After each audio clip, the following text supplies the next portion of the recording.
Restream might be kind of weird about the YouTube stream, which is unfortunate, but I think we'll be okay. I lowered the bitrate a little bit, so that should stop some of the problems. I think, yeah, it's gonna create a new, it's gonna create like a new stream. So go, so YouTube chat. Sorry, sorry that this happened. Okay, this sometimes life gets complicated. Let me go and just quickly add a thumbnail. Sorry, this is I hate that when this happens, but tech issues are always annoying. Yeah, this to be clear on my opinion about this before anyone like kind of gets like a big impression or whatever. This is just like meh in terms of how I feel about the DLC.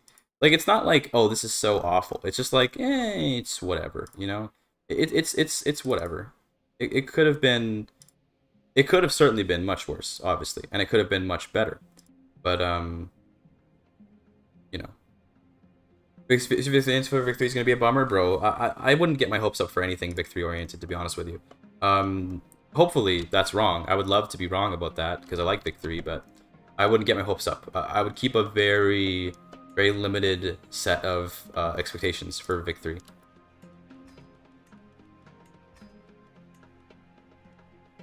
Hey, what's up, JB? How's it going? Oh, dude, I just... This is okay. It's just okay. I want to emphasize the level of mid that I'm talking about here. It's not bad, okay? It's not at all bad. It's just kind of whatever. Can Vic 3 Speedruns be worse for the game than Together Rule for Humankind? Bro, I got Humankind the day it came out. I played it for a bit, and I was like, damn, this is like whatever. It was like, yeah, I feel like there's been a lot of like mid games these days. Upgrade Legend. Okay, we can do that. Yeah, good. Oh yeah, so by the way, this person completed the Roman Heritage got completed, by the way, before it even got illustrious or anything. So yeah, the AI just wasted it, which is sad. We can upgrade our legend though, so we're gonna do that. We're illustrious now, which means that we get a claim on all of Nubia, and then we also can drift a duchy, which is cool. But yeah, we're gonna wait till we get the mythical one. But yeah, I don't know. I'll say this. This DLC is a positive for the game in the sense that it's only good to have this stuff because this stuff is not intrusive the way that, for example, Royal Court felt at some points. Like sometimes with Royal Court, it felt like because you had to interact with it, it was like, well, if you don't like the Royal Court stuff, then get fucked. You have to interact with it, right? This is the kind of thing where if you don't like Legends, right? If you don't like this idea at all, you never have to use it. You never have to interact with Legends if you don't want to. It's just like it's a completely optional system, which means that ultimately it's not a big deal that that it's kind of lame. It's only an addition. It doesn't take away from the game, which is why it's so mid. Like Fate of Iberia, the reason why Fate of Iberia was negative to me was because it actually made the game kind of like annoying when it came to operating in Iberia sometimes. Like there were some positives, and that the struggle was an interesting idea, which was then refined in Legacy of Persia to be much better. Legacy of Persia is a much better struggle than Fate of Iberia. But like playing as someone outside of Iberia, like it was a pain to have to be like, well, now I can't Holy War here. Oh, and now the struggle is gonna make like everything all weird and stuff, and I don't know what's going on there. And it's like that's kind of the intended effect, I think, is that the outsider should feel like things are weird and should want to be disincentivized from interacting in Iberia. Actually, maybe that's the intention, but it didn't feel like that was what was happening. It felt like it was annoying. We kind of mitigate the pain of your legends appearing after you build up if there's at least a unique legacy in the building. Well, so the buildings are also all the same, right? So every great palace, every legendary palace is the same as every other legendary palace. This is the problem I have, is like, dude, everything is just the same. There's just no flavor. It's just very flat. It sucks that the AI wastes stuff. We got Heirs of Charlemagne. They're probably going to throw that away. Great Deed of Pugel. All of them just get, like, see, Roman Heritage just it got completed like immediately. So it didn't get any chance to become like interesting. Like, see, it's already receding.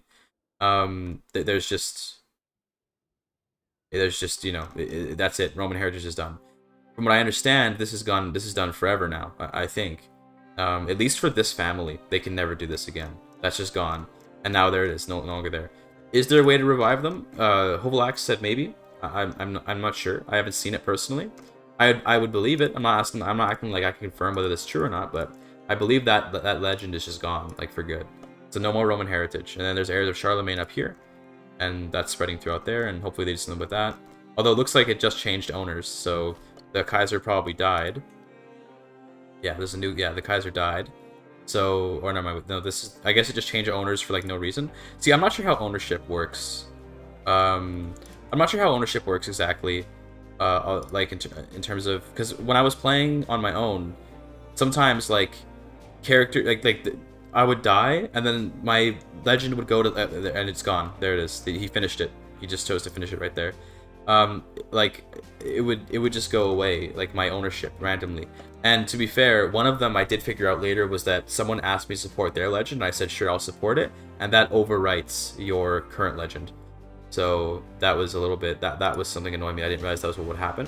But later on, like I would die, and then just the legend would go to someone else, and like, I don't even know who it went to. Like I was playing as Ivar in Israel, over here in Israel and in Egypt, and then I died, and the legend became owned by the King of Sweden.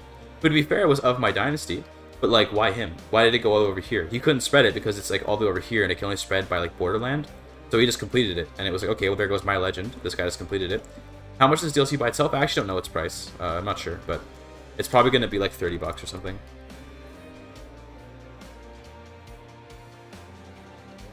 I do 4 videos about Legends properly stick the YouTubers. I already feel like Legends are underwhelming. They definitely are underwhelming, like 100%. I tried to really fluff up the legend in my video about the Huns, because I was like, I wanted to like make something cool, and I remember when I was first coming up with the video ideas, I was like, bro, this is great. They wrote me a chronicle. We're good. I didn't have to even write anything. I wasn't actually going to do that. But I was thinking, like, I could genuinely incorporate whatever they wrote into my video. And then it was just so devoid of any flavor. I was like, okay, no, that's not going to work. So I had to add in all that flavor. It's 43 bucks. Oh my god. I had to add in all that flavor. That flavor was not there. To be clear, like 80% of what I said in that video, like in terms of the flavor, is not in the game. Okay, that's all stuff that I came up with, which is why I made it important to note in the video that this was not like an endorsement or a review of the thing. Like there's, you know, my opinion on the DLC is quite a bit lower than what it might seem based on that video, which I will express in a review. I'm writing a review with like everything properly written out and stuff, because I want to do a proper, like right now I'm talking with just like my thoughts as they come up, but I do want to properly write out my opinions and make sure make sure I express myself correctly, because that's important to me. A succession, by the way. Oh, we have equal succession. Oh, female preference. Ooh. Actually, it's not so bad. I didn't know we had that. I guess that's because of this one, Warrior Queens. That's fine, actually. Female. I was educating my sons, so I messed up. I'm used to the sons being the ones to inherit. Luckily, she's not too bad, but we'll get her.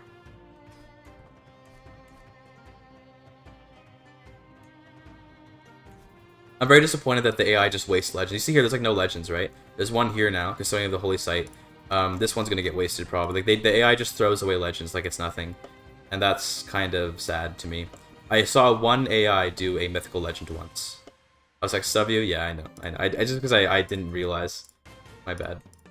But yeah, the AI definitely needs to be patched or something, so that they actually try to do like legends in a way that isn't just just like, you know, I don't want them to just waste their legends, because it's really sad if they do that. DLC looks good so far. I mean, you know, it's okay. It's a very middle of the road DLC. Solidly middle of the road. Just other things that are added, more minor things that are added. One thing, funerals are actually quite cool. Funerals are nice. This is an interesting activity. It has a lot of events. It's useful, gives you stress loss and legitimacy. Legitimacy is actually a very difficult resource to come by. Legitimacy, I was surprised to see, which I'm happy about this, by the way. This is a good thing. Legitimacy is not easy to get. Okay, legitimacy is difficult to get. For biz content, true, honestly, true. Legitimacy is a difficult to get resource, and it should be that way. It shouldn't be easy to max this out, and it's not easy to max out at all. Lords is a very good DLC. You know what, the Lords was a very good DLC when it came out, and it still is. To be in flux, so this is going to give some negative modifiers, but that's fine.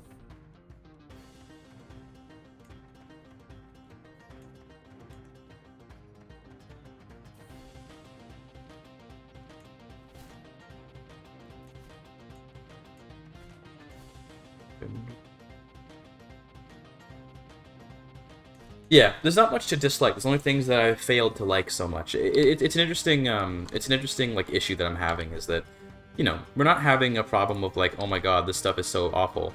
It's just like, it's mid, just mid. That's probably the word I'm gonna use in the review when I like do an overall explanation of my thoughts. Is like it's a very mid. Because I had it all, winning battles, creating tiles while I was reaching 5 mindlessly. Interesting. For me, it felt like I was usually struggling to get to 5. To be fair, I was playing a pretty tyrannical style. So, like when I was playing as Ivar basically, right? And I found as Ivar, I was having trouble getting my legitimacy like maxed out, but I was also revoking titles and stuff. So maybe my experience is misinformed because you know. Again, I haven't played a huge amount, but gotta play more to know. But right now, for example, you see here, like, I've been stuck at level 3, because I haven't really been doing anything. But, yeah. What's up, Picasso? Thanks for coming in. Appreciate it. Yeah, Amateris. That's a very accurate way to put it, I think, for my opinion on this. It's kind of like, you're not hurting me. You know, I'm not upset because I'm not feeling harmed in any way by this DLC, but I'm definitely not feeling particularly excited about it either. Just died, nice. I think I would actually like to get a claim on this. Yeah, give me a claim. Go and take Nubia.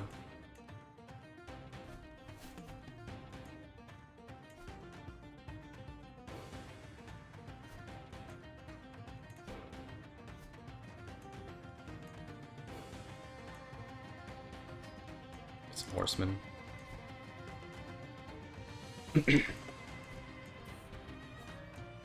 Rip wife.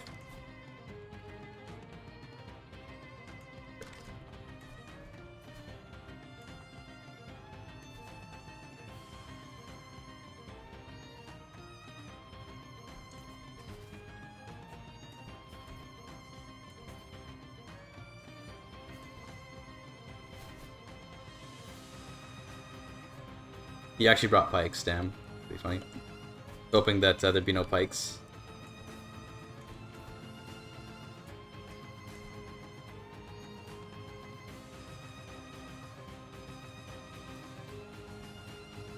That's Egypt, right? Yeah, so we'll see about this. I love this DLC. Have you played it, King Jupiter? Have you got early access? I'm playing it.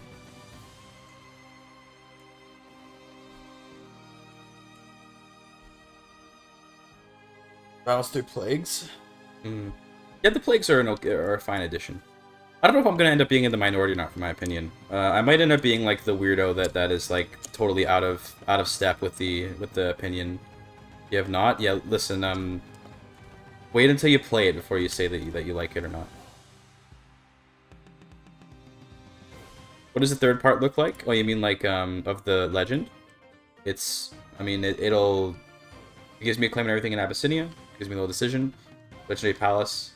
It's cool. Plagues get tall players in shambles? Kind of, yeah. Plagues do counter tall play a little bit. It doesn't crash, I like it. Damn, bro's got standards.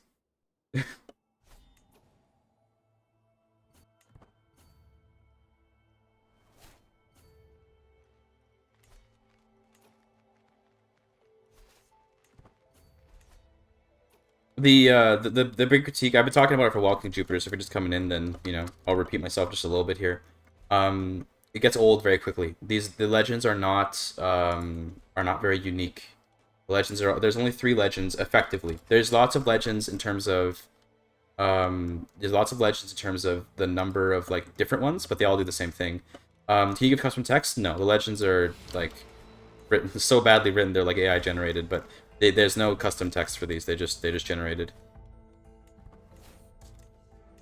New goal. Okay, cool. It is good for mods, yeah, but mods are not an excuse for like a mid DLC. That, you know, it is a good system for mods because you can make the flat legends become something actually interesting, but that's not a good reason to be happy for a mod. It should stand on its own. They're great stuff from a roleplay standpoint. Yeah, they are. They are a solid contribution roleplay-wise. The problem is that all the stuff Legends give in terms of roleplay, I was already doing in my own head long before this came out. Like, I've been doing, like, stories in my head as I've been playing like for forever. You know, since I first started playing CK2 and CK3. So I didn't need a DLC to give me like you know, the ability to roleplay. But to be fair, some people don't really have that will or desire to be so creative. The problem is that if you wanted to make it that way, where this is like a roleplay replacement, then the text needs to be more interesting. The text is just very boring, so it's like, who cares? Okay, I died to a harm event. We'd love to see it. So where did my legend go? Yeah, I can own it. Okay, cool. So yeah, in this case, it went to no one, so then I can just pick it up, and there you go, now we're good. But other times I've had it where the legend is like no longer able to be accessed by me, which is really annoying. Well, yeah, but the mechanics suck. I hate to say it, but the reason why I don't care much for it is because the mechanics kind of suck. It's not they're not very interesting mechanics. That's why it sort of sucks, at least for me. They're not. I'm just gonna give this up. I don't care for this. Yeah, I don't really care about having that. I would like, if you want to just call this like a roleplay DLC, that's fine. But the but roleplay is easily done within your own head, and the legends are just not that interesting to make like fun mechanically. It feels like. Maybe sprout any more historic legends? No, nothing yet. Let's take a look at the world legends. Anything here? Studying the Holy Site, Great Deed for Ingling. So nothing else of interest going on so far.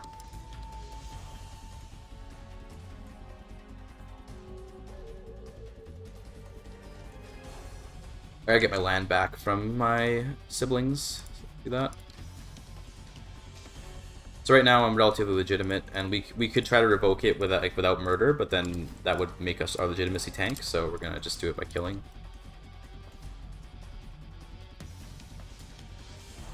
There you go. Cool. That should be good. Get a better Spy Master if we can.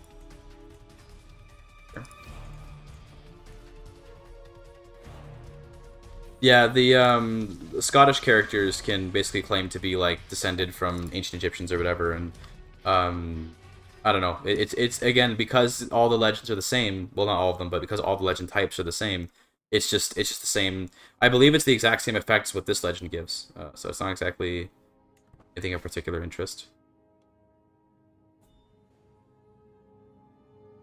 How does legitimacy work? Basically, certain actions give or take legitimacy, and legitimacy it's similar to court grandeur, in that there is a expected level, and then if you're if you're above it, then you're good. If you're below it, then you have problems, and the effects that it gives are flat. So regardless of the expected legitimacy, you get these modifiers no matter what's going on. They're cool modifiers. To be clear, legitimacy is actually quite a nice system. These are interesting modifiers, like increased vassalization, that's always cool. Reduced claim casusbelli cost, so you can declare wars more easily. And the fun one is the reduced de jure counties for creating a title. So you can become an emperor or a king, just like you know, with fewer counties, which is a fun thing. What's been the update overall? I'd say overall, I'm right in the middle. I'm like, this is neither bad nor good. This is kind of just like, it just kind of exists, and that's fine. It doesn't have to be more than that, but also I was hoping for more than that. You know what I mean? Like, I was hoping for a little more than what we got, but okay, it's not too bad. It doesn't hurt the game. Doesn't make me dislike the game or anything. There's no part of this DLC where I'm like, I wish this DLC didn't exist. I'm just like, yeah, this is fine, but it's just not what I was expecting. The Empire with Navarra? I think you actually can, yeah. Well, like, you can do, like, the kingdom... Like, if you have max legitimacy, you only need 30% of the counties in order to make a title. To make a kingdom, I should say. So, there's... How many titles are in Navarra? There's 3? Or, sorry, you need 3 by base. So that would mean there's 6. So you could do it with, like, 2 counties and make the kingdom here or whatever. Oh, so you need a second duchy, though, but... Yeah, then if you were to make an empire out of it, you might be able to do a tiny little empire. But yeah, it's funny.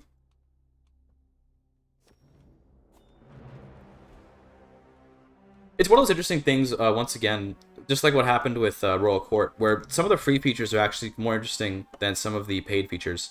Legends are pretty, like, boring. Like, I don't really care much for Legends. They're cool, and, like, some of them are interesting, but they're ultimately, like, very repetitive and quite boring. But the Legitimacy system is a very nice addition. Legitimacy gives you a reason to act more kingly, you could say.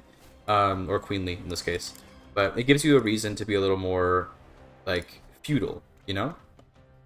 Because if you start revoking titles randomly, if you engage in a lot of tyranny wars, you will lose legitimacy, and the modifiers for being at low legitimacy are quite bad. Like, short reign duration is pretty bad, and then also getting, like, the popular opinion down, the minus renown, these things are damaging, especially the increased claimant factions. That can be a real problem. But beyond that, like, you know, it's not so bad. Having the max is fun, though, at least, and it's okay. The King Jupiter, what they've been talking about in terms of changing the policy is that you're not going to have DLCs that, like, overwrite other DLCs. So, in the past, it was, like, every DLC built on each other DLC in a way that was a bit annoying, where if you didn't have one older one, then the new one wouldn't be as effective. They're trying to make it so that every single DLC kind of stands on its own. Yeah, this is exactly what happened with Royal Court, right? Where Royal Court's most exciting feature was the culture system, like, by far. Like I think it was no contest that the culture system was by far the most interesting part of Royal Court, and that was the free part. Was it gonna give you localization? Yeah, I know, right? Kind of funny. Yeah. Anything interesting? No, there's not really. So no interesting legends popping up right now. It's fine. It doesn't have to always be one, but you know. Oh, there goes the Court Chronicler. Let's get a new one. Put it around. We'll see if we can get this to mythical status. That'd be cool. But even then, mythical, it doesn't even really. I mean, the nice thing about mythical status in this case, we'll be getting the claim on everything in the Empire of Abyssinia, so we can go and make an empire real quick, and then also controlling the kingdom is fun.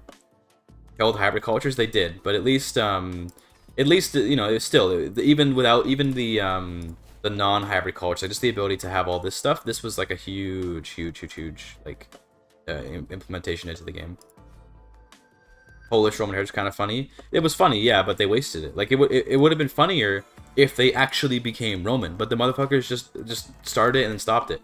Like, this is probably going to end pretty soon. They're probably going to stop this deed pretty soon. This guy's actually got a pretty big one. So considering the holy site is spreading, this is not bad. You know. So sometimes the AI goes a little bit harder on it, but for the most part, they just throw them. See, he just went illustrious. This guy is actually progressing his legend, but I mean, you know, we'll see how long that lasts. Can you rename them? No, you can't rename them. They're just whatever they are called. They are called.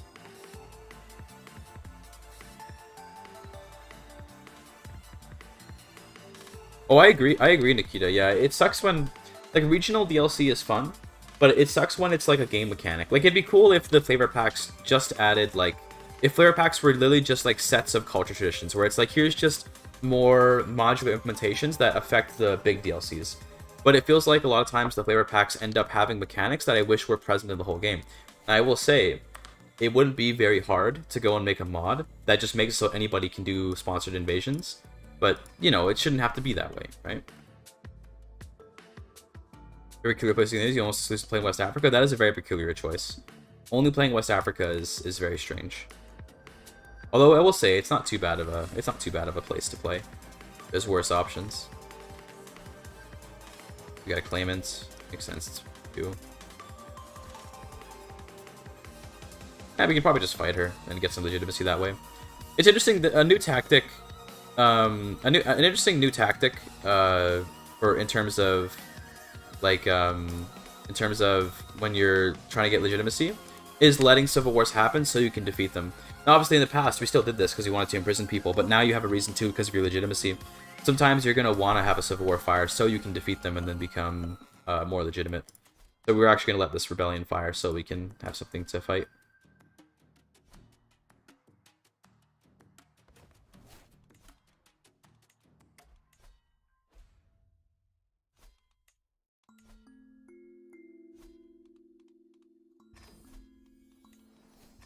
A little bit.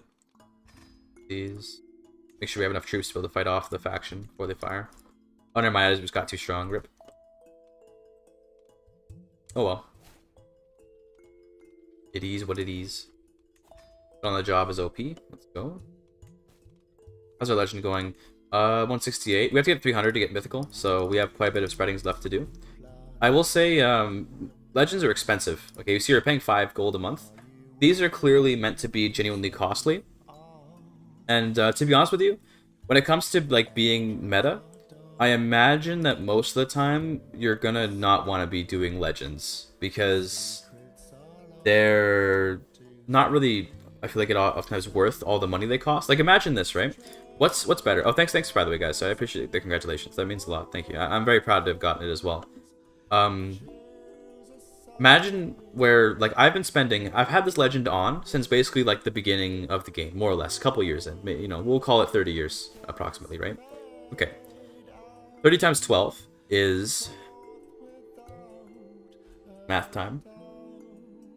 360 or 324. I want to say no. Wait. 30 times 12. 320. Wait, 360, right? 360. 360 times 5 is I shouldn't do math on stream. Someone should stop me. Someone should stop me. Also, looks like that legend did end, by the way. We call it 360 times 5. 300 times 5 is 1500. 60 times 5. So like 1800. Okay, thank you. Thank you. I shouldn't do math on stream. That's 1800 gold. Okay, that's a lot of money.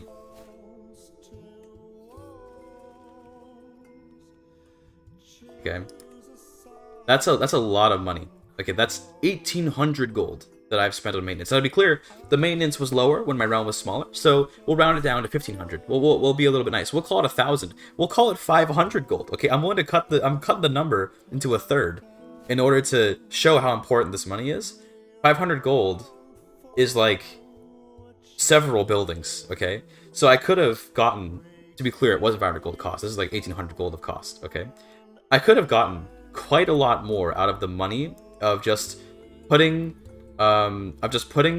the money into my domain compared to the legend. Like way more out of it, definitely.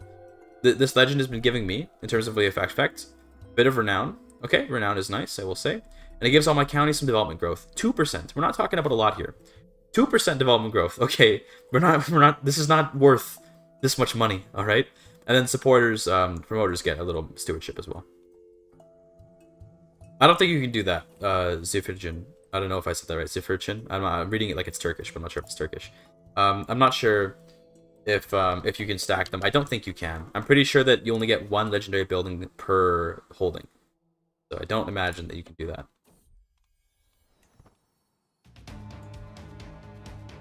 You build this cathedral. Kind of cool.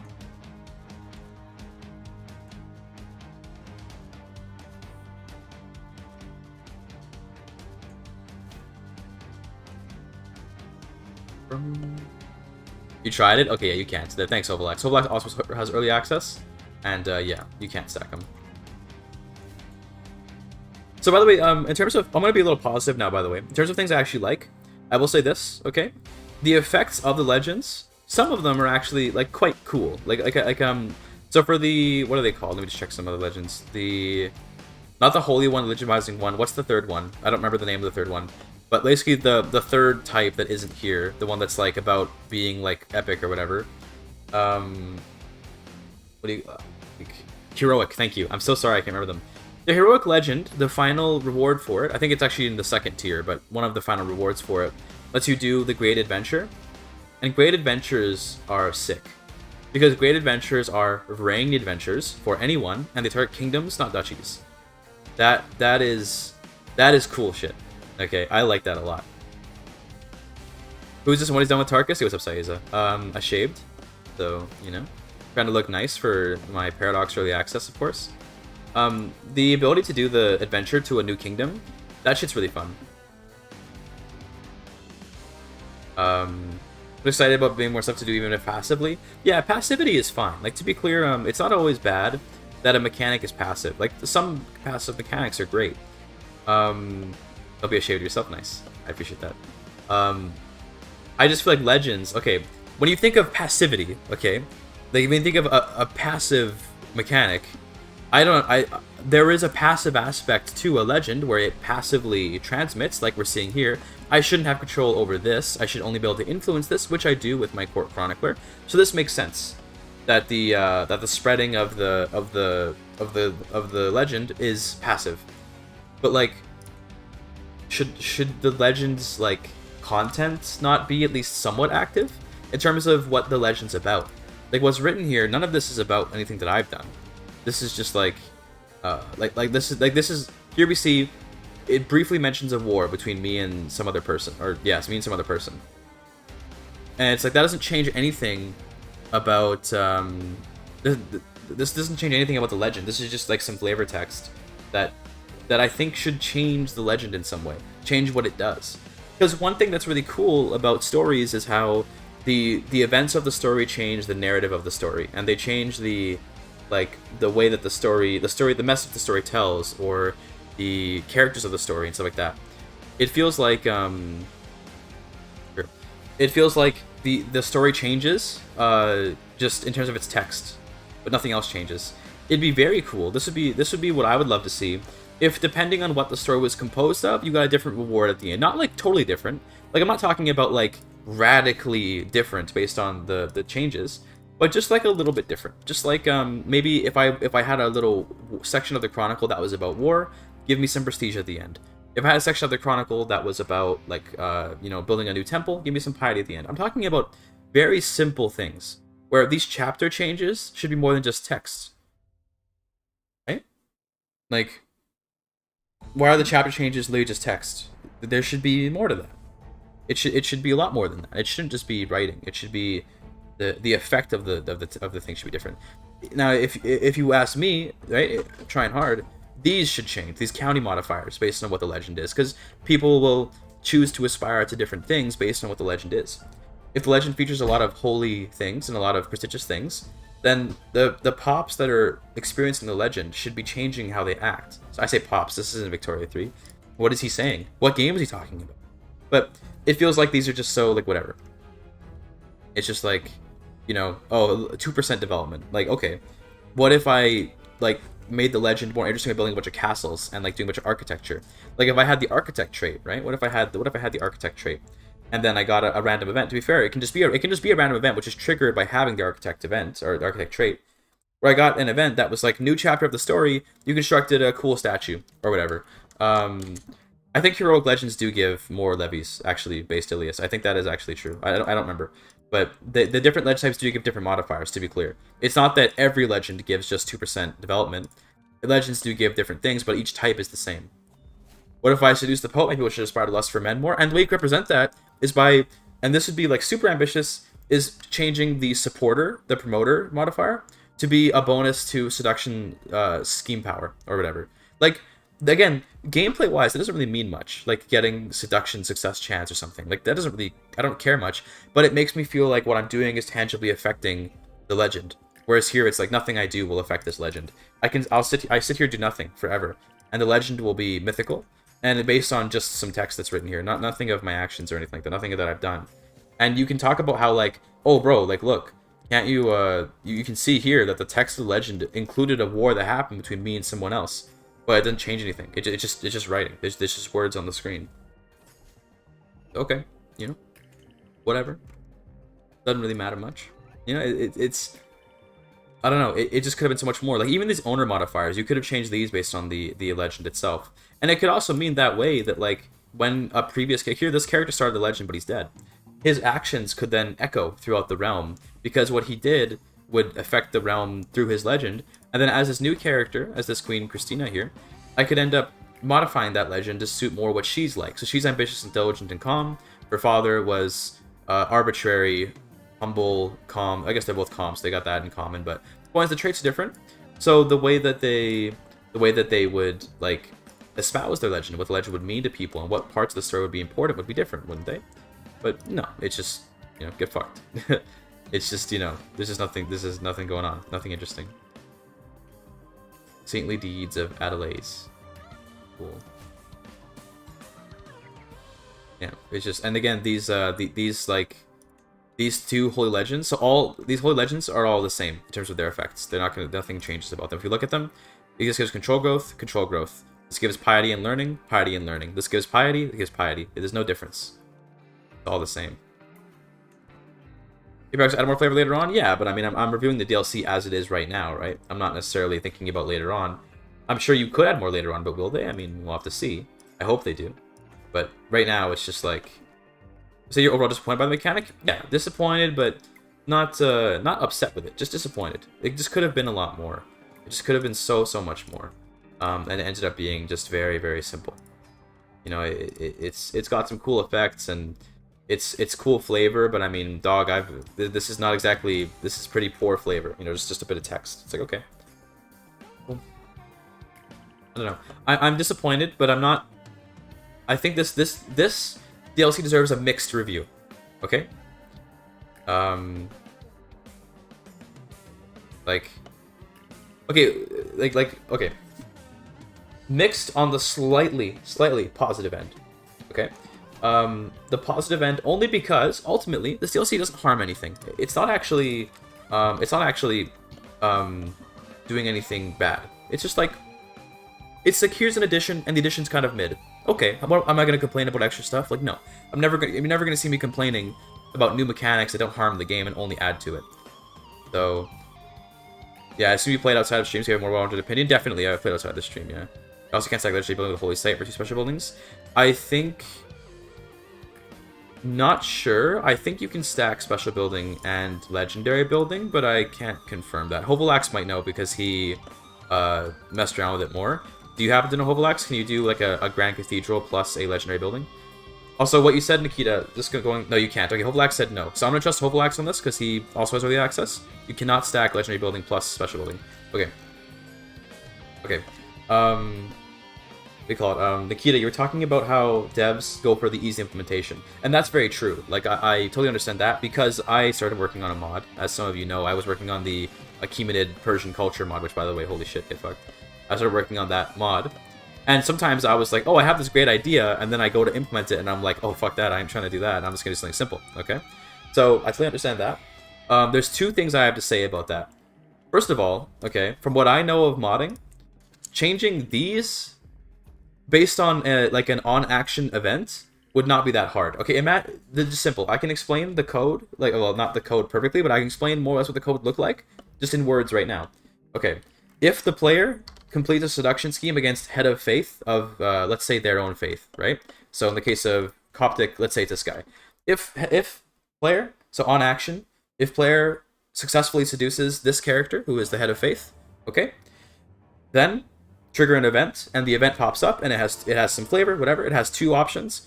One of them is add new chronicle text, and it says, like, you know, and it can be whatever crappy writing. This doesn't really matter that much, the crappy writing.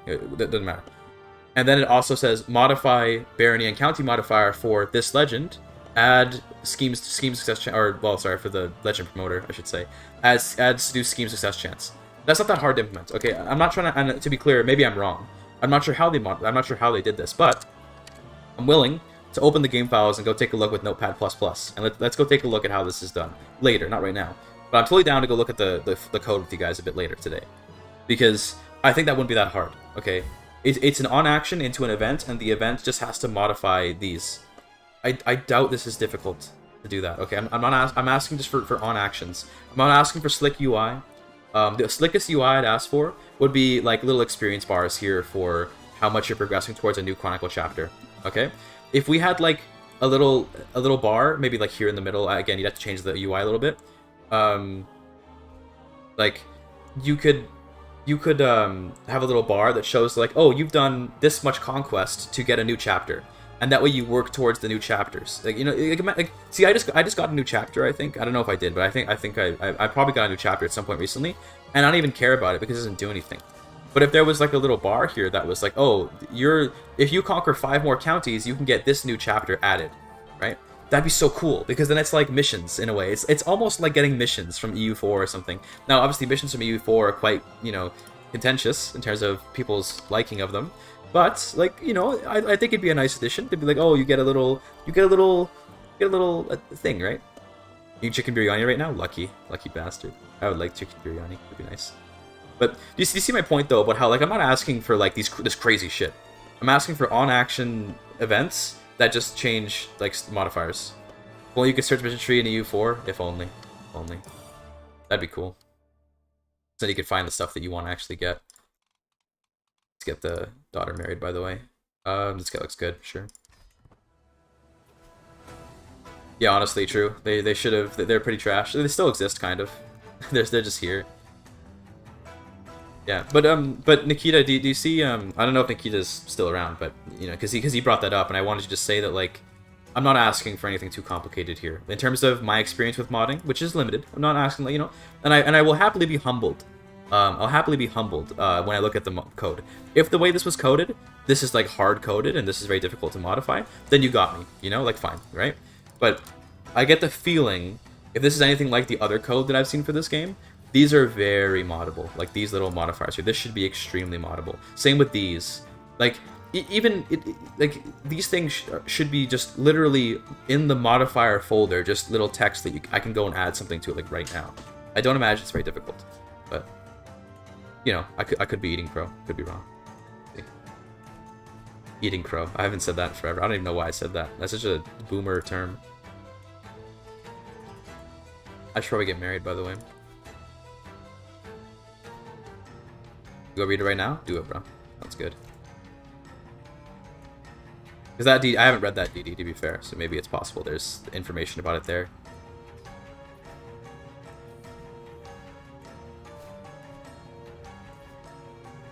Here from High Legitimacy. You get, oh jeez, I don't know off the top of my head. But I can try to, later in the run, actually get to max legitimacy and then try to show it to you. It's, I think, because I remember I was playing a playthrough offline and I got to max legitimacy. I think it's something like 30, I want to say. It's something along the, like 20 to 40, something around there. Something around there, Dr. Sandwich. About that, 20 to 40, in that range, but I don't remember the exact number. I think so. I want to quickly say, like, I don't remember, okay? Just in case I'm wrong. I think it's about that much. It was a surprising amount. Because the max legitimacy modifiers are pretty high. Like, this is some pretty big stuff. I believe it was relatively high. It's pretty good. It is definitely pretty good. It should be more possible to bass people. I should try to actually get to max legitimacy, shouldn't I? Just so I can show that off. Is there any titles I can make? Shamir. Should help a little bit. Wait, level 4. We can go on hunts and stuff. Is my legend almost done? 211? We're almost there. This guy's doing another Custodian of the Holy Site, or is this the same one? I'm not sure. No, it is... It is a different one, I think. We got Sons of Rurik going on up in Scandinavia, I assume. Or not Scandinavia, but in Russia. Ukraine, I should say. The Blood of Allah. Oh, jeez. That's that's really... As a person who's raised Muslim, that's absolutely fucked. But, you know, in terms of how that would be received in the Muslim world, that's not at all okay, but it's fine. I wrote Modding Legends, Sag. Get to see it. Just me inherited. Basically, like, from what I can tell, it's you get sort of sent back to a relatively middle position, but there's other factors that go into it that I'm not actually sure. I'm not actually sure exactly how it works. Most cursed Muslim legend, great job, Paradox. Yeah, the DLC out. DLC's out tomorrow. I have early access because I'm a Giga Chad. Yeah, this is definitely funny. Disappointed the respect Islam gets in CK3. Do you mean the lack of respect, or do you not like that it respects it? Because I'm not even sure, to be honest. But this is funny. This is like there's if there was ever a caliph. Okay, okay, he just finished the legend, by the way. If there was ever a caliph who claimed to have the blood of wait, could I start owning this? Oh darn, I couldn't. It's already been completed. Never mind. I guess that'd be funny. But a caliph that ever claimed something like this, holy, that would be like. That would be like the end of Islam, bro. As you get when you have the Saeed trait, which is funny because Saeed is descendants from the Prophet, not from God. But you know, whatever. This is just funny. I just find this really. This is just funny. I'm like bothered by it or offended or anything like that. Nothing like that. But just thinking about the potential historical impact of the blood of Allah from a caliph is like, ooh, okay, that's funny.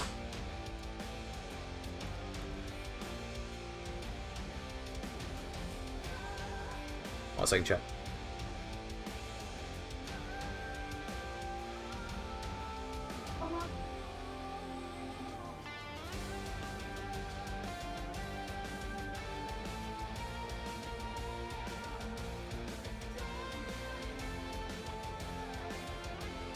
I just want to say hi to my partner woke up. Well, they've been awake, but wanted to hug and stuff. You know, be a nice boyfriend. What specific like a super based on personality or skill? That'd be really cool, yeah. So I think it should be based on probably the composition of your vassals in terms of how legitimate you are in their eyes, because there are like 2 sort of expected legitimacy tracks. This is getting into the realm of like this is probably too hard to implement. This is just like in theory. And this is where I'm gonna say this probably wouldn't be implementable in an easy way, but like have it so that you gained legitimacy, like in a sort of fractional way where it's like there's like almost a share. Think of like a pie chart, okay? A pie chart. Oh, what's this by the way? I'll look at it later. There's like a pie chart you could think of characters that make up the determination of legitimacy based on things like crown authority. So the higher the crown authority, the more that the monarch's personal culture would affect it. So if you have like max crown authority, then basically like it would be almost entirely dependent on like the Nubian culture's way of analyzing legitimacy. But if you had very low crown authority, it'd be based more on your powerful vassals. So like for example, my power vassals, in this case they're probably all also Nubian. Yeah, so in this case would be different. But let's say you were playing as you know, Norwegian England or something, right? Whatever. So with high crown authority, it's mostly based on whatever Norwegians consider to be legitimizing. Lower crown authority, because your vassals are probably Anglo-Saxons, mostly that's whatever Anglo-Saxons consider. But again, that's like way too complicated. Okay, I'm not actually saying that should be implemented because that would be a little bit crazy. You know, that's different than what I was talking about, where like what I was talking about with the legends, where I'm like, this is like a genuinely implementable idea. That is not implementable. That would be like have to be a whole DLC on its own or something like that. Biz is dead. Yeah, so this trio looks like it's one of those peasant kingdoms or whatever. Yeah, it's like a peasant kingdom. Yeah, it's well, or it must have been. Oh yeah, because they're Catholic. For some reason, Byzantines are Catholic. In fact, she's known as the Catholic. That's pretty funny. About plagues, your thoughts on its value? The plagues are just kind of, I don't know. There's not a lot to say about them. They exist. That's, you know, that's obviously a stupid statement, but they're there and they cause negative effects and they kill people and they reduce development. But like you can't interact with them very much. So the one form of like proactive interaction that you have with a plague is you have your court position. So you go over here, and I think you already have one appointed. I just didn't notice. Oh, there it is. You have your court position, which by the way, these cool symbols are really nice. I'm glad to see these little symbols and stuff. You have your court position, and he has 3 tasks. Basically, he's like a counselor now in a way in terms of he has these tasks. One of them just gives you lifestyle experience. So you're gonna be on this basically all the time because that's crazy. 10% lifestyle experience. One of them is piety, and one of them is plague resistance. If a plague's coming, switch him to plague resistance. Try not to die or anything. Then there's like piety if you just want some piety, and I'm probably gonna be stuck on this one like all the time. Getting lifestyle experience obviously is great. I have not messed around with the black death yet, just because I was more interested in legends. The plagues don't interest me that much because they're like a more passive system. I was definitely looking more forward to the legends. Yeah, new council mission feels nice. No, I like it. The minor titles having little options to pick from is really, really nice. Definitely like a very based design decision. This plagues a lot. Yeah, I saw his video about the Black Death spamming and all that, which is funny. Obviously, it's rare that you're going to be playing like that, but you can isolate yourself in your castle now. So yeah, you can isolate yourself in your castle. You can isolate the capital, which is an interesting idea. You can basically cut off the capital from like every other county in the realm and hope you just never get the plague in the county. If it does spread to your county, then you put yourself in your castle. So you can try to like sort of preemptively prevent the disease from getting there, and then you can go hide in your castle if you need to.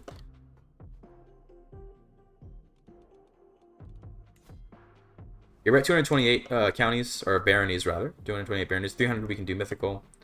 Any other interesting legends popping up? Sons of Rurik. Yeah, Sons of Rurik is still going. Full of body, by the way. Can you kill rival inheritors during a funeral? I believe there is a... Is there... Hold on, is there a murder intention? Yeah. So yes, you can kill someone at a funeral, which is cool. You know, solid, right? Here we can... Let's try to murder someone at this funeral, because that'll be funny, right? Why not? Let's try to murder our Duchess of Nobatia, because now I have the idea, so why not? Someone mentioned it, so I'll show you what funerals are like. Funerals are good. This is a solid activity. I'm happy with this. This is good for roleplay, because being able to mourn your dead is great. This is useful because of the legitimacy and the stress loss. This is good. This is very good. Funerals were very well done. I like the new animation. There's a lot of cool new animations. Yeah, good. Also, allegedly we're delaying plague spread. Well, delaying is about as good as prevention, right? In terms of the actual effect. Let's see if we get legitimacy. Yes, we did. Let's go. Sprayle tenants, yeah, but they're not really that. They're kind of chill. They're fine. Notification artifacts are very pog. Yeah, definitely those are cool. I love the roleplay of it, and I think that they did a solid job with this. The funerals are good. Dancing Plague animation, yeah, the Dancing Plague is funny. A little bit of stress, that's good. Where's my is my murder gonna come through at any point, or where's my murder? Did I just not get the murder chance? I don't know if I just got unlucky or what, but the murder just kind of like didn't happen.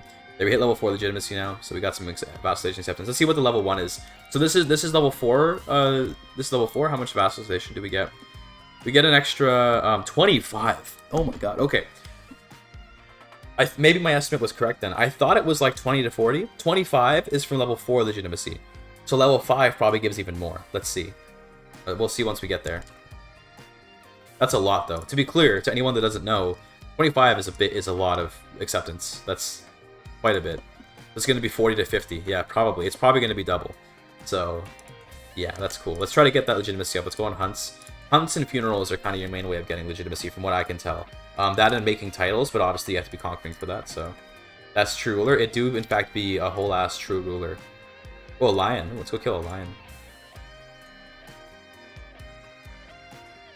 I'm not sure if the murder intent was bugged there. I never got any events to try and do the murder of that character, but the murder intent exists for the funeral. I don't know if it works. It might just be bugged right now because it's early access. I will say, important caveat here. Any thing I mentioned that might be a bug could be because of early access. Because early access obviously is not the release build. But so far, to be honest with you, not that many bugs. It's relatively bug-free in my experience. I think she didn't come, but if she didn't come, the intent would have changed. But whatever, it doesn't matter. Point is that I don't know if that's just like an early access thing or what. Might have just also gotten unlucky. Let's see, hub protector. Oops. Go for the real thing. Oh, here we go. Okay, we're actually gonna kill a lion, chat. That's awesome. Let's just shoot it. Nice. Took down a lion. Wild lion skull. That gives a little bit of legitimacy. Regardless if she comes, the intent means the same. True. I see what you did there, because it's the same as the verb. As the other verb, I mean.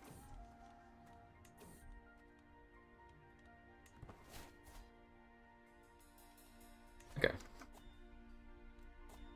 I'll try to hit max legitimacy if I can, but it does require quite a bit, so. This guy would accept vassalization. That's crazy.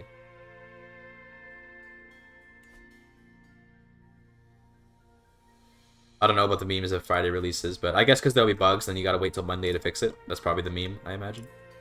To be honest with you, so the only bug that I saw when I was playing was that when I started playing like right at the beginning, the cultural acceptance was broken, in that this number, so you could still gain and lose cultural acceptance, but the number here, the negative 0.05, wouldn't trigger. So when I was playing as Ivar, I was conquering here and trying to hybridize with Anglo-Saxon, but I wasn't gaining any passive acceptance. I believe that's fixed now in the early access patch. I think they got rid of that really fast. I was playing like the day I got early access. So I'm not sure if that still exists, but when I was playing, there was no, the cultural acceptance wouldn't increase or decrease, except through like giving land to people or declaring wars and stuff. But it looks like it is properly changing now, so that's good. Other than that, it's been relatively bug-free. I can say that. Not very many bugs. I'm on Twitch and on YouTube, on both. Got spotted fever spreading around. Cool. Looking forward to chapter 3. Definitely, definitely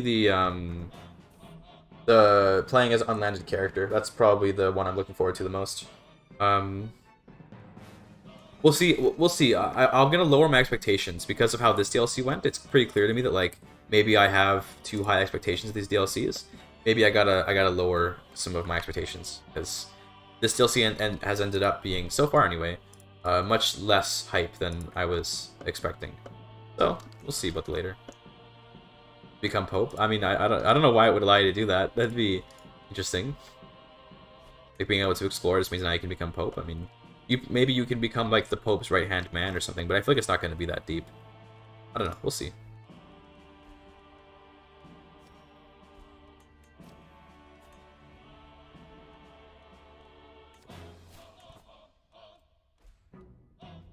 Does holding court give legitimacy? Probably does, doesn't it? Yeah, you will increase legitimacy. Okay, let's do that. Let's hold court. I didn't actually know that it did that.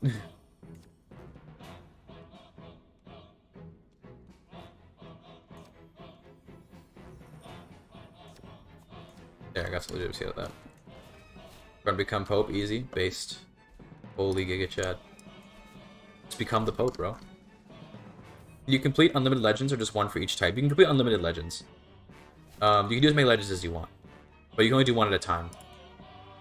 So once I complete this one, I can start another one right away. Well, only this one really, but yeah, start another one. Yeah, the legitimacy from holding court is nice.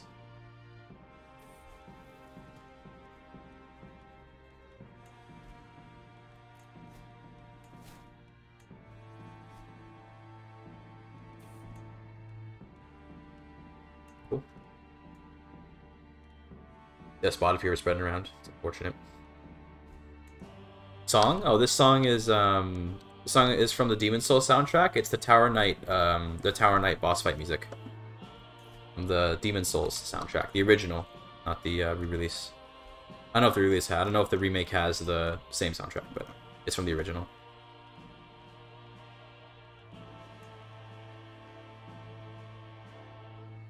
One thing, by the way, it might look like there's not a lot of ways to increase peg resistance, because there's only one building that does it. But it's important to keep in mind that if you look here at the temple, right? The temple can also... You now have a reason to invest in your temples. Well, you did before, but you have a special reason now. You can build hospices there, too, to increase your peg resistance. So you can like, you know, get your hospices going for preventing diseases if you want to, and you can do that in your churches, not necessarily in your castles. One thing I was thinking about when I was playing, I was like, I'm never going to build a hospice, because I'd rather have like a useful building than like one that just gives plague resistance when the plague's going to get there anyway, probably. So in general, I'd say that you're probably better off building hospices in your sub-holdings. Probably cities can do it too. I'm not sure about that, but let me see if there's a city that has a empty holding. Maybe build it. Oh, we can upgrade our thing? Oh, we can upgrade the legend. Okay, so we hit the max level now. I need money for that, though. That's fair enough. So this is how big it is to get mythical, but we're 300 now. We need to get money, so 462 gold to be able to upgrade it, and then we can complete it. Cool.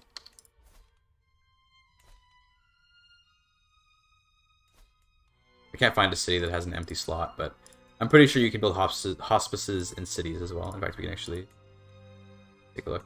Yeah, there it is. Yeah, you can. So if you want to, build them in cities and stuff.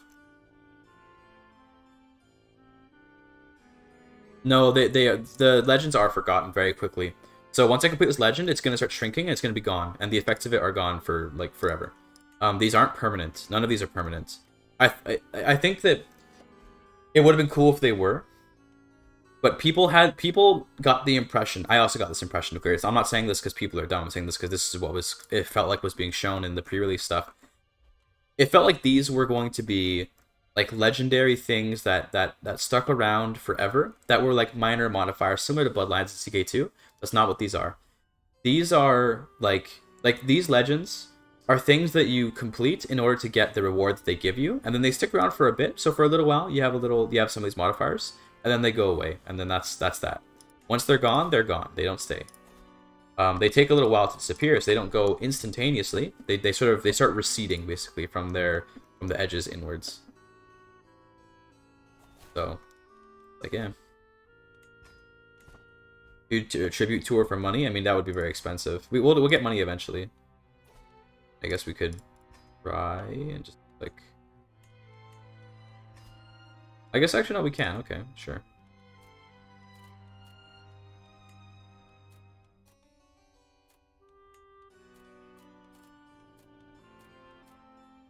Let's do this. receding hairlines, so no. You hate to see it. Give me money, bro.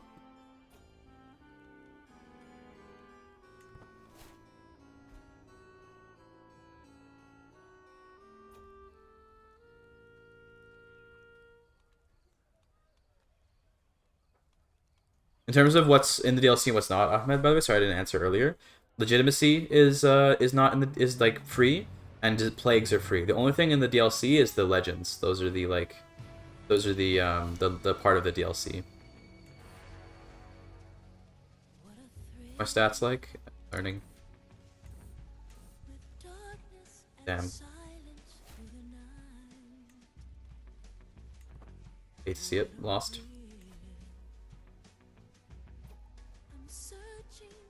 Black Death? Maybe the Black Death is, I don't know. I haven't really messed around with plagues much. I just know that like the plague system in general is not part of the DLC. Like you're gonna get the plagues pop and all that. Maybe the Black Death, like that explicit plague is. But yeah, I don't know about that. I can't confirm that. 30 euros for legends. I mean, yeah, it do be that way. It's like how Royal Court was like 30 bucks for, you know, or 40 bucks I think for, you know, like holding court, which is hilarious.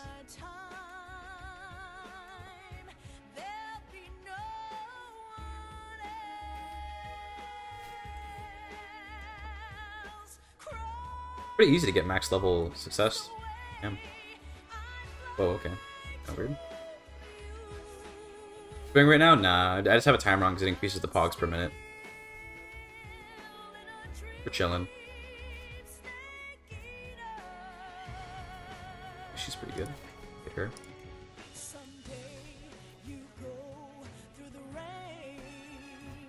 Snake Eater do be a solid son.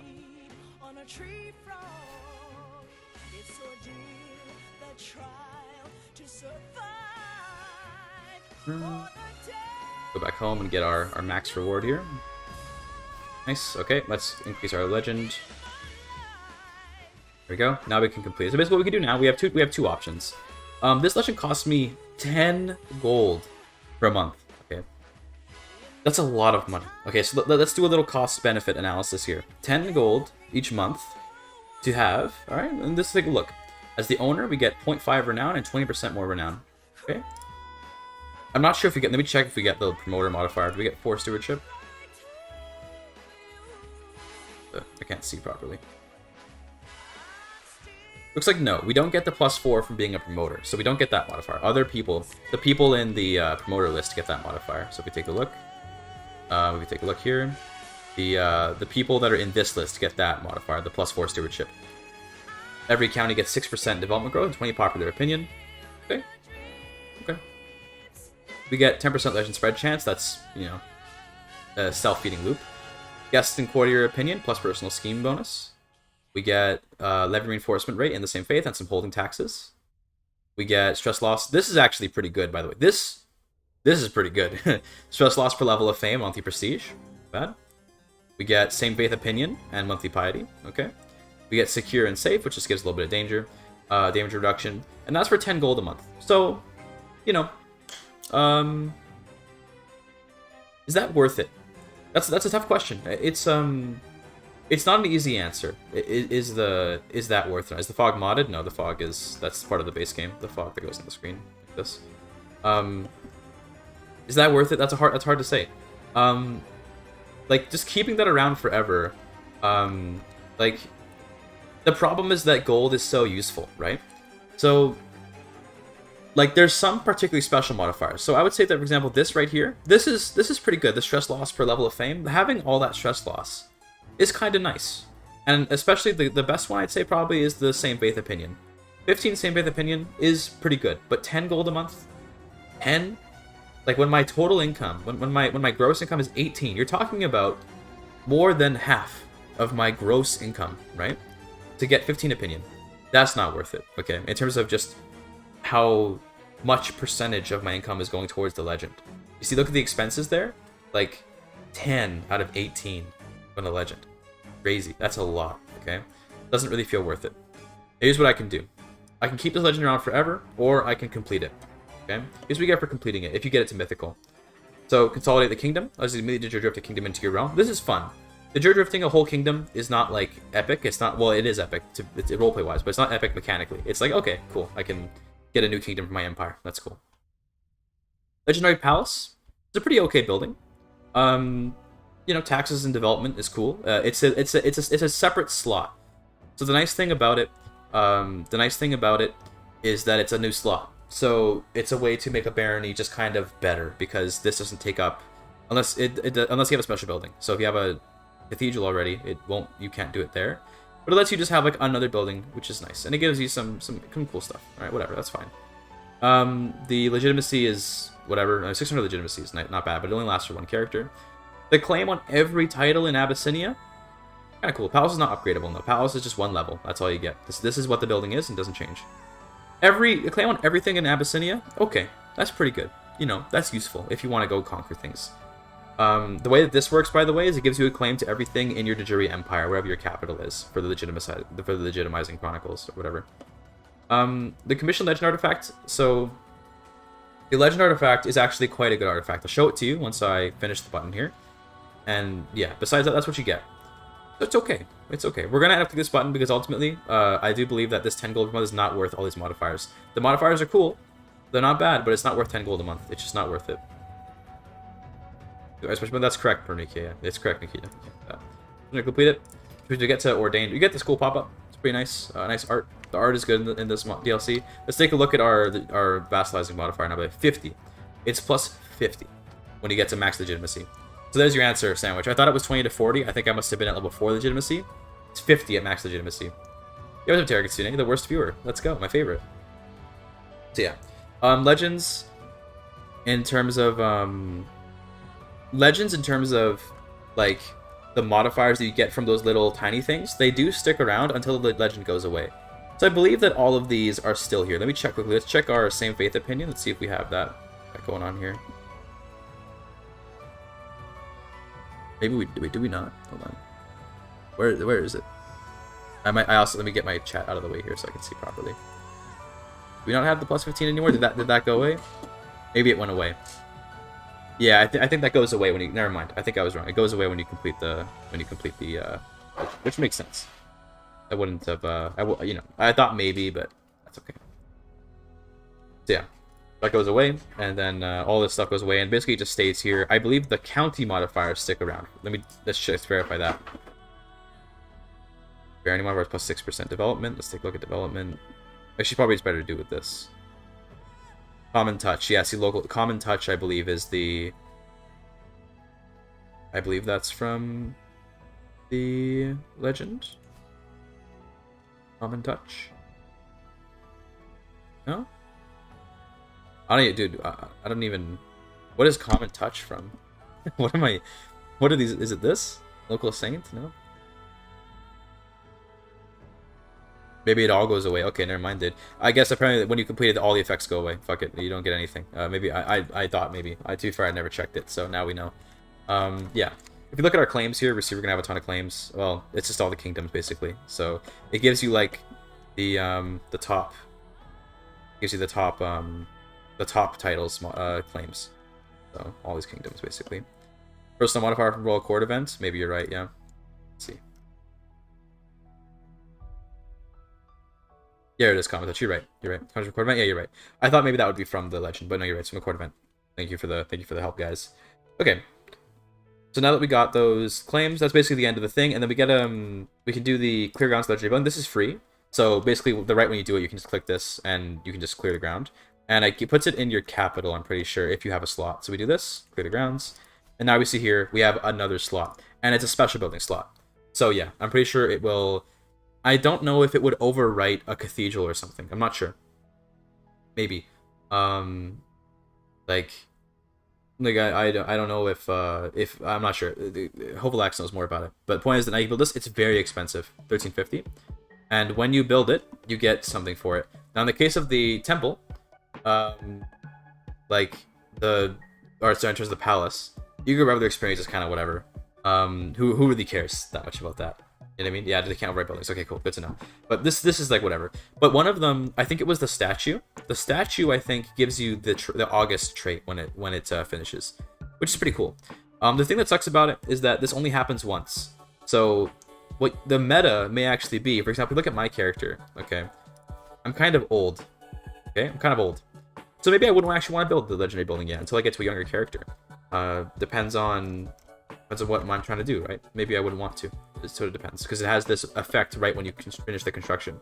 I will say, this is again good for modding. Obviously, it's important not to depend on mods or anything like that, but you could definitely do some interesting, unique buildings that have on construction completion effects, which would be really nice. Okay. I think that's all the kingdom, but it's slow.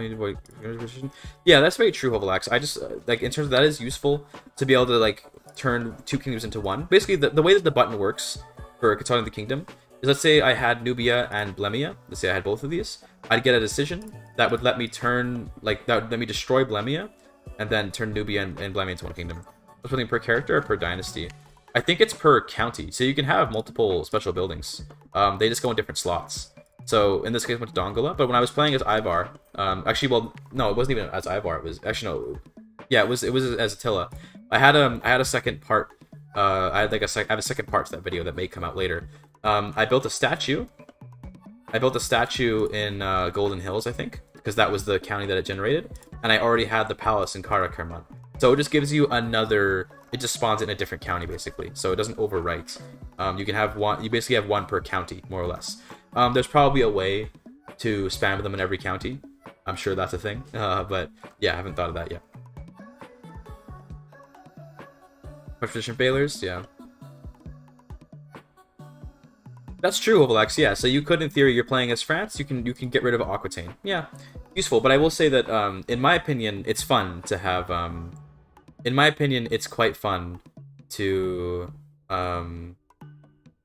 It's quite fun to have Confederate partition. But yeah, that's just me. That's my personal style, so I get it. So now you would be able to make, let's say, the Latin Empire into Biz, so it all becomes part of the Latin Empire instead. It only works in kingdoms, not empires. So I couldn't be like Seljuks and then get Byzantines and then consolidate the Byzantine Empire into Seljuks. I could do the Kingdom of Armenia or Pontus or Anatolia. It's only kingdoms. It's just kingdoms.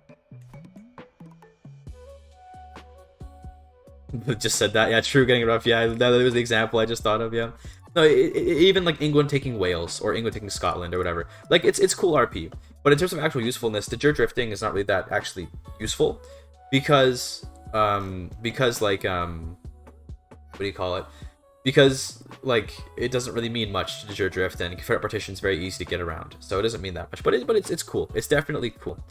In terms of Latin Kingdom, I believe it's in the game as a title. If I search it, I think it does exist. Yeah, the Latin Empire. I don't believe there's a way to actually make this title though. I believe this title is not currently creatable in any way. But yeah, it exists, just that it's not makeable. When you complete another legend, where does it clear grounds? I don't know how it works yet. When I did it as my Attila character, it just chose a different county in my domain. It chose my domain, to be clear, but it was a different county, and it was Golden Hills. I had this as my county. My capital, Karakerman, already had a palace, so I don't know exactly. I can't tell you how or why it chose Golden Hills, but it did. That's all. I don't know how it works yet. We got a plague over here, by the way. Mere Isla's boils. Mr. Unused is true to Kitsune. So now we can do a holy legend. The Ottomans do exist. In fact, many of the Beyliks exist, like the Germianids, or however you pronounce it. I'm sorry. Take a look at that. Like the Jandarids exist, for example. You know Jandar. See, this one exists too. A lot of these exist. This implies to me they at some point wanted to have like a bookmark for that era where the Ottomans had all their little Beyliks around and stuff. But you know, it is what it is. Does overlap? Yes, they do. So we might even have some. No, it looks like not in this case because this guy got rid of his legend. But the legends can be existing in the same county. I believe their modifiers then stack in that area. All right, let's do another legend. But I don't want to do a religious one. Religious ones are kind of boring to me. If we check what it gives, so evangelize the realm. Basically, it just converts a percentage of your realm's counties to the new faith. It's useful. This is actually a very useful button, especially as a pagan. So you'll notice that when I was playing Attila the Hun in that other video, I had the evangelize the realm decision as a Tengri, which means those Christians who are normally like impossible to convert for a pagan became Tengri. So this is a very useful button. As is reassert the holy mission. Gives you another Holy War Colossus, another Kingdom Holy War Colossus belly.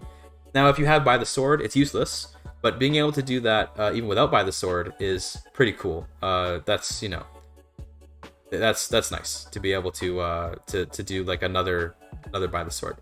Legendary Shrine, here's what it gives you, just its taxes, and I don't know what the on completion effect is because I haven't actually built one before, so I couldn't tell you. You get another commend legend artifact, and you get the trait Saint. Now this is only because, I believe this is because I have the Dynasty Legacy for it, so normally you wouldn't get that, but I have this Legacy, yeah, this one.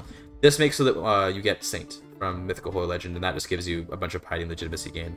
It's not really that good, to be honest with you. I would have liked this Saint was like way more pog. Saint is not that pog. It's kind of like whatever.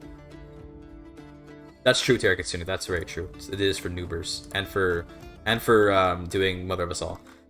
Legitimacy Disease is more. I think Legitimacy is more interesting system. You show off the other legacies? Sure. Here's the other legacies. So I'll just go through. So first one gives you a seed, just generates one, and that's cool. Second one gives you, so Ancestral Claims Colossus Belly is really good. You're gonna like this one, Dr. Sandwich. Okay. So I can actually show it to you because I have it. So check this out. If I declare one on this dude, I have an Ancestral Claim War here. This is because remember when I completed the legacy that gave me a claim to everything in the Empire of Abyssinia. I can attack this guy in a war where I seize all titles within his realm, de jure, to Abyssinia, and anything occupied. So it's an invasion, effectively. It gives you an invasion within the area that you've claimed through a legitimizing legend. And the important part is the occupying. So you can go and occupy these two, and then win the rest of it. You can occupy this one. You can basically eradicate a whole realm that way. And it works on even Abyssinia as well. You'll notice that in the hunt video that I did it where I took Constantinople using that CB. So I took Kerch. It was literally only one county I was taking. I took Kerch, and then I occupied Constantinople, and then when I ended the war, I got to keep it. So yeah. Does Iron Map mode still work? I'm using it right now, and it still works. So it's like regular invasion? Exactly, yeah. It's just like regular invasion. If you look at even Lasta, I should be able to. So it's based on, you see how it lists these here. He doesn't own these titles, but anything in the de jure borders of this empire, of Empire of Abyssinia, I can do that on. So even Adal here, I could attack him, Ancestral Claims. This is because of the second Dynasty Legacy that you can do this. Otherwise, normally you just get the claims. Because again, it just gave me claims to the kingdoms. So normally you wouldn't be able to do this, but because of the Dynasty Legacy, you can do it to anyone in the whole Abyssinia region. So there you go. Take the Plague lands. Good, I don't want that. I don't want the Plague, bro. What's next on this thing? What else do we get from this? Let me just look at it more. The Legend Artifact, right? We should look at that. So I think I needed an Antiquarian for it. No, I just need money. Okay, we need 800 gold for that. This is so this whole Legend system is very much like a money sink, like a huge money sink. Huge money sink. It's also new achievements, by the way. There's an opportunity to spend a ton of money. It's very late game oriented, I would almost say. You can obviously engage with it in the early game, like I'm doing here, but it's very heavy on the cash costs. So in the early game, it's fun to go for legends right away, but it's almost always gonna be worth it just to invest your money instead. Like here, I'm making like 10 gold again now, right? That's worth a lot more than what that legend was giving me. Although getting all the claims is kind of cool. So there's that.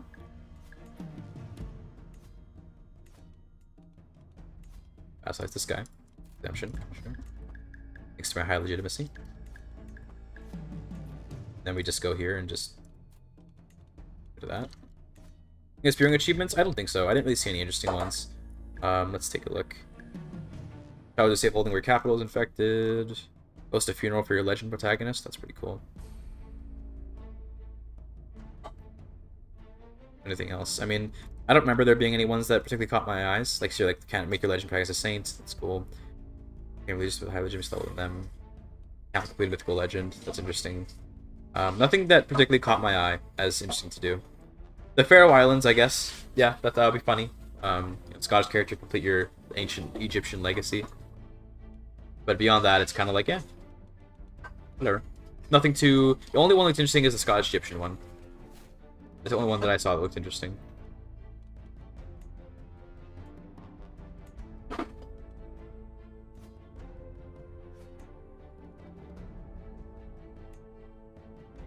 Lollards in Norway, by the way, or England, I should say.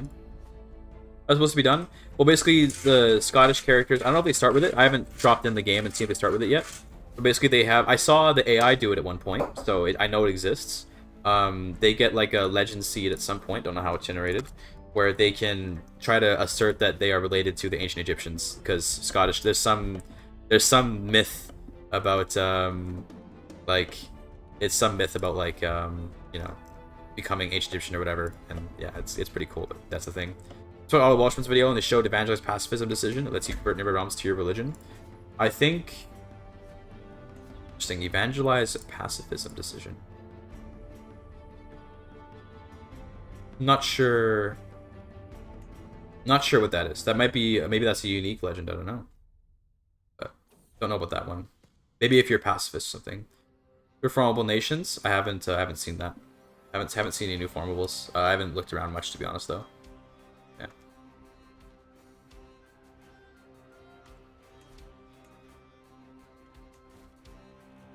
You can pass some more people by the way. That's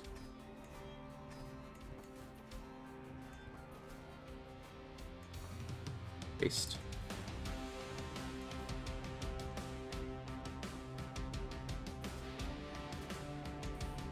By the way, the new board for the map, by the way, in case anyone didn't see it yet. It's pretty cool. Oh, look, my job.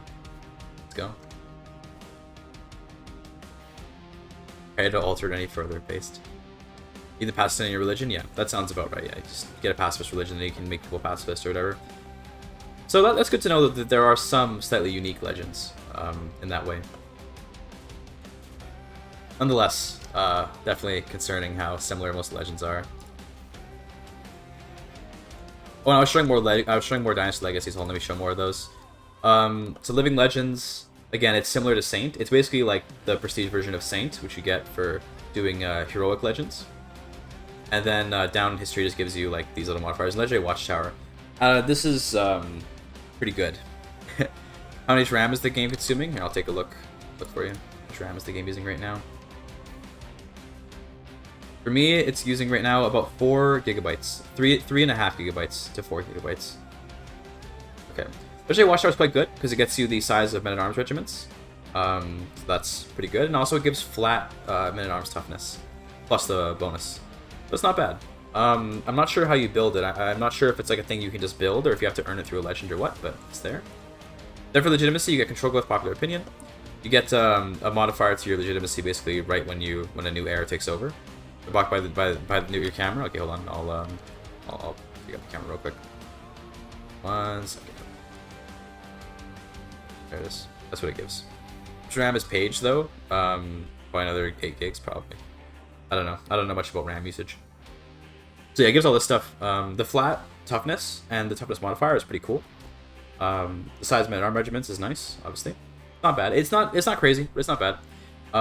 This gives you the ability to espouse legitimacy as an intent. So I like unlocking new intents. That's really cool.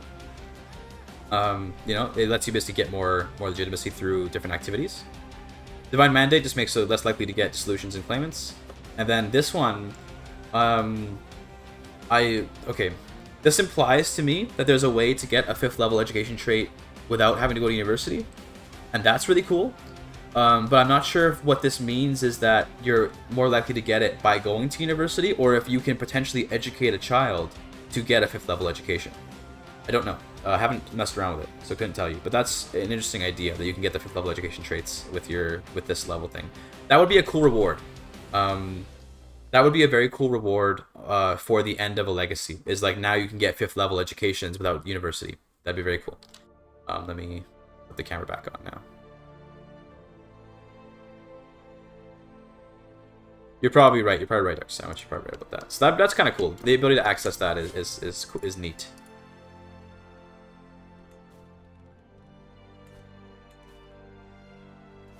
Maybe it means that. Maybe the little like send to university button. It could be that possibility. So we could go and form like the Empire of Abyssinia, and I guess we probably should. That would be reasonable. The CB is so expensive though.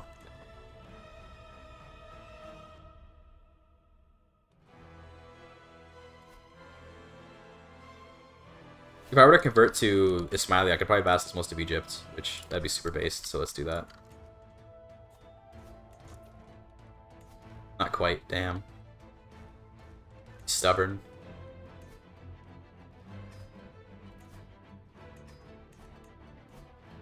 This is worth the dough. How much does it cost again? I forgot. What's its price?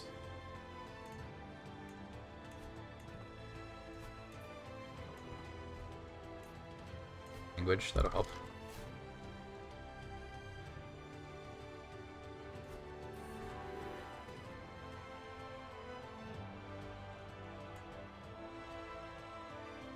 Oh, finishing the trees is not... It already was pretty easy in the past, but it's still quite easy today, I'd say. Finishing all the trees.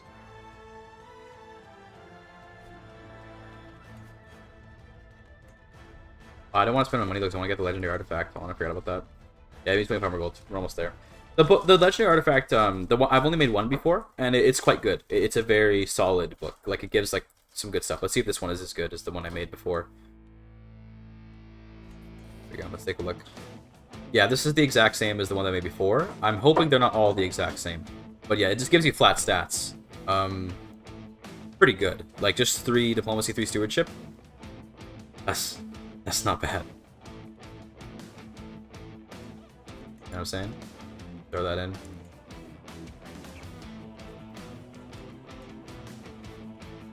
And yeah, you are right that I could... If I deselect the Empire of Abyssinia... Yeah, it does reduce the cost a lot. You're right. Oh, interesting.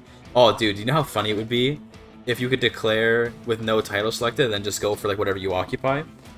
That's pretty good. Any health boost? I'm not sure if it has. I'm not sure if there are ones that have health boost. This one that I just generated, this was the exact same as the one that I made in a off-stream run. Like the exact same. So like, in terms of stats.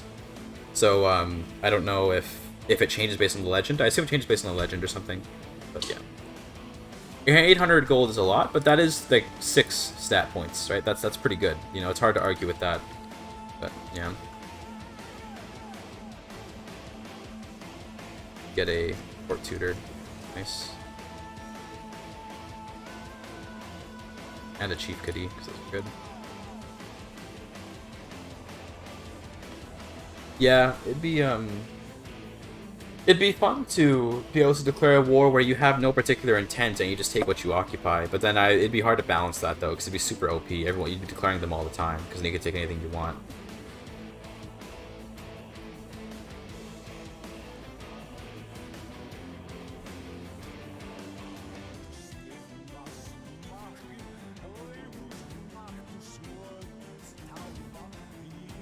We're going to Arabic. It's good. So you should, once you're done your wars, you should build a vassal assembly. He's got a bunch of wars to go through, so that's unfortunate.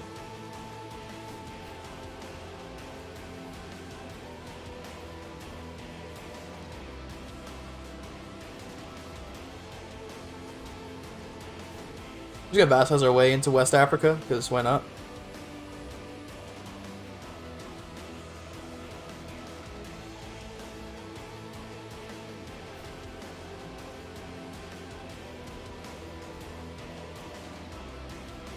Suspicious birth.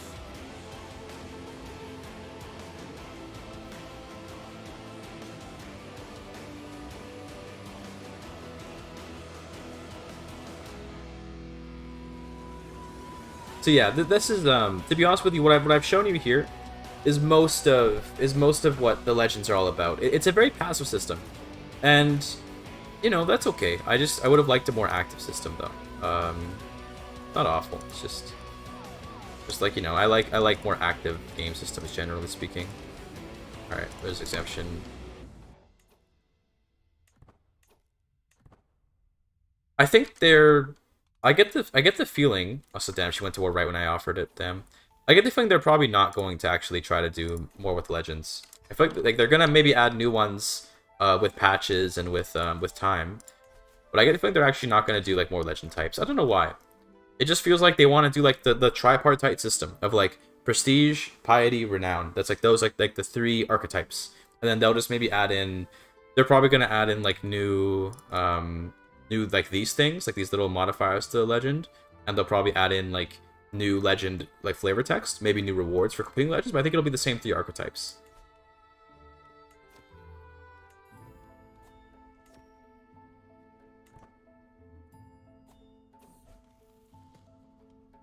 Yeah, maybe to be fair, core expansion might have misled my thinking, right? So maybe expect critical opinions on it. Yes, it does. So that's why I'm expressing my critical opinions. That's what I've been doing. But also we have a apocalyptic plague up here, by the way. We'll take a look at this as it spreads. But this is apocalyptic level. What do you call it? Maybe the core expansion like moniker has misled me to think this would be a bigger DLC. Because to be fair, maybe this is like a very small DLC in terms of, like, it's meant to be quite small. Because I'm just like, dude, there's so little variety. It's impressive to me. You know, it's impressive. I'm not. It sounds so insulting. I mean, more like it's surprising. It's more not impressive. It's surprising.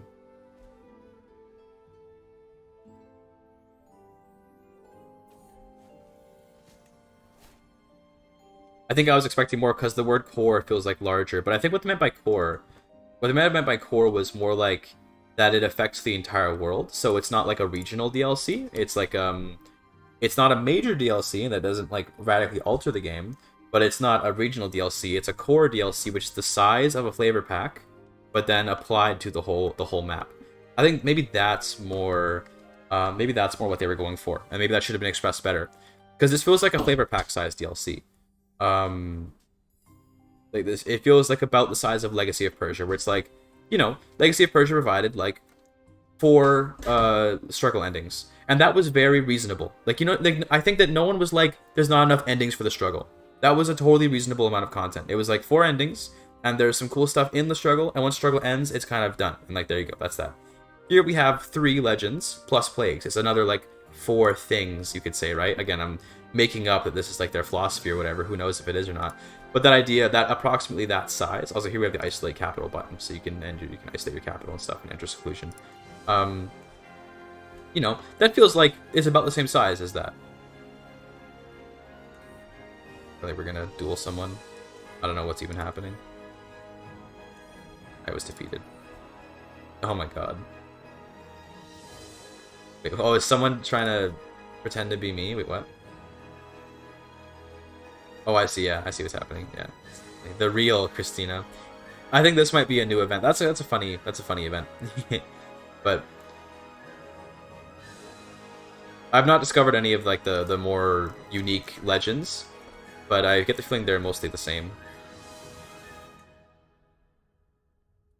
This expansion definitely has huge modding potential. Like, I completely agree with that. Huge modding potential. Absolutely crazy modding potential, and that's good. That is a plus for the DLC. Like, I as much as I say like we shouldn't be depending on mods and stuff like that, and it's important to still have like you know, usefulness in your mod that isn't just based on like modders. It's definitely also this vacillation modifier is absolutely fucking crazy. Just gonna take over, like, you know, all the way up to Jerusalem, just like that. That's crazy. Yeah, but you know, it just feels a little bit like I could use a little more. Also, now we have to save the holy site, but I want to wait for a heroic legend if I can. In fact, let me set my person to find seeds. I'm not sure how seed generation works. I don't know exactly how this works yet. I think it just gives you a chance to like create seeds upon certain actions, but I don't really know actually. What if this plus diplomacy education? Oh yeah, that would be. I mean, yeah, you'd be able to access like everything. Plus diplomatic court, right? Do I even have diplomatic? Can I do diplomatic court? I don't think I can. I could. Is there anything I could hybridize with to get it? Stoic would let me. I could also just diverge. To be fair, why don't we just diverge and get a stoic culture going? Or we'll do ceremonious. Yeah, for ceremonious. Arabic, because why not? Let's, I don't know. We'll just keep it the same. Just for the sake of checking how much we can do with a diplomatic court. Okay. Now let's check the list here. We should be able to vassalize a lot. Yeah.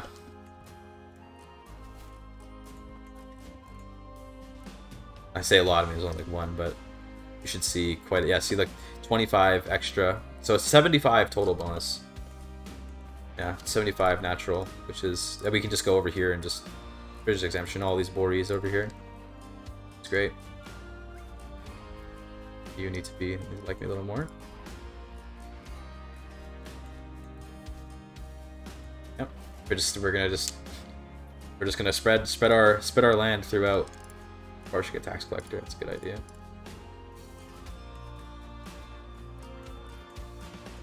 Yeah, so you see here, max legitimacy plus diplomatic court is pretty insane. Like this guy, we're just gonna, you know, I just conquered Egypt. That easy. I could probably get this guy too. Not quite. He doesn't. He's Sunni.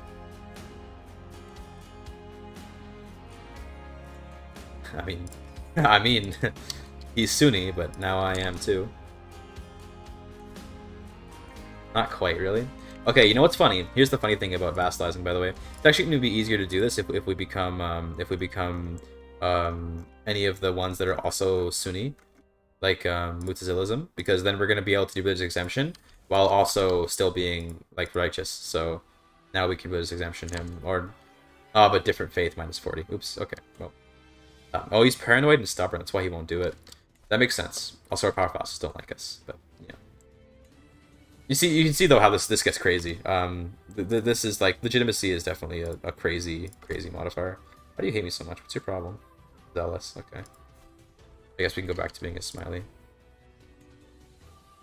Is the air will vassalize? Yeah, but I don't really care much to actually vassalize him. I just wanted to show off how powerful it is. So tomorrow? It does come out tomorrow, yes. It does come out tomorrow. I got early access. Throwing it off. Spreading around. Nubian boils.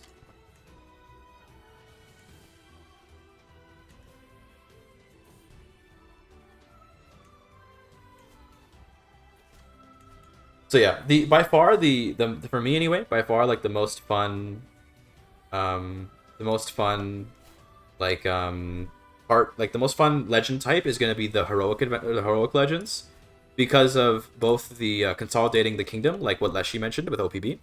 That is lots of fun to do, to consolidate a kingdom, and then also the kingdom tier adventures. That shit is like crazy. Like I did one in my Ivar campaign where I'll spoil a little bit. I conquered Normandy, right? I became Norman, invaded all of France. Well, I invaded all of France first. The Apocalyptic Plague is already gone. It already disappeared. It went away. I became Norman.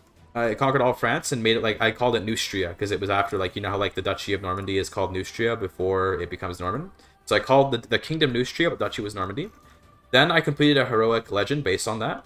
And then I did a heroic adventure to Egypt, and I conquered the entire kingdom of Egypt in one war and adventured there. So I moved everything over here, and some other guy took over France, and it was really cool. I was like, oh, that's awesome. That was a really cool system. And I learned Turkish. Yeah. Like the adventures were, it's really cool to have that in the game finally, because being able to just pick up and go somewhere else is always lots of fun for roleplay and even for gameplay purposes. I mean, you can just pick a kingdom that you want to go move to, and you can hunt cultures down and stuff like that. It's lots of fun. There's legendary adventure activity. So it's not an activity. It's a costless belly. Legendary adventure just sends you off to a new realm. So 1 second, chat. 1 second. How old is the character? She's like 60 or something.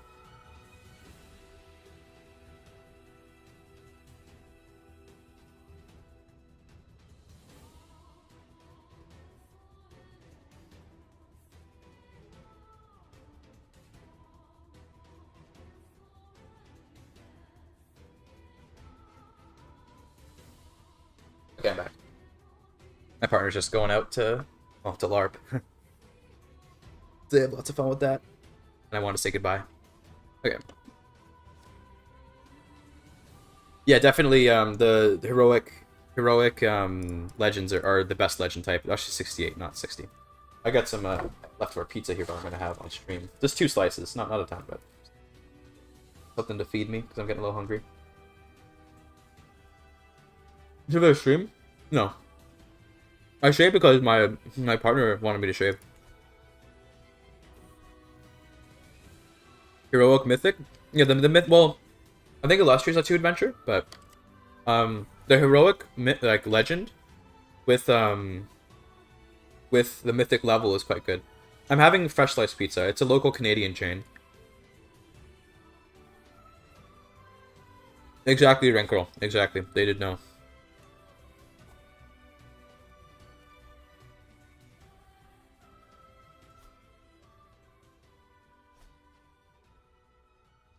That's right, Nikita. Heroic is type, Mythic is quality level.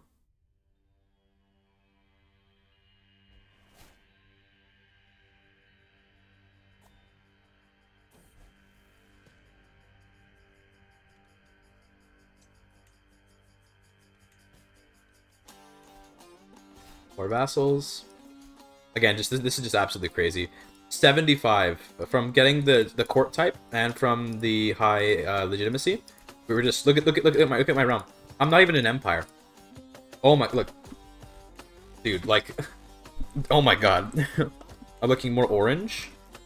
Maybe because of I don't know actually. Maybe maybe just might just be a trick of the light, but like just. I don't even have True Ruler. Okay, this is before True Ruler, by the way. Before True Ruler. Oh, this is they added this. They made so the map is on like a little table now, so you can look at all this stuff. So this is before True Ruler. I don't have the level 5 diplomacy education. I'm just like I just have like max legitimacy, and I have the court the diplomatic court. I'm not even level 10. I guess if I'm already at the max amount though, but. Yeah, it doesn't get any higher than this. But still, the point is, like, vassalization is just crazy. Now, obviously, immediately they're all like trying to break free, but.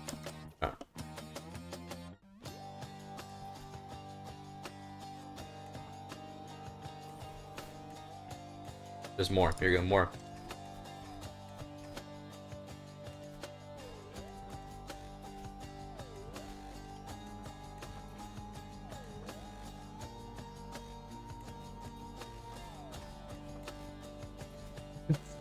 Like, bro.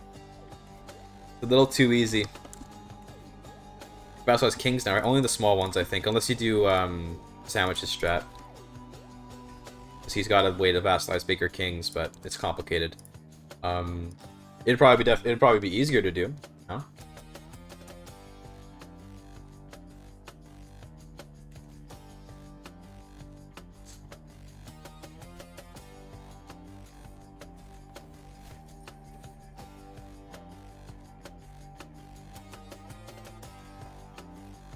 Obviously, though, doing this actually is kind of, hurting me. You know, we're actually kind of harming ourselves doing this, because it makes our court grandeur cost more money. But, ugh.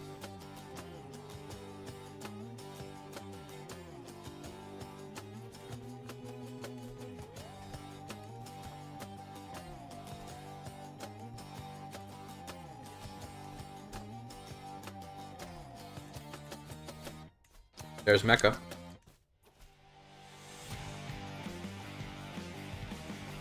And here comes the rebellion. So here's what you do. Any rebellion that has peasants in it, locate the leader. So here we see the leader. He's only got 1,000 troops. This is all of his troops. The lords don't matter. You know this if you played CK3 for a long time. We kill this army, we win the whole war. It's that easy. And there you go. That's the end of the rebellion. And there you go. Just thanks for the money, I guess. That's how you handle rebels, by the way. God, they need to change that. I don't know how to fix that, but they gotta change that.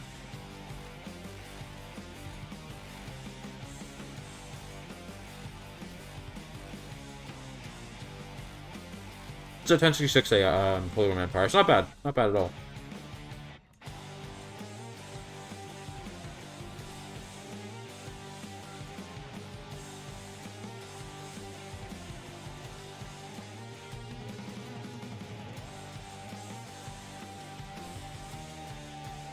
Someday more Ninja's factions, yeah. One day.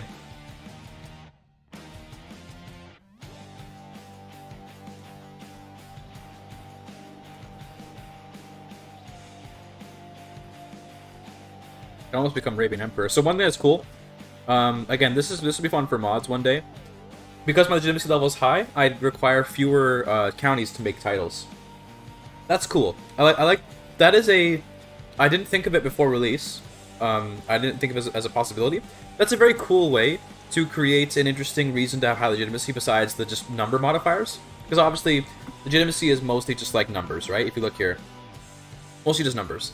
But being able to make titles with fewer counties, that's pretty cool. That is very unique. You know what I mean?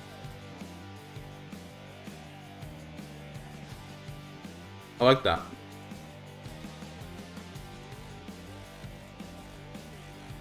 Alright, we should become Ashari now so we can vassalize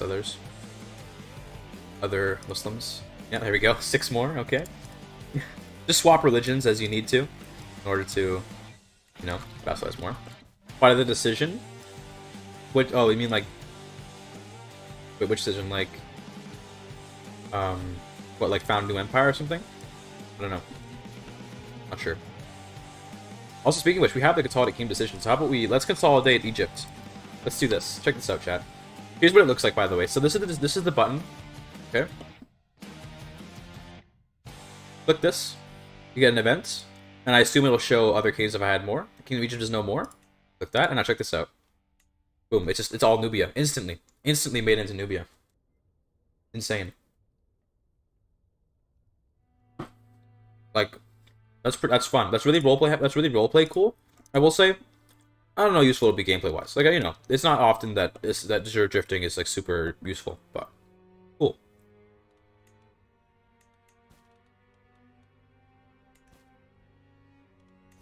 I don't know, Wrinkle. I when I was initially playing off stream, the events did have a weirdness to them. I didn't know how to explain it. I'm not sure if it's faster, but it did feel different. You're right. I'm glad you brought it up because I thought I was being crazy, so I didn't say anything. Events pop up differently now. I don't know I don't know in what way. They just do. Maybe when other people play it, they can explain it better. Just a little weird.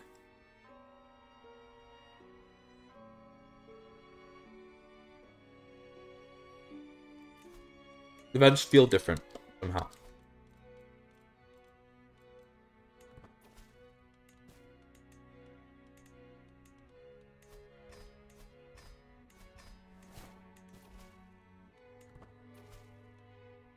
Yeah, I don't know. I couldn't put my finger on it, but you're right that something is different.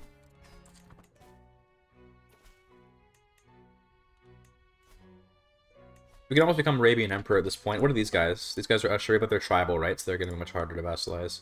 That's the problem with these guys. Tribes are always hard to vassalize. That's how it is. Also, my powerful vassals don't like me very much. I could try to also go get True Ruler. If I had True Ruler, I mean, we'd be killing it. But let's see. I can try to get there.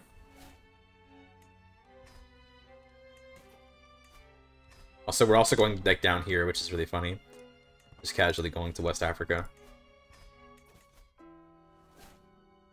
Oh, damn, I have a free perk that I can't spend because I have maxed out my learning already. I keep clicking it instinctually because I'm like, oh, a perk, let me use it. And then I can't.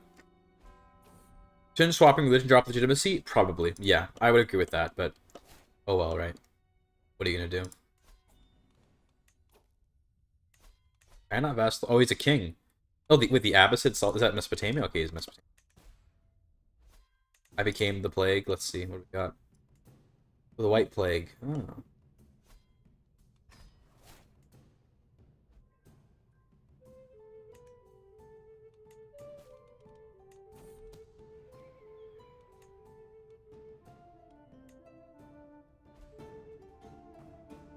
Beats is almost done. Oh, hear it. That'll be fun. We're gonna give us access into. Oh my god. Now we're up here.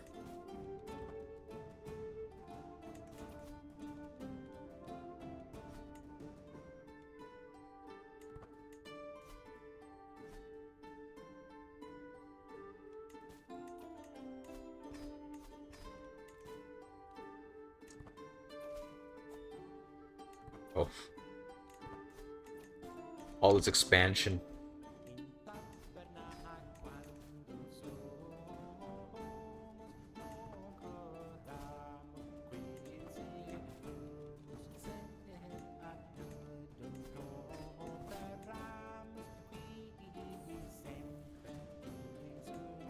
Seems legit. Maybe he's upset that you let him cuck you. He's like, bro, that's not respectable. Who knows? Is that enough to make Arabian Empire? It is. I just need money. Okay. Maybe we got some prisoners or something? No, we don't. I need money.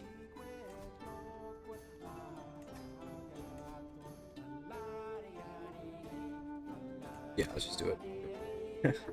I could probably lower my Or lower my amenities as well, because you probably are paying a lot of money right now. Yeah, 30 gold a month is a lot, so let's just lower that. Cool. So I'm just gonna casually become the Arabian Emperor, like without any like effort at all.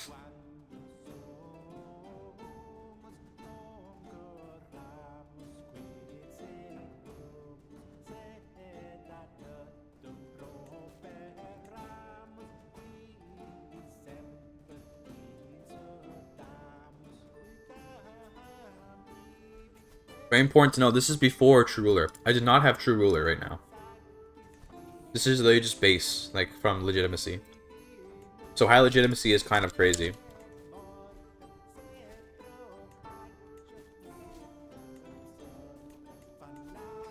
Like, it's just doesn't stop, man. Gonna casually do a world conquest real quick, boys. Omega lol. I'm joking, I'm not gonna do that, by the way, but, you know.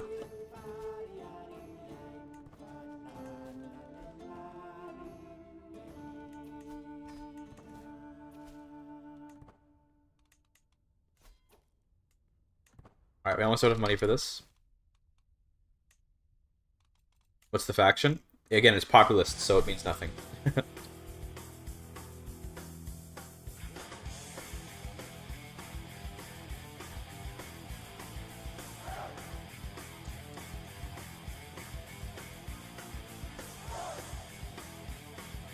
Sandwich already did. Sandwich already did a world conquest. She did it in like a month, or I forgot how long it was, but how long? Sandwich, you're here. Tell them about it. How long was your world conquest again? It was ridiculous.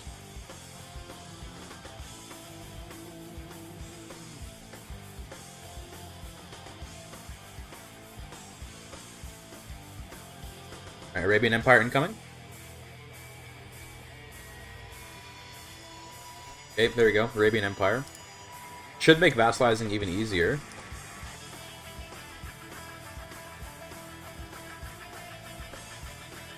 Just at war. That makes... Oh, nice. Free money. Can I become Persian Emperor? Okay, so they quite a few countries for that.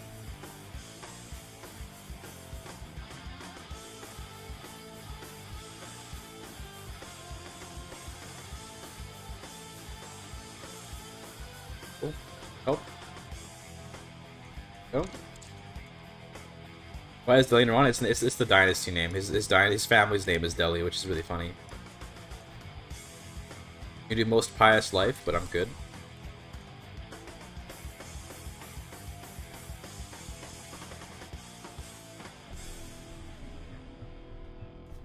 I should probably usurp this kingdom.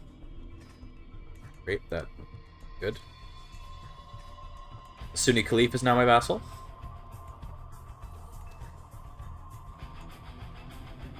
Could I become like king of Persia? And we need a little more land. Sorry, I got hiccups. A little more land for that, then we can do that.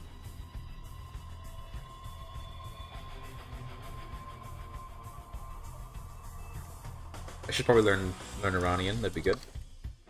Cute little Seljuks, yeah, isn't that cute?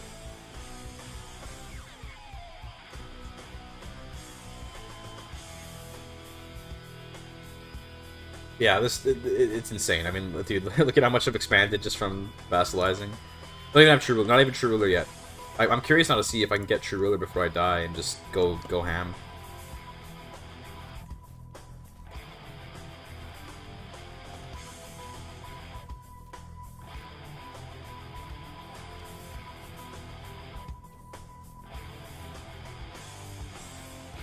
I mean, the Cleaver rivals, Sag. I can dude, okay, what a Giga Chad. I can condemn the... I'm not gonna spread your legend. I can condemn the Caliph for his sins. Based. Left in the Shrekage.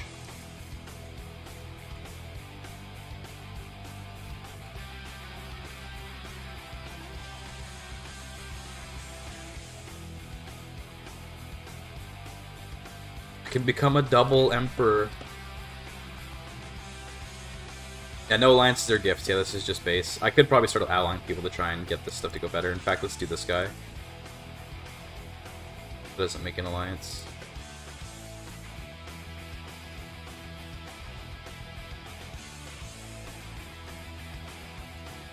Sure, let's do that. Now Kazakhstan should be more willing to... Although they're at war, eh? Yeah, that's fine. 10 more patches, surely. Okay, there's gonna lose his war. May lose now, sir. Thank you. Take this money. Not quite still. Okay, let me convert to Maturidi. That should make it go. No, you kidding me? Oh, he's fickle. God damn it. Also, my grander's a little bit. Actually, grander's fine. I think I just would need to. I'd need to like can befriend. Yeah, I mean, I could befriend him, could romance him. But I want to learn Iranian though. That first, but yeah, I mean, the point is that it'd be pretty easy to. It's pretty easy right now to just get vassals everywhere, which is absolutely insane.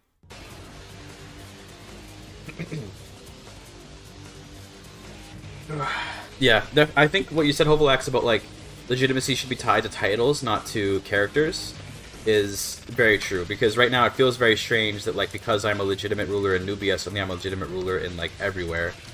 When it's like, well, that probably shouldn't quite be how that works.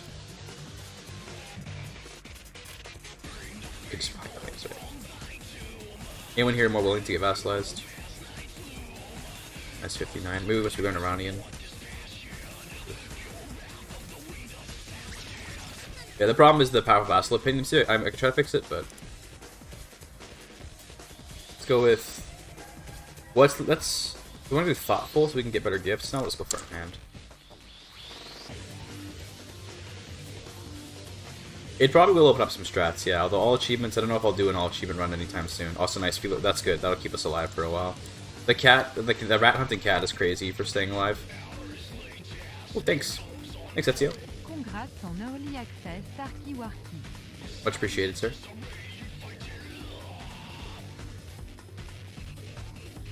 We learned Iranian. That's good.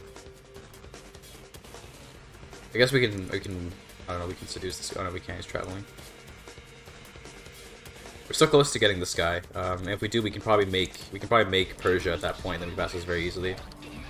Actually, no, it's 19. Okay, down. Persia's big. Yeah, I imagine what you said, Zifrigen, is like, it's probably true that it would be hard to track that. So of course they're not going to implement it, which you know, fair enough. I don't know, ProDK.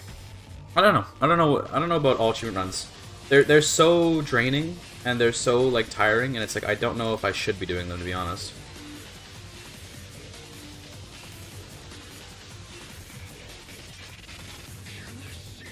So we do have a pink box here. You hate to see it. Oh, there it is. Weird. Next to gold. Oh, this is their legitimacy. This gives you what their legitimacy is. That's all it is. Which is cool that we get to know that.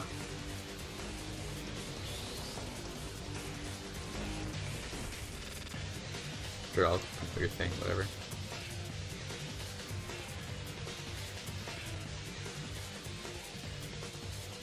Oh, some streams? Yeah, we could do it in broken up format. Yeah, that would be fine, but I wouldn't really want to do it in one big stream anymore. Okay, the vassals are liking me more. Let's try to send some gifts out to people to like me. You should be... Oh, he's... Of course it's you. You need to die. Gotta kill the Caliph, bro. No way around it.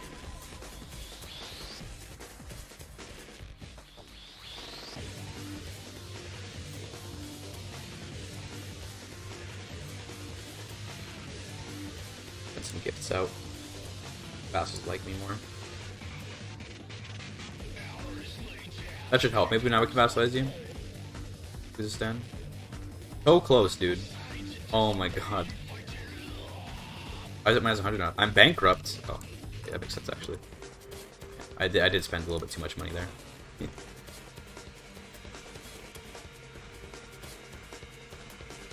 We've got some Turkish vassals under our belt here. Trust me, they accept vassalation. They just need some time.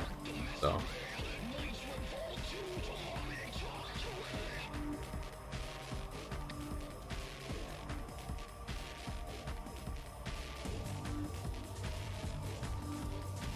It's for the other guys. But why do I get that, even though it's his legend? It's kind of weird. I wish I could usurp legends. That'd be kind of fun to like steal a legend from someone, but alas.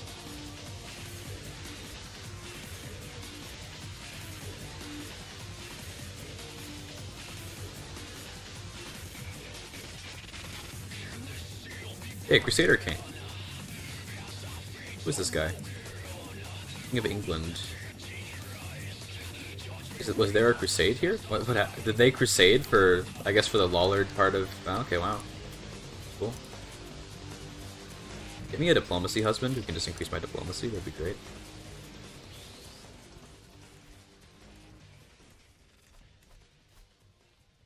Yeah, we can get you. You're good. Get in the realm. Need 3 more counties. Be arrogant, you won't take it. Probably this guy's the next best bet. Yeah, we can get him. Can we seduce him? Let's romance him. Perfect. Rip Lollards. Yeah, you hate to see it.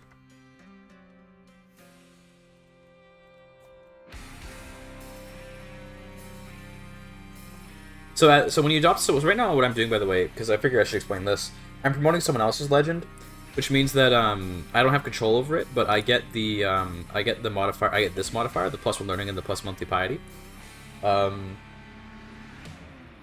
and that's cool and all, but basically like I don't know, it feels like it's never really worth it to spread someone else's legend because you can't steal it from them. You can't like partake in the myth. You just kind of like gain the tiny benefit here, and then I guess you can hope that it spreads into your counties because you want the county modifiers.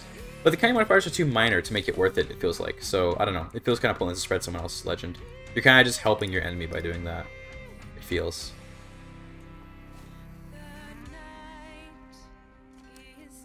End of a poem. Oh, dude, let's go.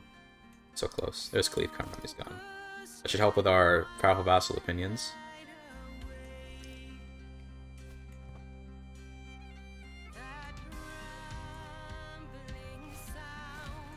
What's this? Thanks, Blodge. Jimmy did not fall off. No, it's good. Did fall off. This was unexpected. Indeed. We're almost done romancing him. There. Oh, no, not cool. I still have the +50 legitimacy, yeah. Oh no, I don't. I lost it. How did I even lose it? Wait a minute. You're right. I guess I didn't realize I lost it. I don't even know why I'm losing legitimacy. We probably should keep our enter higher. Cool. Yeah, I don't even know why I lost legitimacy. Muslim funerals are the same as Christian ones because they both have the Stoic burial. So basically the types, if we look at the types here, oh no, I wanted to create a new faith. If you look at the types of burials, there's 5. So you have Stoic, which is like your traditional calm burial. Bewailing, which is just the same thing, but then like it's more stress relief because you like spend a lot more time publicly grieving. Cremation, so it's cheaper. Sky burial is like the special one. This one is, I don't know, it's different, I guess. And mummification, which is the most interesting one. It gives you artifacts when you do funerals. So I don't know what the artifacts are like yet. I haven't messed around with it, but pretty cool. Pretty cool. Once we make him a lover, we should be able to get him. There we go. Easy clap. Probably no exemption. Not with exemption. And now I should be able to make Persia. Never mind. I think I need to get more legitimacy before I can. Hold on.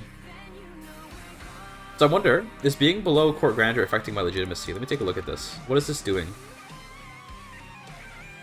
No, wait. Yeah, it doesn't seem. It just gives minus prestige. Yeah, okay.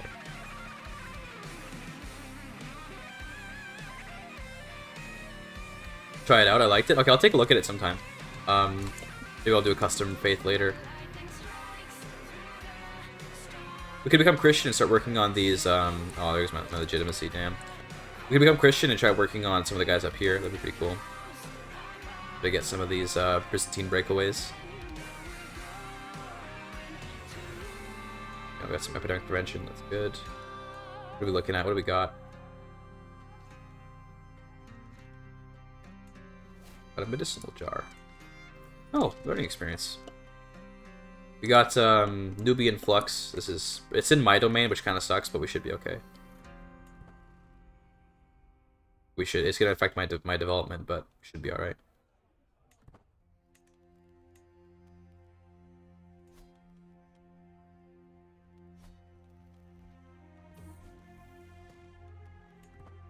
What's up, NPC? How you doing? Yeah, Legitimacy, I'm not sure what the best way of handling it is right now. Just make a video out of it? Sure, yeah, I'll try to explain Legitimacy and stuff in some video or something. But, yeah.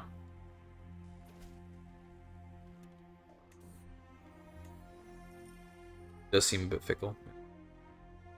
I gotta watch it more closely. So I can keep better track of it. Because right now I've just mostly been ignoring it. Can I funeral anyone? Do we have any recent deaths? No, because that's one of the best ways to get legitimacy is funerals. We can hunt, and hunts give some, so... A quick hunt. Antelope sighting, that works. Let's do a basic one.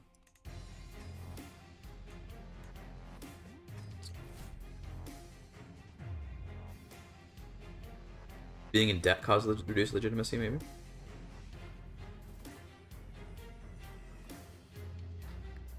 Thought maybe with that, but...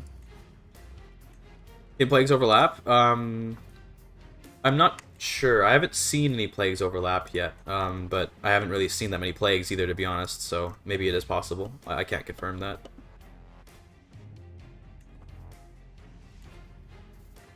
Byzantine boils, the Greek pox, it's a major one. Ungachuk's pox, King Rateg's pox.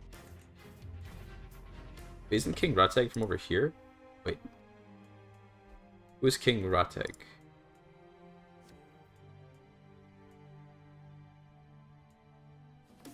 Oh, what is this guy? No, that makes sense. I was like, who's it's that guy? Duels for legitimacy? Yeah, just duel your own knights. That'd be kind of cool.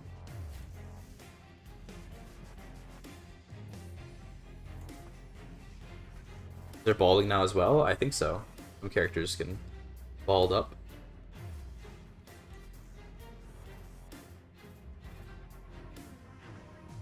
Ugh. Almost hunting time, so we can get our legitimacy back up.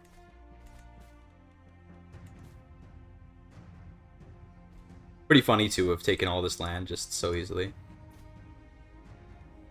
Antelope time.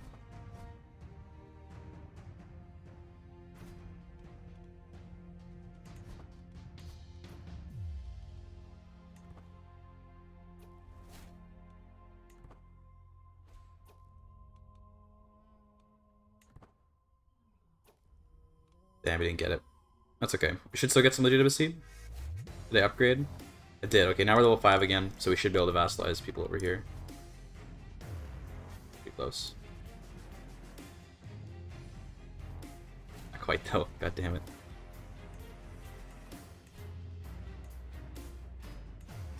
Other people though, that sounds good.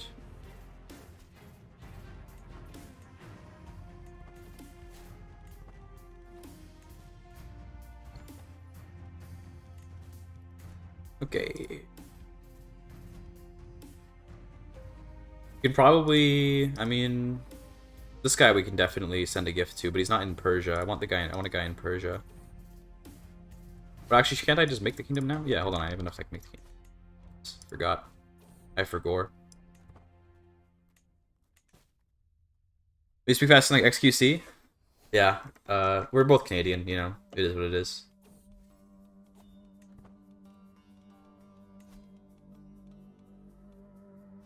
Canadian debuff. True. True.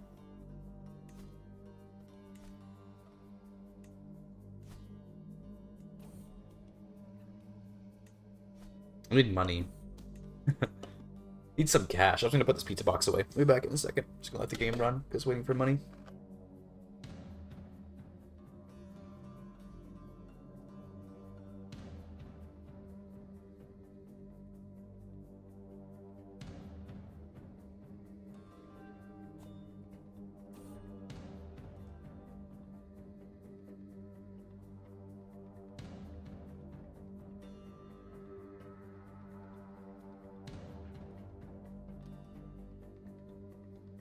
Where were we? Yeah, the British debuff is way worse than the Canadian debuff. Canadians are relatively easy to understand, but British people, I mean, fuck, dude. They even speak English?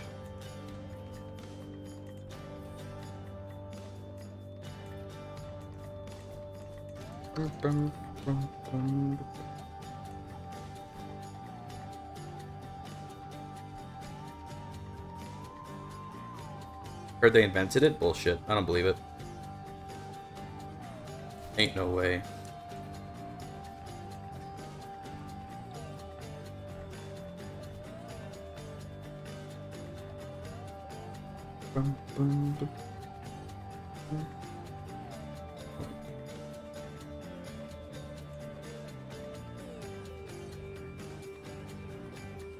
Dude, I love hating on the British. There's no people more worth hating on than the British, really.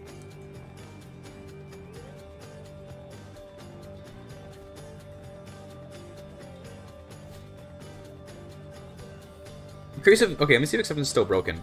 Is this number gonna increase at by the end of the year? Plus, keep it in mind, plus 1.31. So we should see Kurdish culture gaining acceptance. From when I was playing, it seemed like culture was going up. Yes, I can see my opinions. I talked a lot about my opinions earlier, Lodge. Whatever questions you have, you may ask, though. 2 dip perks. We only have 1, actually, because one of them is a learning perk that we can't invest. But, yeah, 1 perk.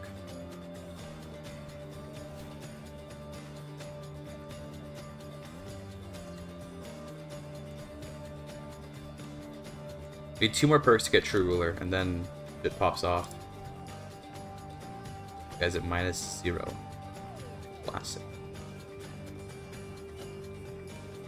What about the Quebecois? We don't consider them Canadians. They're Quebecers. No, don't give him.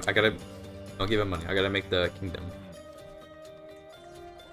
What does the game start with? Some certain characters have like different starting seeds, but no legends. Like, there's no legends in the beginning of the game in the sense that no one starts the game with a legend already active. But some characters start with seeds they can immediately use.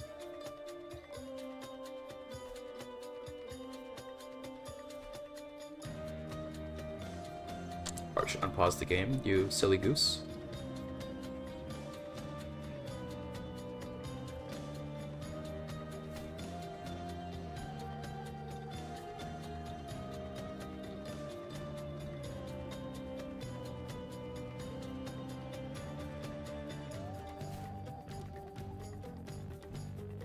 Secondly, this in the top DLC so far. Thirdly, do you think the boss will just make the game even easier? What's your favorite aspect of the DLC? My favorite aspect probably is the relatively, genuinely cool effects that completing different. I can't show them very well because it's not really a way to like show them nicely, but the cool effects of completing mythical level legends. Like, some of them are actually really cool, and I'm like, yeah, that's awesome. I love seeing that. That's probably my favorite part. Is in the top 3 DLCs? Let me think what top 3 are. So, Tours and Tournaments, Legacy of Persia, that's my top 2, just right away. So then the question becomes, what would take place number 3? Would it be this? Or would it be, probably the next best one would be Northern Lords? It's hard to say. It's hard to compare this to Northern Lords, because obviously it's a bigger DLC than Northern Lords, but, I think Tours and Tournaments takes #1 spot just very easily. Royal Court would be up there, but because Royal Court as a DLC wasn't actually that good, it was the free update that came with it that made it good. I don't really want to include it. Yeah, I think Northern Lords beats this one out barely. Because Northern Lords was like really good. Like, it was real good. So it's hard for me to say like, oh yeah, this beats out Northern Lords. Like, nah, it really doesn't. Any new court events? I haven't really been doing many court stuff, so don't know. I'm sure there are some, but don't know how many. So I'd say this probably isn't in the top 3 then. Like, barely though. It either is number 3 or it's barely number 4. Like, it's right on the borderline of top 3, I'd say. Given that the first 2 are easy shoe-ins and then the third one is hard to think about. That's what I would say. There's problems with this DLC for sure. Well, no, I shouldn't say that actually. There's not really problems with it. There's a lack of ambition. That's which could be argued to be a problem, but which, you know, I wouldn't say it's necessarily a problem. It's the lack of ambition is disappointing. It's not necessarily an actual issue with the game. It's just a disappointment. Let's send you a poem. There we go. There's there's legitimacy in action, by the way. You asked about legitimacy makes the game even easier. Legitimacy, in my opinion, like so far from what I've played, absolutely makes the game easier. Because maintaining relatively high legitimacy isn't that hard. Like, it's not super easy. It's not like, oh bro, like you're always gonna be at maximum legitimacy no matter what's going on. You do have to work to increase it, but once you do, you don't really lose it very easily. Like here, I'm gonna get a nice legitimacy boost from once this faction fires, and then I can just go and kill the little, the little rebels, and that'll be useful. But yeah, to give you an idea, I've only fought one war in this entire campaign. I fought to claim the Kingdom of Nubia, and then after that, just vassalized everything. It's kind of insane because this level of legitimacy gives you 50 extra reason to vassalize, which is just insane. It's way too good. In combination with the diplomatic court, it kills. We're probably gonna convert to Christianity soon, and then just go and vassalize all these guys. That'd be hilarious.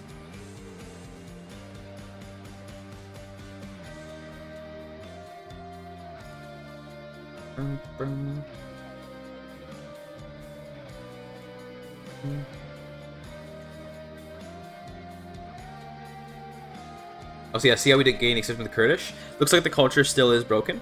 I don't know if this is going to be a thing that sticks around in the full release, but right now, you don't gain any cultural acceptance over time with any culture, which is really annoying. Do lingua franca? No. Absolutely not. Although we got Sudanic pretty far here. But no, I don't want to do lingua franca, that'd be too annoying. Any Paradox devs in chat? Probably not. They probably have more important streamers to be looking at right now.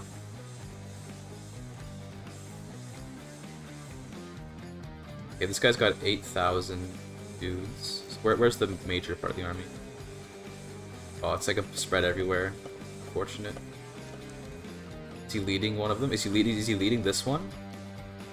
Okay, we can try to just capture him here. I believe from what I saw of Lath's video, it is like extremely devastating. Like it's crazy powerful. So I do believe that it is going to be quite the devastating plague. Vassals probably can just handle this one for me, honestly. I don't think I even have to go after any of these guys. Okay, one more perk for True Ruler, and then we vassalize even more.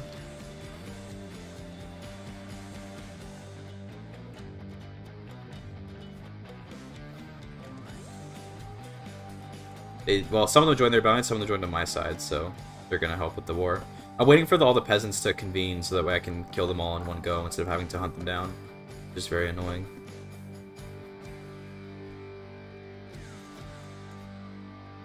Okay, another group of rebels. How many are in this? 500. Okay, this is an easy one. We can just go and quickly kill this guy. End this war. But apparently it's going to take me like a year to raise the troops, so that's unfortunate. Can this guy just come down here and kill them for me? That'd be like super good. Yeah, just go. Can you kill them for me? That'd be like bonkers. Although we did get some troops, so we're good. That'll end the rebellion immediately. Cool. Means we can get some money. I doubt the AI will do that, because the AI just doesn't really tend to, like, give gifts out to random rulers to increase opinion and stuff like that. I don't think they'll end up doing that, unfortunately. It'd be funny if they did, though. Imagine, like, it'd be cool to see, like the huge, like, waxing and waning of a big empire where, like, it gets a bunch of legitimacy and then vassalizes, like, everyone, and then the king dies and then it collapses. To see these little micro empires that, like, rise and collapse. So, yeah.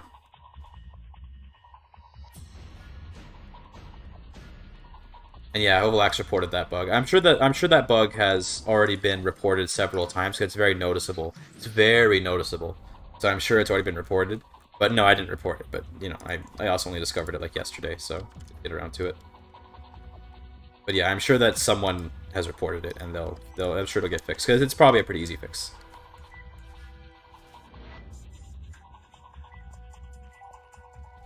It's the only. I will say though, good on Paradox. That's the only bug I found so far, except for sometimes you get a little like no texture box in the plagues every once in a while, but very rarely. Genuinely didn't see very many. The only bug I saw was the lack of like not getting any cultural acceptance. That was literally it.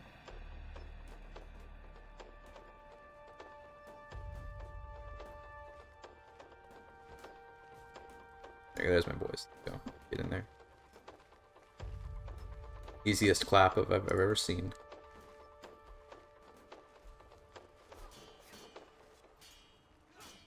New sound effects. I don't know if you guys can hear them, by the way. They got some new sound effects. They're all right. You know, I don't really care that much for sound effects, to be honest, but they exist and they're not bad.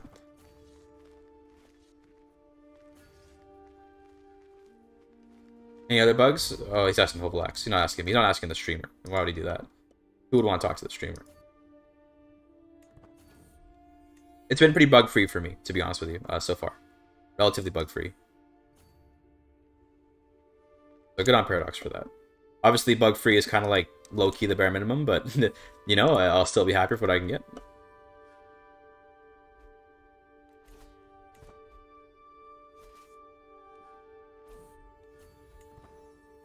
Gonna chase these guys down.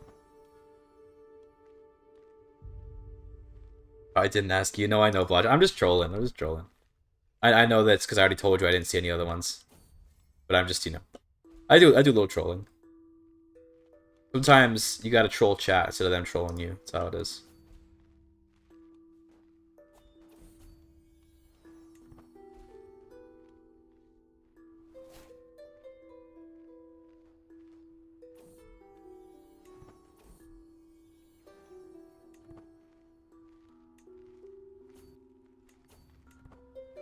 Get up there.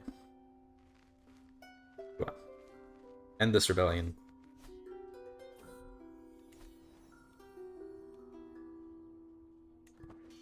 Nice. There we go.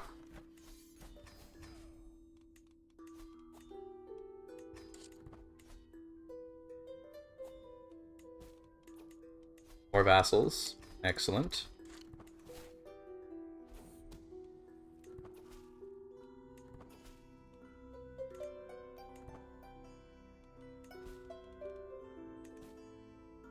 Yeah, we got any more legend seeds or anything? I mean, maybe.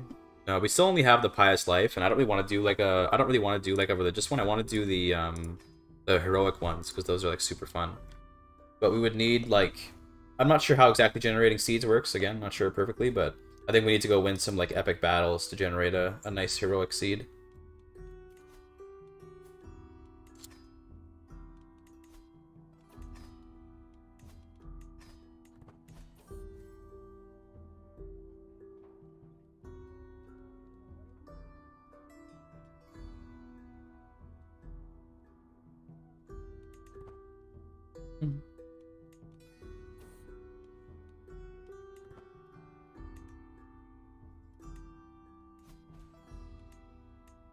We probably want to go Christian so we can start vassalizing in Byzantine Empire. That'd be kind of funny.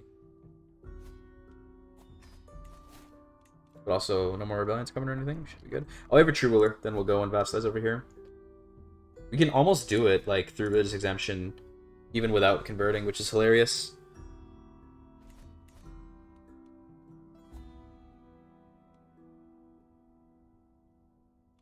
Oh, I'm about to die. Okay, that's fair. Makes sense. We get a diplomacy husband again. Better vassalization and stuff.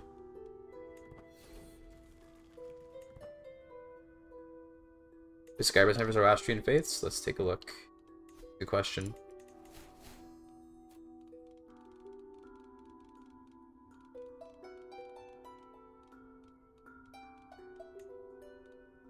Okay, you have communal identity for Mazda. Communal identity for Haphrodism. Communal identity for Gao-Martianism. Communal identity. It's just communal identity, and then except Mazdakism, which I don't know if it even had sky burials to begin with. Maybe it did, but this is theirs now. Yeah, it looks like it's mostly communal identity. That's what they replaced it with.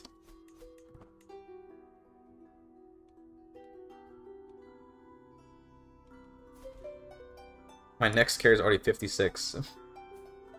Probably should get you married. Got 3 bastards. That's...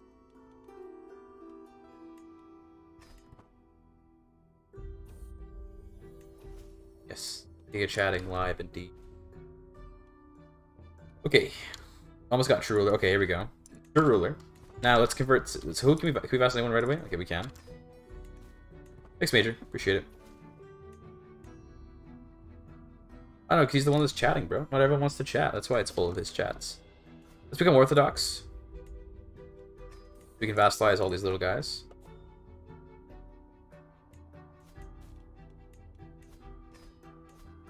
Also, we can get money from the Patriarch now. Cool.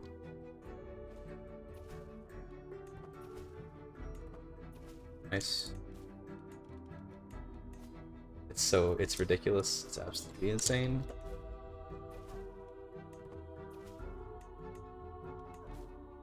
Just moving in here. What about these guys? These guys are Muslims, but they're pretty big kings. I doubt we can get them. Yeah, this is probably not gonna happen. Where else can we go? Why aren't you want to get vassalized? Okay, we can just send you money. Cool.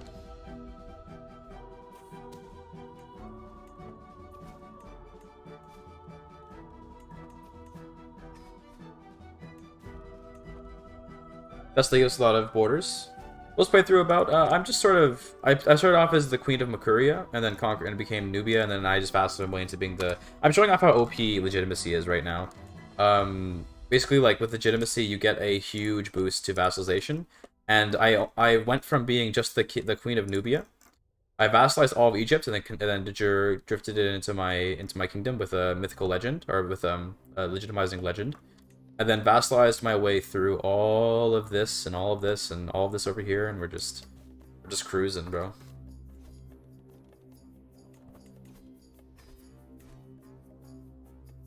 Church of England or Anglican? I don't know. I don't know what would be good for that, honestly. It's kind of whatever, I guess. Maybe like maybe lay clergy. I don't know if that's accurate, but yeah, I think that's most of who we can like. There's not really anyone else we can leapfrog to, unfortunately. Jared is okay. Let's become a baddie. Hold on. To a baddism. Yeah, hold on a minute, boys. I have the timer because it increases the pogs per minute. I'm not actually speedrunning though. It's just kind of there. He's at war, unfortunately.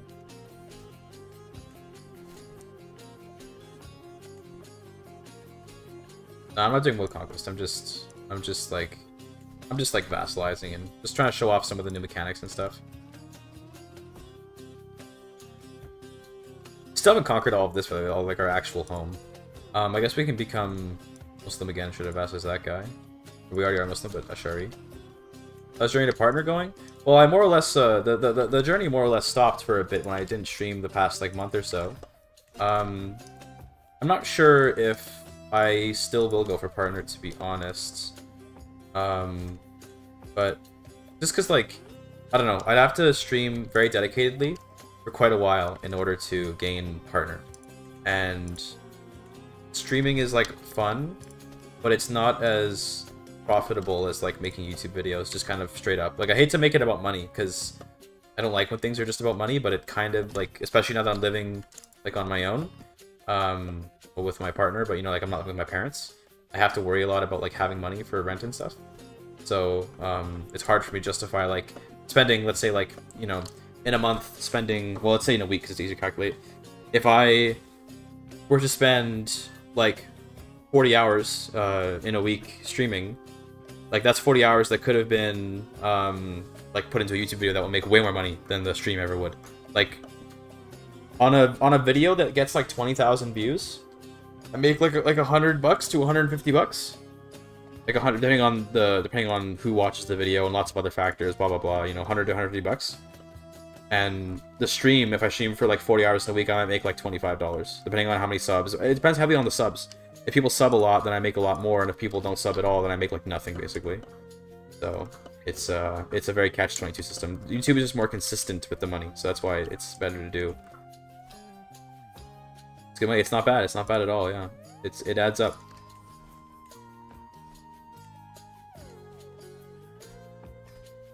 could become the Empress of Kanan Bornu. Be kind of funny.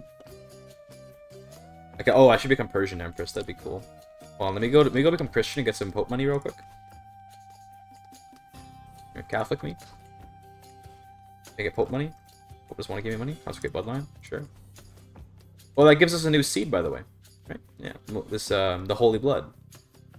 Legitimizing seed. What does this do? Any plans to finish your degree? Maybe one day.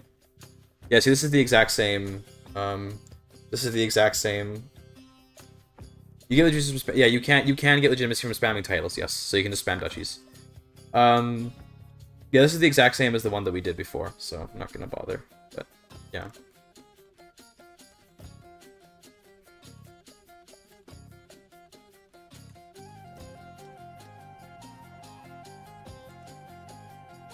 And change it to funny as fuck. Yeah, it is what it is. Okay, now we can get Pope money. There we go. Good. I am out of piety now though, so I'm staying Catholic, I guess. Persian Empire, there you go. Let's be Persian. I don't know, it's cooler, I guess. So all of this through vassalizing. What happens when you die? I only have one daughter, so it goes to my one daughter. Best of luck to her, I guess. Yeah.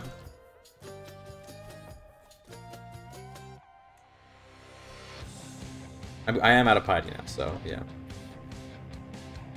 Well, yeah, I'm obviously not RPing right now. I'm just totally like I'm just going balls to the wall and doing all kinds of crazy like mechanical stuff because this is not like an RP playthrough or anything. This is just this is just like do whatever. Yeah, this was really all just vassalization. Absolutely insane. This was with True Ruler, but even before True Ruler, I had all of Arabia. I think I kind of want to stop this campaign now, just because like I don't this was fun and all, but I don't really want to continue this campaign. I want to start another one. This was just so that I could quickly show. I guess we can see what happens when I die, because people are curious, but the Empire probably will crumble, yes. I can try to keep it together, but I don't have any money. My income is trash. I wouldn't be worth trying to keep the realm together. I'll do a different playthrough where, I don't know, I'll play in like England or something, because that's like my favorite. Because I just did this so I could quickly show off how Legends work. Because basically I dropped in the stream, I was like, okay, let's get this stuff out of the way. Let's talk about how Legends work, and let's talk about like, let's talk about like, the new features and all that, but now I think I want to, like, play the game properly and make a little campaign or something. That'd be fun. Quaresmo Ogas, nice. Do you like the Empire? Yeah, without money you can't keep the Empire together, it's fucked. Money is, like, the most important, like, number in this whole game, to be honest, is just use your money.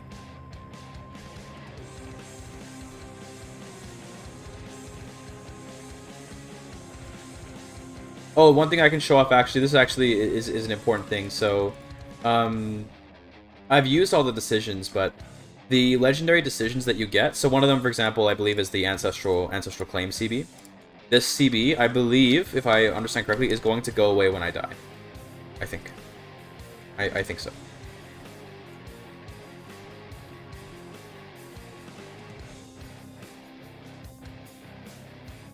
Fine. Yeah, it's one thing, that's basically when it comes to streaming is really fun, and I found a niche initially in streaming because of the speedruns.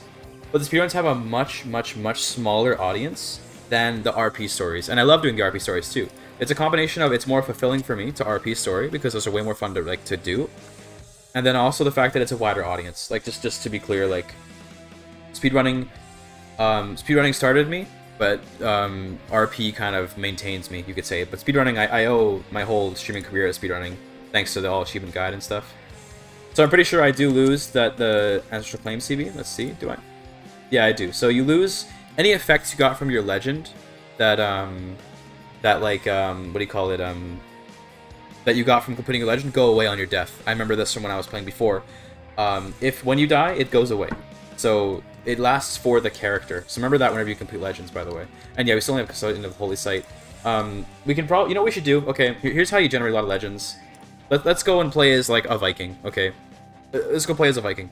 Because, it's way easier to get Legend Seeds if you're always fighting big battles, and if you're always doing a lot of stuff, and, it's difficult when you're playing, like, a relatively settled down feudal ruler. I really gotta use the washroom, by the way. I gotta poop. So we're gonna take a little break real quick. Just a break real quick. I'll be back in just a minute. AFK screen on. I gotta take a shit. Way back.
Okay.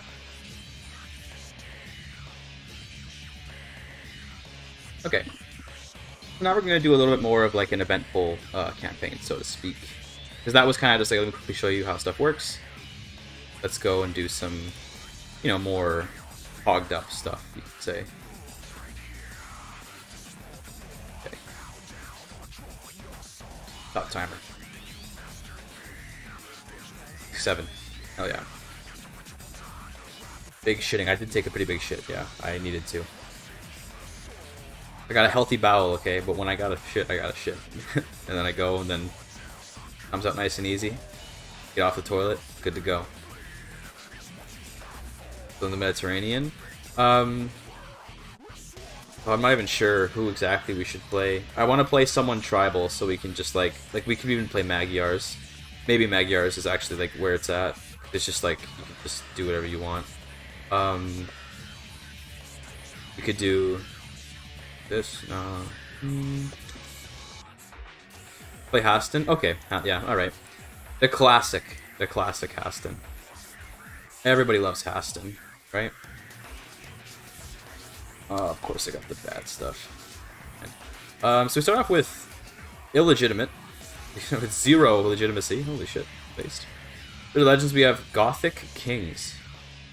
I don't know what that is, but I would love to do that. We have to have a kingdom tier rank for Gothic Kings. Okay, I'm sure that sounds good. Gotta do that. I gotta become a king though. That's pretty easy to do. Where should we go as Haston? Where do we want to settle down? What's a good place?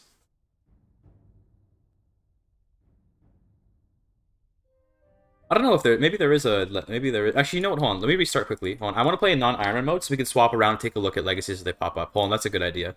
Sorry, I know we just got in, but let me quickly go non-Ironman mode so we can... if there's a legend that we want to look at what the effects are, we're going to go and, you know, swap characters and just take a look. Because I wanted to do that before with the Roman Heritage one. Just scripted legends? Nothing that... If not, it's Hasting. I always say Haston. That's how I always say his name. But I don't know... I'm not going to act like I know how to say Norse, bro. I don't know. I always pronounce it as Haston. That's how I do it. But Hasting? I don't... You know, I wouldn't know which one's most accurate. Do we still have Gothic Kings? We do. Okay. So I'm going to swap... Let me swatch over to Fairhair. Has he got anything special? Hieros? Gamos. Okay, so this is unique for... This looks like this is unique for the Yngling Dynasty. Okay, we'll keep an eye on that later.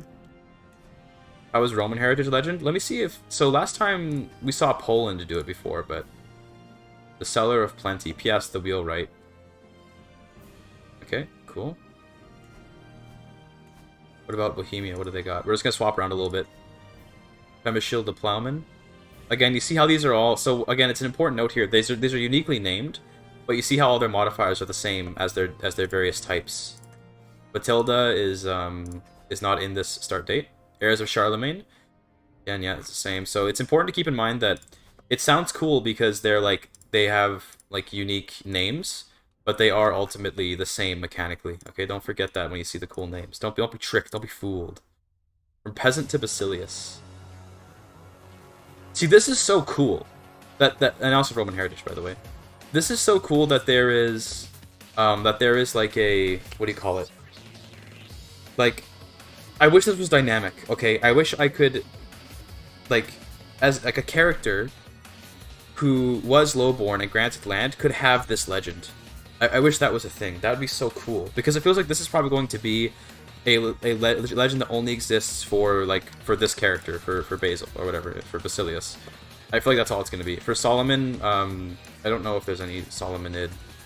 There's nothing here for this. We can check in Abyssinia, maybe. Sons of David. Yeah, I think also the Georgians also have Sons of David. But only the Bagratunis, I think. Yeah, they also have Heirs of David. Or, wait, Heir of David versus... Was that Son of David over here? Yeah, so this is different. Sons of David versus Heirs of David. What else? Maybe we can check... Is there like a Carthage one? No, it doesn't have any. Okay, get fucked.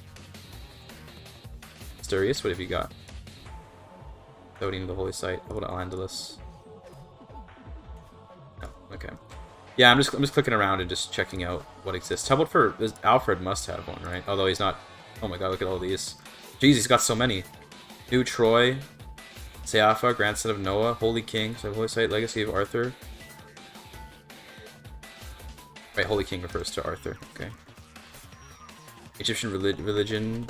There was an ancient Egyptian culture. I saw that when I was looking at the custom characters, but no ancient Egyptian religion that I've seen. Which I believe ancient Egyptian religion, to be fair, is more or less represented in the game by the Kemetic, by the Kushite. I believe this is supposed to be the ancient Egyptian ones, but yeah. About, like, let's check out, I don't know, the Tahirids, if they got anything. Nope. What, Bulgaria? Nope. Kushite, I believe, refers to that. Hunnic Heritage, yes, so there isn't even a special one for Alamos or anything. Oh, this is, they're good, these guys are gonna have Sons of Ragnar, I think? Sons of Lodbrok, yeah, they have this one. And Gothic Kings, again. It's a Pharaoh legend. I did see a legend for Ancient Egyptian Heritage. In fact, we can see if we can, maybe these guys have it. Maybe one of these dudes down here. There's Brittany and Larp as Arthur. Oh, good. I saw someone have that legend in my game as Ivar that I did off stream, but I don't know how to get it. I just saw that someone had it, which was cool. Mercia, what have you got? Arthur. Yeah, they got Arthur. So let's play as Haston and let's fuck around a little bit. Okay, we're gonna start playing. So timer, I guess. Where should we migrate to? Do the Habsburgs have any? Habsburgs aren't really around at this time. I guess they They don't even exist here, do they? They exist in Density 6, right? Anything Irish? I guess, oh, we can check. We can check quickly for Ireland. Yeah, the Red Hand of Ulster. Yeah, but again, they're, as far as I know, they're all effectively the same in terms of the effects. Gothic Kings again, yeah. Let's try to do Gothic Kings. Let's go become a king as Haston real quick. Right, well, first get me some Varangians. Let's go find like a good place to become a king in. Goths all about Iberia. Indeed it is. The Visigoths, I assume it refers to.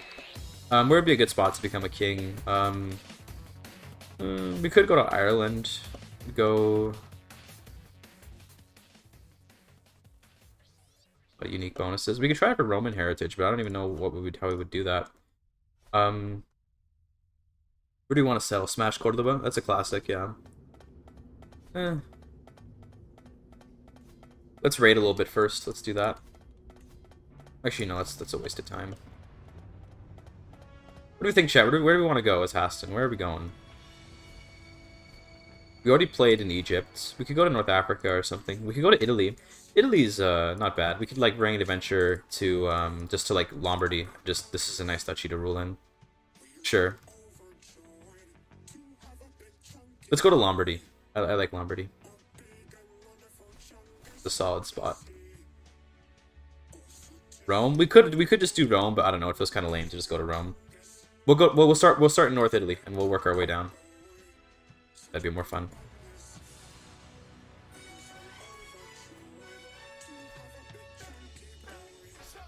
Gotta turn this music up, bro. This is too quiet. Hold on. Yeah. Hell yeah.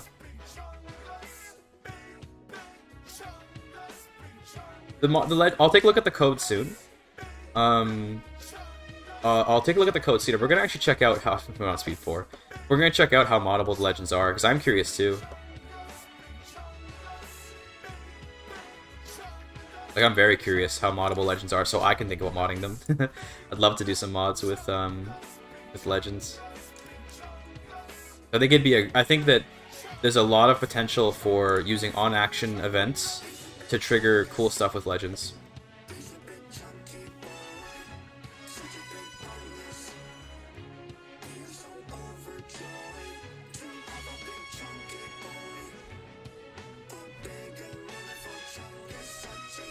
Out of money, but who cares? Oh my god, I hate my life. Got assassinated, of course. Okay. What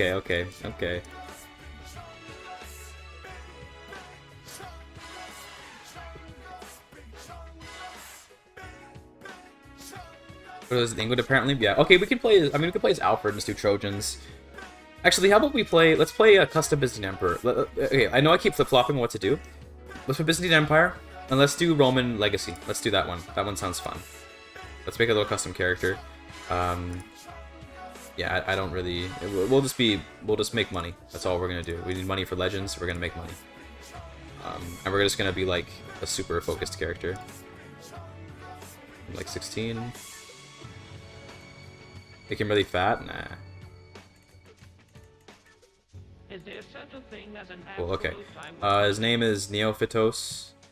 His house is... and never has been. I really like the previous one. Why did I click And again? the reason is that our enemies are human beings like us. Calignomos. They can No. only be our enemies in relative terms.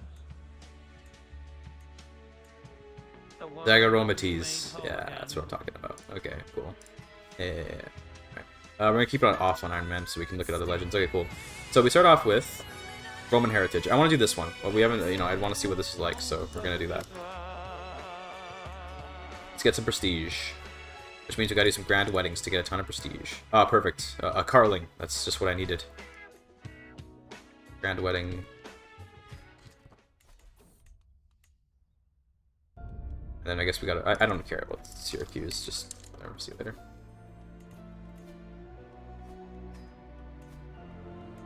Max this out. I want to see if the Roman heritage like gives anything unique. That's what I'm curious about.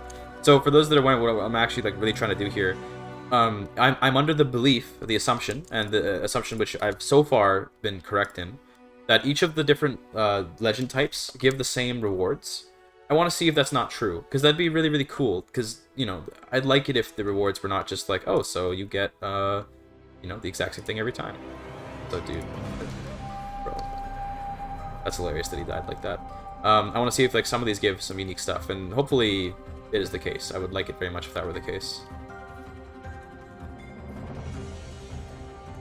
Get married to this Carling.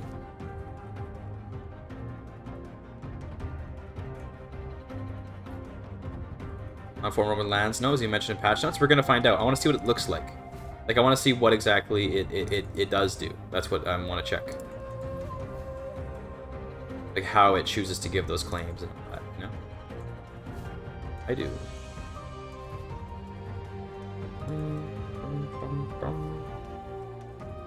Quieter sounds good. Hellenic probably does, I'd imagine, but also, I don't know. I'd have to check. Maybe we'll convert to Hellenic during this run. We'll see.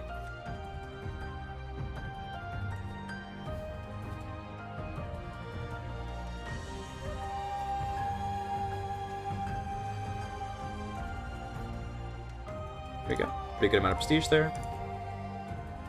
Probably should put our artifacts down as well. That'd be a good idea.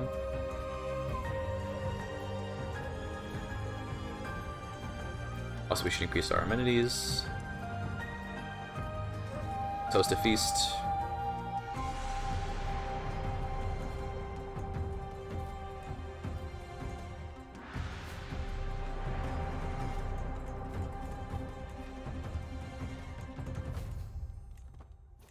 Okay.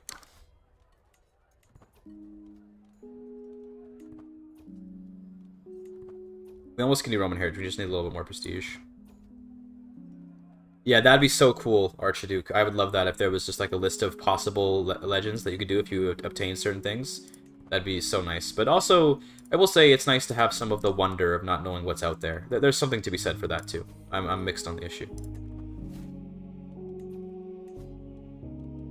Okay, now let's get a Master of the Hunt. Let's go hunting.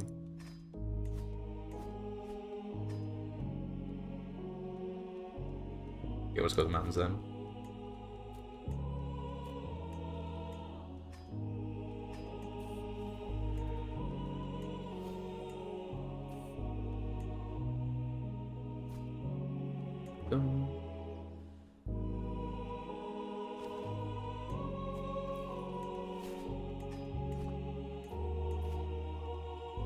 Boar. Ooh, would be good prestige.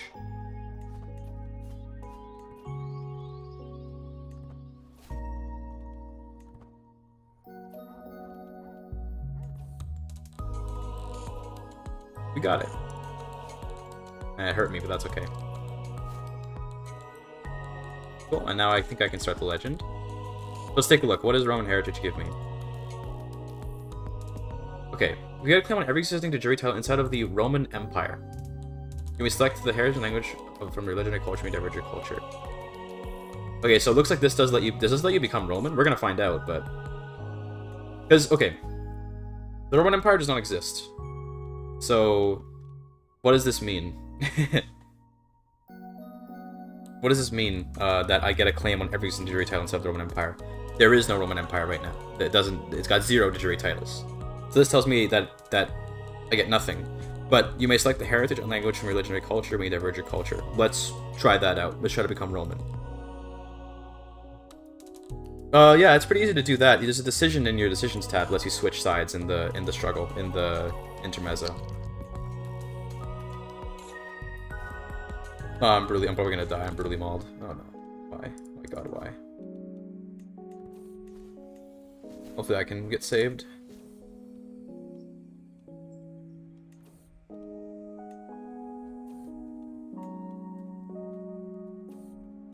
Probably hard-coded a list. I hope so. Okay, so Roman Heritage gets edifices, Builder's Boon. Build the Builder's Boon. Let me see. I'm gonna try and see if I can become Roman here. In which case, that'd be awesome. But let's take a look. I think it means I could become Roman, but we should see. So it spreads pretty fast, thankfully, because the nice thing of being a Byzantine Emperor is we're a big realm, so we can spread our legend pretty quickly, which is great.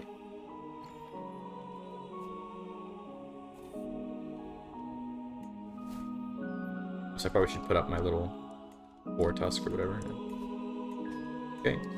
Let's exploit, you know, whenever we can, basically. Extort every subject whenever we can. I'm hoping they did it with a hard-coded way. Because that way it's not useless that it says I get all the jury land of the Roman Empire. I want it to be like, you know, something that's not just 0 counties. So we can upgrade. There we go. So now we could already do it now and get the claims to everything. But I want to see the legendary culture, so we're going to wait for that.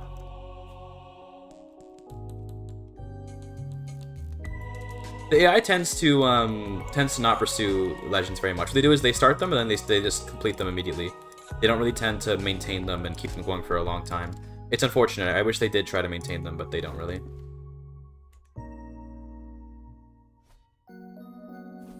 Can I ever heal from this wound, by the way, or are we just gonna die?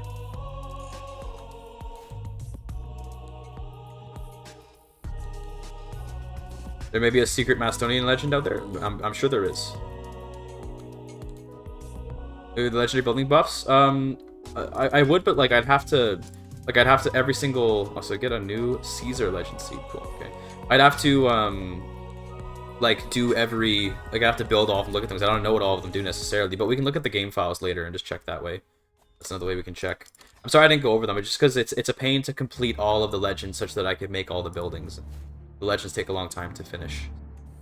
But thankfully, as Byzantine Empire, we can do legends pretty fast, because look at how quickly it spreads, right? Even with a poor level chronicler, it's spreading real fast, which is great.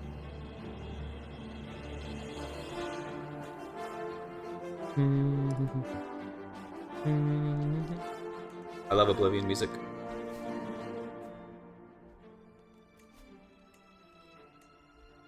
Let's see, we'll see what we get, what claims we get to. Hey, the Slavs gives edition? Maybe, let's see.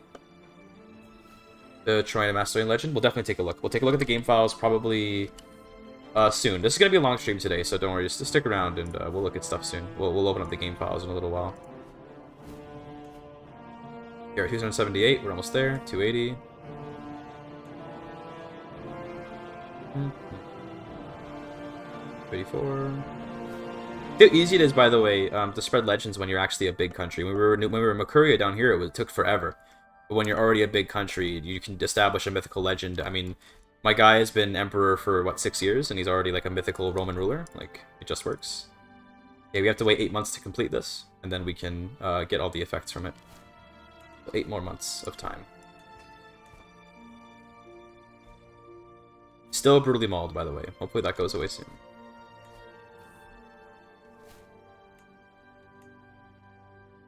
Three months.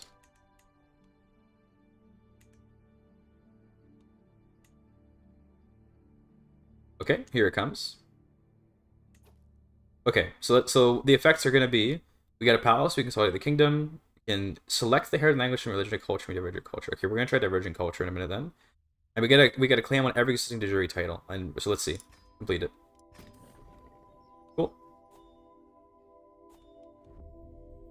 Let's see. First of all, Cleargon's legendary building, legendary palace, goes in Calliopolis. So because our capital already has a special building, which is the Hagia Sophia, it goes to Calliopolis, which I assume it just picks another like piece of your realm to put it in. We could begin a new legend for Custodian, but I'm good. Let's check our claims. So I got a claim to Happy, which I think that was just from something else. Let's take a look at our decisions. Actually, let's look at diverge culture first. Okay, Latin. Hellenic. Wait, Hellenic. Okay, wait, that's different than Byzantine, though. Okay. So we can become Roman, I guess you could say, but then it's just a new heritage and a new language. Traditions, are there any unique traditions from being... Is there anything unlocked here? Hellenic heritage. I do believe that's in reference to Romans.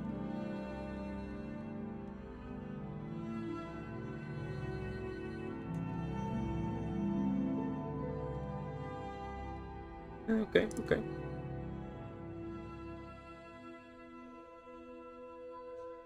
Doesn't look like anything new here. So it looks like all we get So all you get is just Latin language and Hellenic heritage, which I will say, okay. This is one of those times where, like, not times, I mean, this is like one of those moments where I'm like, you know, that's cool. Like, I actually don't have a problem with the fact that this is probably not very useful. I don't have a problem with the fact this is probably not very useful as, like, an actual mechanic. Because, like, okay, I just get to have, like, a heritage no one else in the game has. But it's really cool, like, in terms of the, like, this is really cool in terms of, like, the what do you call it? Fucking hell. I can't think of the words right now. It's cool in terms of the roleplay and in terms of, like, the stories you can make up about it, but it's really not compelling is a good word. Thank you, Nikita. Compelling in terms of the gameplay. It's like, okay, cool, I can just change heritage. I'm not gonna bother, but actually, well, I should, just in case something happens if you're Hellenic heritage. I don't know if there's something weird happens. We'll go Byzantine. Cool. Okay. So is there any restored? Is there anything different that I can tell? We probably should try to restore the Roman Empire to get the Caesar legend, because that'll be interesting to check out. I don't see anything new here. Any new legend seeds? No, just a custodian of the holy site. Hellenic culture? I mean, yeah, maybe. Doesn't look like it. Looks like it's all the same. Just conquer a bunch of stuff, and then you can do that. And I didn't get any claims, so that might be bugged. If it talks about giving claims to Roman Empire, let me pass a few days. Yeah, okay, a few days passed. Usually that fixes things that may not necessarily work, but no, I don't see any like new claims or anything like that. We now have Byzantine culture, Latin language. I mean, that's cool. You can. That's definitely cool that we can become Latin speaking. I like that a lot. Like that's a solid. Like that alone is kind of worth. Try to form Roman Empire first. Okay, we can try to. I just by then why would I need the claims of the Roman Empire if I have the Roman Empire? Okay. We can beat the legend. Sure, we can try doing the Caesar legend. We can try to do that. It shouldn't be very hard to that. First, we're gonna take some time to build up our domain so that we can go and fight the Arabs and stuff. So, give me a minute here to just kind of play tall, and then we'll go fight.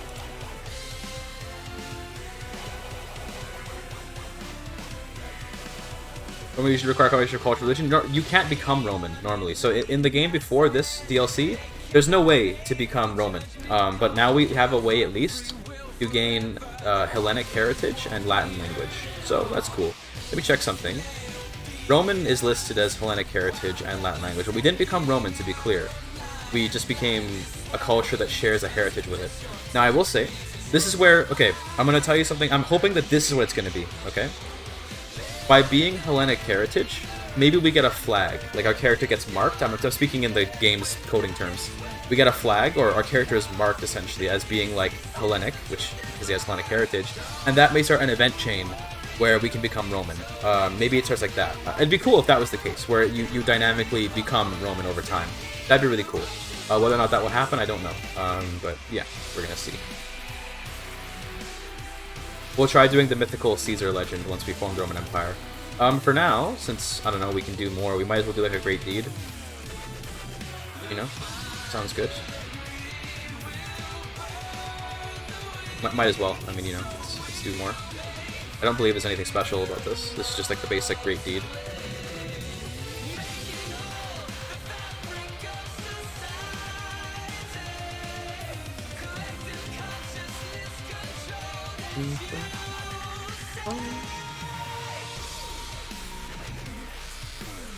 Wait, opens the flag for Alexander event chain? Yeah, true. It could.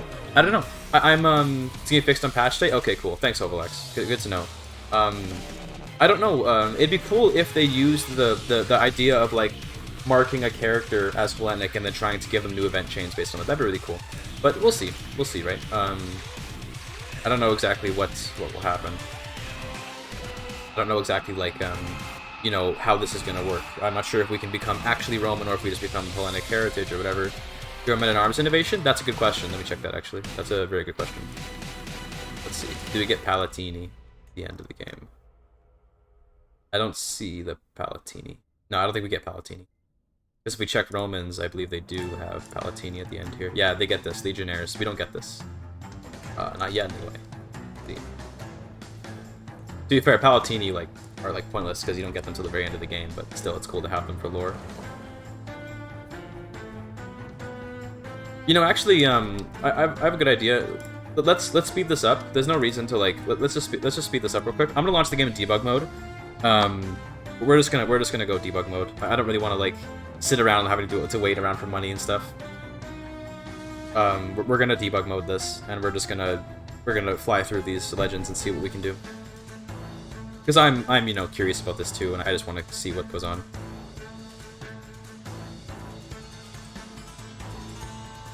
A second, my CK3 is refusing to quit properly. This debug exists, yeah, I know, right?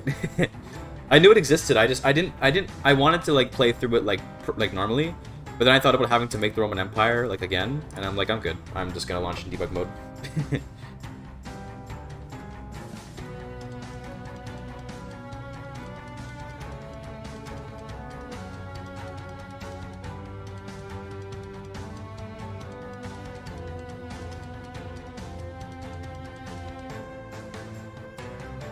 I'm looking at the comments on the YouTube video, by the way, and it's funny. It's funny, like some of the stuff people say. One guy was like, he entered Constantinople, a city of marble, left to the city of brick. True. What is the debug mod? The debug mode isn't a mod. It's like a developer tool for like testing stuff, basically, that players can use. And it lets me use the console. So the console lets me do whatever I want. Basically, I can just be like, give me this title, give me this, give me that. I can just look at London Legend also Last Atlantic Heritage. I can do that. Yeah, I'll take a look at that because I can look at that as Alfred, right? Get the Roman Empire claims. That's an interesting idea, Daniel. I'll try that. That's an interesting thought. Maybe it's the Ancestral Claims CB that lets you get the Roman Empire Ancestral Claims. That's a good idea. Because I can just spam Renown. What's up, Dysentine? All caps, Dysentine. Yo, what's up? I'm awake. I'm here. Okay, let's launch the game. So now we're in debug mode. I'll show you what, for those that don't know, debug mode is very useful for testing things. It's extremely useful. So first of all, you'll notice I get a lot more information over things, but the big thing is the console. I was going to hit Renown and just give myself a shit ton so that I can get that Dynasty Legacy. Let's see, do I have Ancestral Claims? Doesn't look like it, no. No Ancestral Claims. That's a good idea to test though, so I appreciate coming up with that. Just, whatever. Let's become Roman Emperor, so let's just I think I can just click on someone and just take their titles, right? I can just be like, where is it?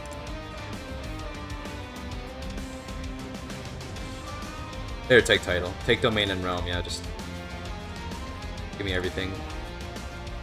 Cool. I'm just gonna do this, like I'm just gonna quickly get everything. And do all this stuff. That's the idea. I'm gonna do Roman Empire, and then I'm going to bypass those requirements. No, I wanna have all the land that I need and then do it. That's what I wanna do. Oh, I gotta I can't actually do it to him because he's the Pope. I need Rome, sure. I guess I can just conquer you. I can guess, man.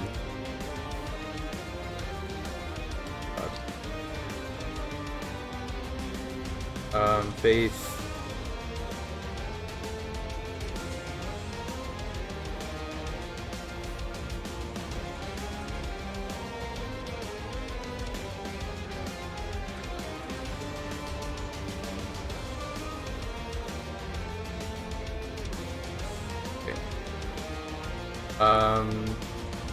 What else do I need? I need Tunis, right?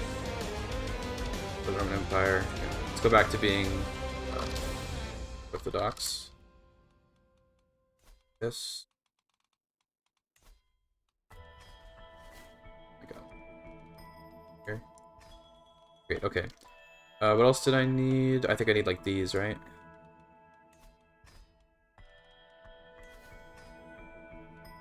Big title. Okay. What else? Venice, Apulia. Yeah, that's right. That's the wrong button. Croatia.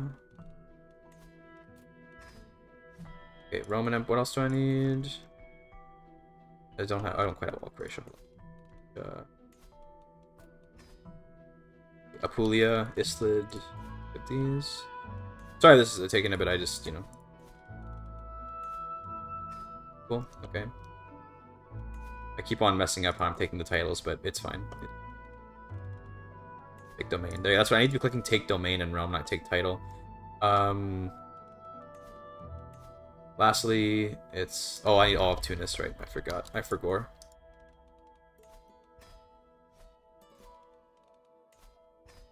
Okay. Now I should be able to form an empire if I just get the prestige. Okay, form of an empire. Esto Perpetua. Now we have a new legend seed. New Caesar. Okay, let's, Can I just abandon this legend? I guess I can complete it in a couple years. I shouldn't have taken this legend on, but okay. So there's new Caesar. The Legend of QA, by the way. That's hilarious. We'll start that in a second once we can get rid of this one.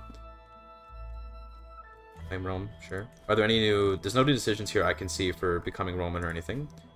Consolidate the kingdom, because why not? So we should integrate... well... Yeah, let's integrate something into the Roman Empire for the lulz, I guess. Burgundy, first. That'll be funny. Cool. Nice. Okay. Now, the realm is probably, like, horrifically unstable, but any rebellions that come up, I'm just gonna yes-man them away, so... We're gonna wait until we can... Actually, I should build... I can probably change the date, but it's fine. Let's say we're gonna wait till we can get rid of this. I give myself traits. What's the name of... Let me check the name of the trait. 3 wiki traits. I want to give myself like Herculean so I survive longer because I don't want to get like I don't want to die. Actually, I can just remove traits severely injured, right? I want injured. What's the name of this trait? What's the name of the severely injured trait in like the code? Wounded. And I got to is physique good 3. Okay, thank you. That's what I was looking for before. Physique. Good underscore 3. That should keep me alive, right? But let's remove our injury. Let me just check the game files real quick. The name of the thing. A3 game common traits. I want to get rid of my injury. Is it just wounded? Is that literally just it? Yeah, wounded 1. Okay, it is. Yeah. All right, cool. I just found it, and also someone put it in chat, but did underscore 3. Oh, I added it. Hold on, remove. Wait. Okay, cool. There we go. Now we should be fine with health. Okay. I just didn't want to end up dying. Sorry for the delay there.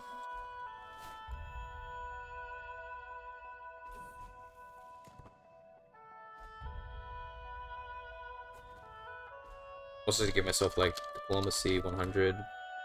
So everyone loves me. We can upgrade this. It's fine. We're just gonna quickly blaze through it. 3 more years. Okay, we'll just chill.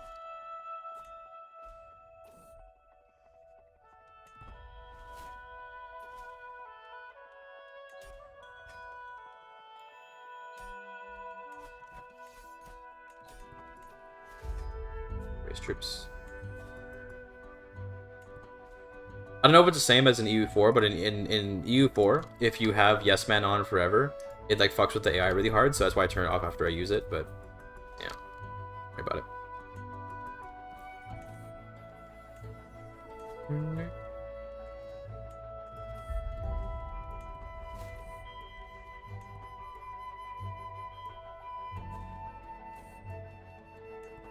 I'm really curious what this new Caesar thing does. Really cool to check out. We probably can max this out before we're able to get rid of it, which is really funny. It's gonna be really fun to just have like a chill playthrough where you play as the Byzantine Emperor and just get like every legend ever. It's gonna be really fun, I think. I don't care. Does he complete legends? Let's see. Let's try that. Good idea. It does. Okay, great. Thank you. Oh, that's appreciated. All these buttons we can click now. Let's turn that off. Now let's see. So new Caesar. What do we get? Okay. Looks like it's the same.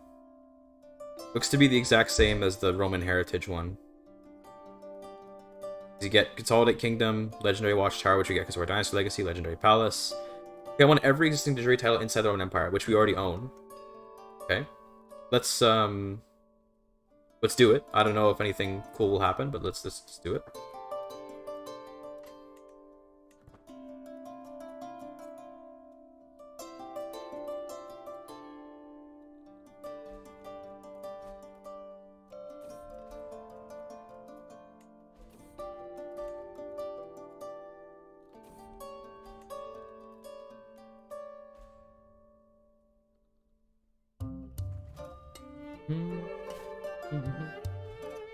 Afterwards, we'll swap over to Alpha and try to do the Trojan one.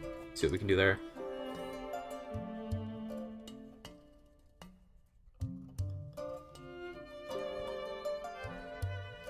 So the legend artifacts are literally just they're the chronicles, yeah. So look here, again, the exact same as the one we had before. These seem to be the same every time. It just gives you like some stats. It's a solid thing, but not that important. Ban the kingdom, sure. Duchy, of course, is Roman now.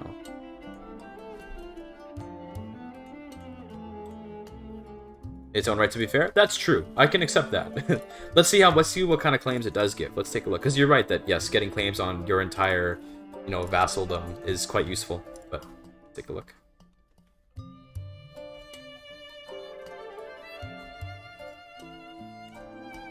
Just upping my stats for reason really. Also, Legend, yes, there is a file, and I'll open it up soon. I'll show it to you guys. Yeah, there is a file that has just like all of the legend. I looked at it before, and that's why I was surprised at how few of them there were, because there aren't actually that many. But it does exist, and we'll take a look at it together. Cyprus, oh my god, chill.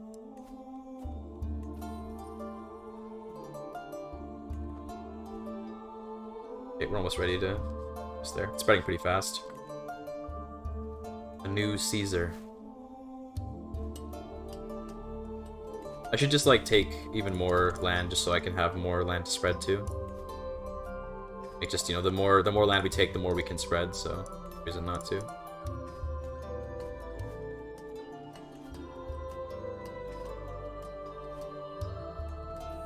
Oh, it is true that that the modders will add like a lot more like legends and stuff. I just would have liked to see some more at the beginning from Paradox, to be honest, but it's okay.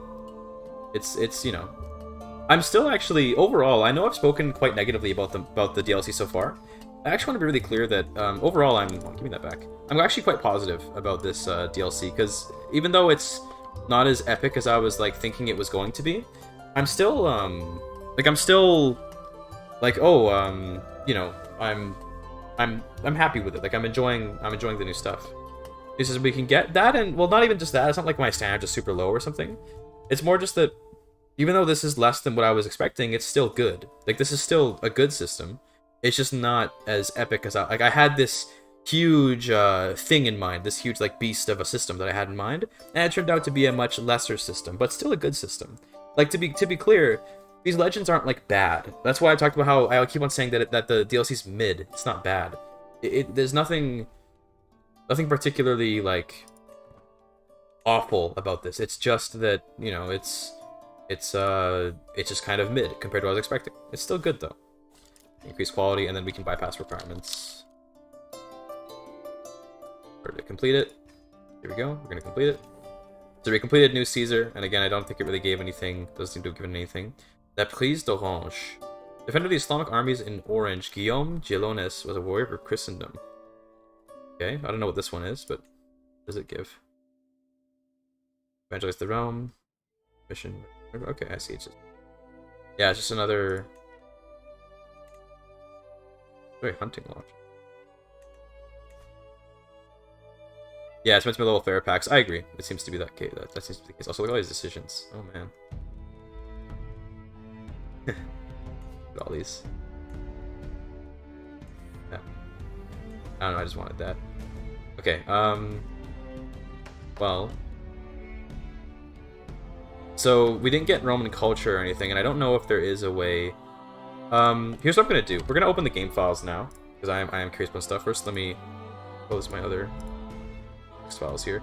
We're going to open up the game files, and we're going to take a look at some stuff. So, Let's try to figure out if you can become Roman or not. And where we're going to figure that out is I'm just going to search in the game files for the Roman culture and see if it pops up in any events.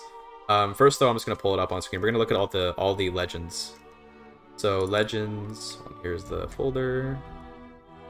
Legend seeds. I'm going to pull up the legend seeds. We're going to pull it up on screen here. Okay. Where's my notepad? This is like not Notepad++, but... Okay, cool. Let's shrink this down a little bit. This is the game file. I guess we'll keep it big, actually. Let me just do that.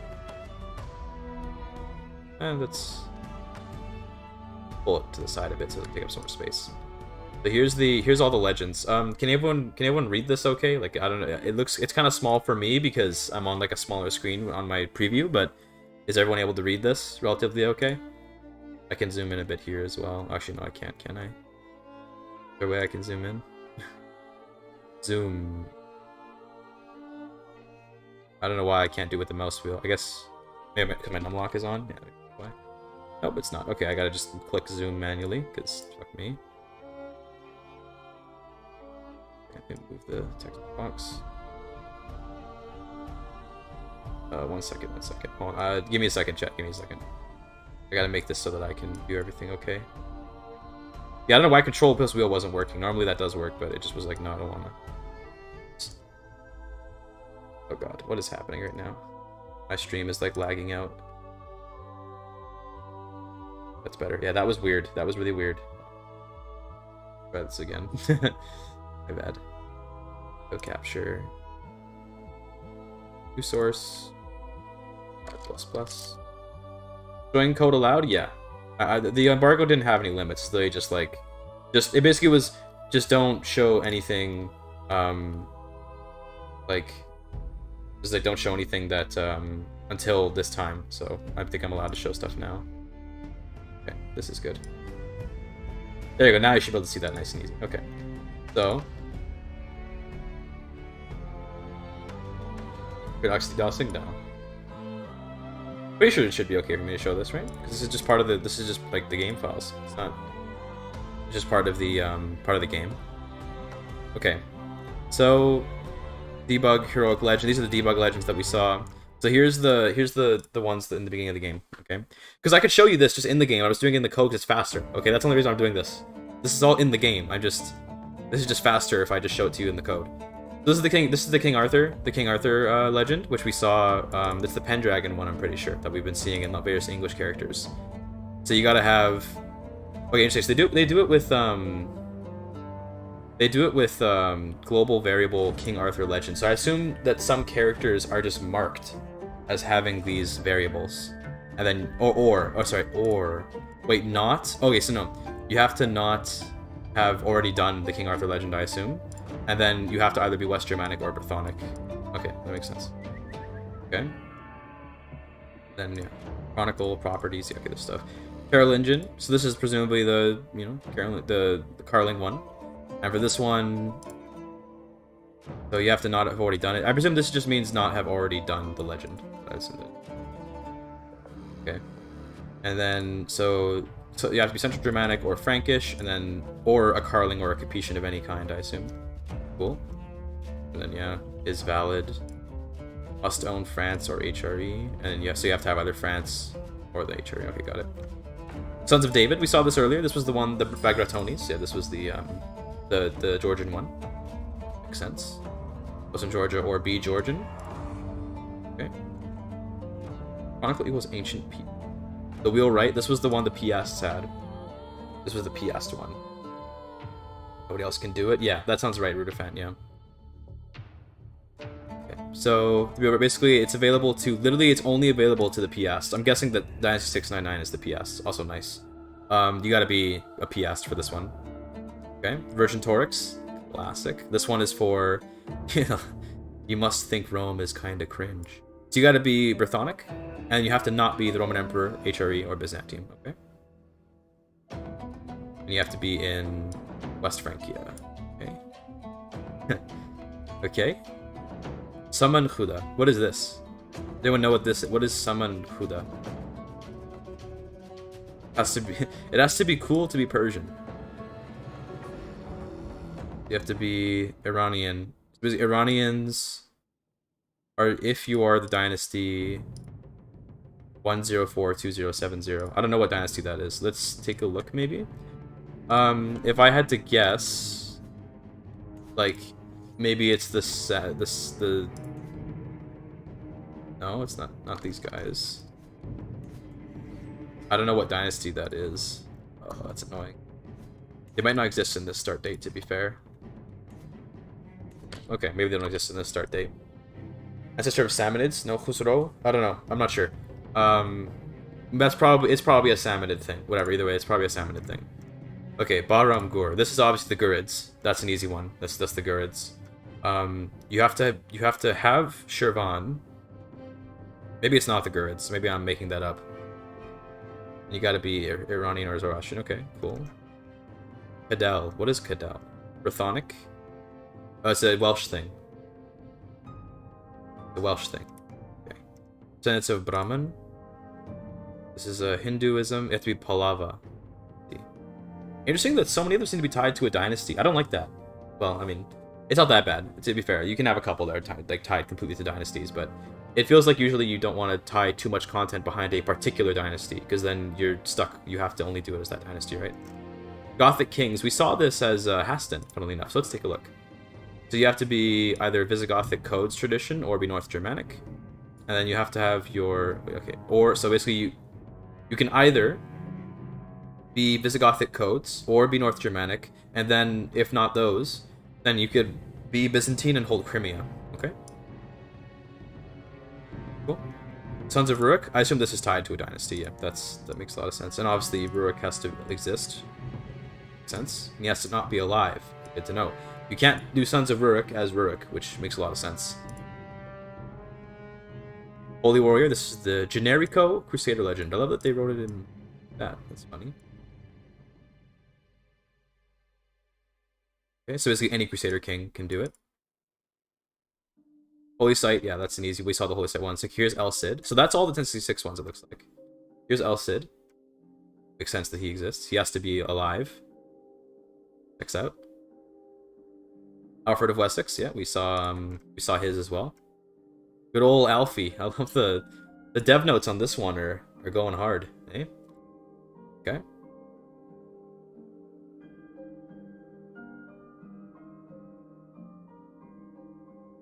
Peasant Emperor. This must be the Basileus or whatever of Byzantium. William Gelonis. Okay, this is 1066. William Gelonis. We saw this one. This was the Catalonian guy, wasn't he? Guillaume Gelonis. Yeah, he was Toulousan or something. Okay. Edward the Martyr. I don't know who this is. Ol Eddie. Apparently, according to the dev notes, Ol Eddie. Who that refers to. Okay. Yazdegerd the Third. I don't know who that is either, but again, it's probably some Iranian guy. That's what I would guess. Afrasiab. Some Turkish guy, it looks like, based on the heritage Turkic. Don't know. Again, so I don't know. I just don't know. Skeafa. This sounds like claims to be descended from Noah. Oh, we saw this in Alfred, right? We saw this. Alfred had this one. Flag Noah. This felt very weird to type out. I bet it did. New Troy. Okay, here's the Troyan one, which we already know existed because we saw it's kind of default there. All you have to do is have London. If there was a Sasanian ruler. I see. Okay. If you have London, then you can do the Troy one, but I'm not sure. Well, we're gonna look into. So you see this word culture Trojan. I'm gonna do a search soon through the whole game's files, try and find if there's any events that can make you Trojan. We'll see. Corineus. Cornish. Okay, Cornish culture. That makes a lot of sense. Scota. This is the one for the Scots in ancient Egypt. Pewsauti. I don't know. So this one is for the Burmese legend claiming actually a dragon goddess. That's pretty cool. Destroying culture. We're gonna take a look. We're gonna see if it does. We don't know if it necessarily does. Menelik the First. So Solomon, the Queen of Sheba. Okay, this is the Abyssinia sons of David one. King of Semyon. Okay.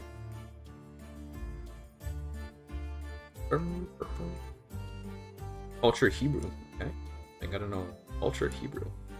It's in the game, but there's only like Ashkenazi and stuff. It's not like Hebrew, is there? Roman heritage. Actually, my family are actually Roman nobles. That's pretty funny. Yeah. Ultra Roman. So again, we're gonna check that out. We're gonna see if there's Roman way to become Roman. Hunnic heritage, we saw that. Flemish of Bohemia, we saw that. Borjigin, obviously. Yeah, that's gotta have Genghis Khan. Naga descent. Kashmiri kings can have descent from Naga, divine snake people, or Sneeple for short. A good one, devs. Like that one. Diverge Hebrew language. You're probably right. Bastilius. Hiramos, Gomos, Skirnismal. Oh, this is the Ingling one that we saw. Remember as we saw this one. Chibi Chakravarti. Chola claiming descent from the legendary king Chibi. So this is probably one for South India. The Red Hand. We saw this for Ireland. Yeah, I remember that one. Ragnar. Yeah, everyone knows Ragnar. Then the dynastic perks. This is one where you take the perk and you get the seed. You immediately get the seeds for taking it. And that's it. I remember when I looked at them, I was like, that was pretty small. That's all of them. Here's what we're gonna do now. We're gonna search Culture Roman, find in files. I don't know if this pops up on the screen nicely, but we're gonna search like the entire the whole game, and we're just gonna see if what sections pop up. Find all. I don't know if this probably doesn't show on the screen, but we're just gonna see how many hits we get for Culture Roman. No Macedonia. I didn't see any Macedonia there. To be fair, again, this has got to be really, really clear. It's an early access copy, right? So there may be bloodlines that are not in the early access that will be in the full game. So before we wipe away there not being any Macedonia, it's totally possible it's there. It's just that it's not showing up because... Search for Roman. Well, I'm searching for culture Roman, because if it exists in the game files, it would be called that. Culture Roman. We have 18 hits so far, but I'm going to let it keep running all the way. Actually, we probably can stop now because it read everything.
The thing is, they use the ancient Greek naming practices, probably the same as Macedonians. I assume they don't have their own names, yeah. And then Romans presumably do have their own names, Roman, yeah, okay. So these do exist, like they're in the game files. We even have ancient Egyptian. You can see here the ancient Egyptian is here too. Legend to be sure. Well, I assume it's going to be the same. I assume it's going to be the exact same as the as with the Roman one, where it just lets you diverge your culture. Maybe let's quickly just quickly do everything that we need to do here. Isn't a way to become Roman? Yeah, probably not. But I'm curious though if there is.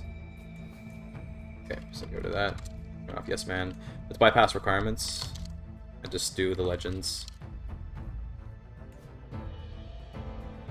Really, I can't do this. I need to be okay. Well, siege.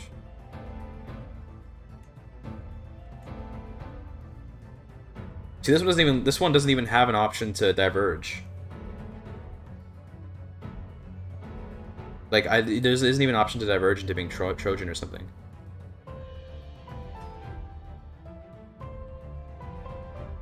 Did I type bypass requirements wrong?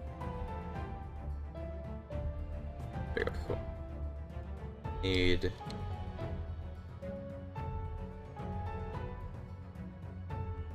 Ray still has to spread. It doesn't even work. Okay. Regardless, this doesn't even list in its effect that it would cause us to go to change to shift culture or whatever. So, let's take a look more at the game files here. I want to check like Trojan. Oh right, Trojan. Okay. So let's find every instance of the word Trojan in here.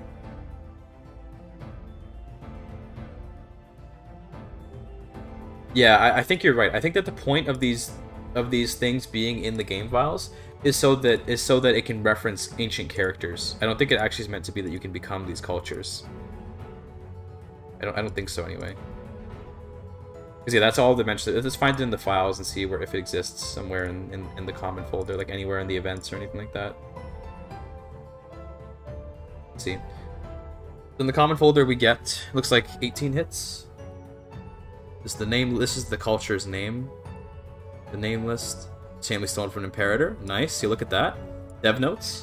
I love dev notes. Sorry, I hit the thing there. This is the chronicle itself, so it mentions the culture of the characters and all that.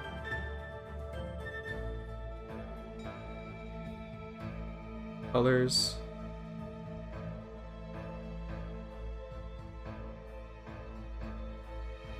Yeah, I don't see any any way that you can become Trojan. Let's check for events. There might be events tied to Trojan in some way. So let's see. Events. Got one hit in events. Okay, it's the nickname. So the only event that has to do with Trojans is that there's a nickname for the Trojan, which is, funnily enough, I don't know why it's called the Trojan, this nickname, but it's the one you get for when you play as Cornwall and you form the Kingdom of Cornwall. I don't know why that's called the Trojan nickname. It's strange, but yeah, that's what it's referring to. Events Macedonian? Sure, we can check that.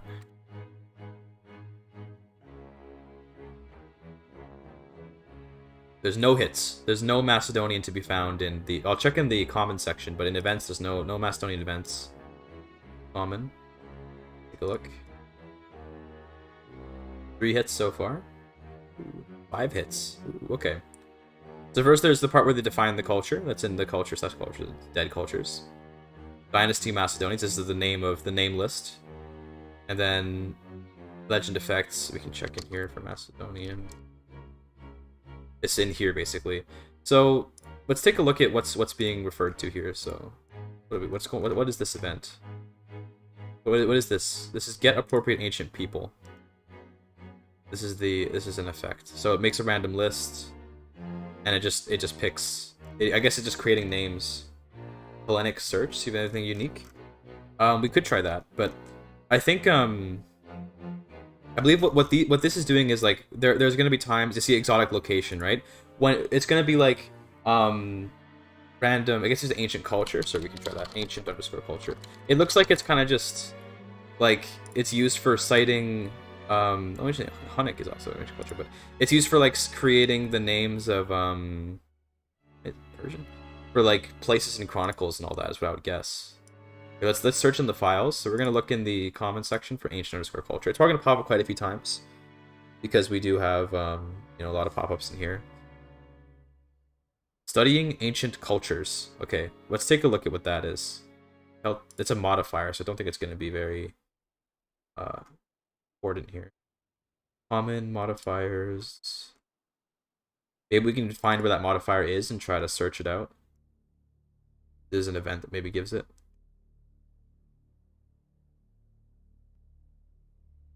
Okay, let's see. Studying ancient cultures. So studying ancient cultures is a modifier that exists in the game, and it gives you an extra 25% lifestyle XP. But let's see if we can find where this, what event triggers this. We're gonna search this in the events folder. We're gonna see if it exists somewhere.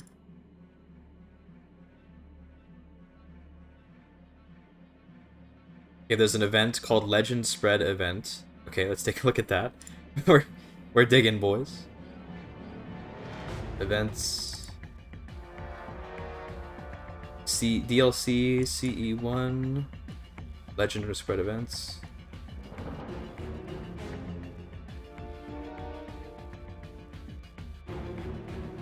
Okay. So it comes from this event called Legend Spread. What's it called? Legend Spread something.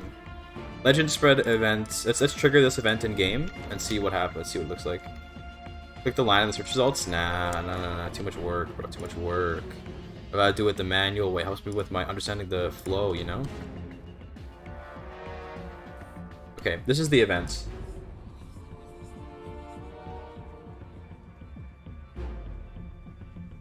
I don't even, I mean, obviously, like, there's a lot of errors here because we triggered it without having the proper stuff going on.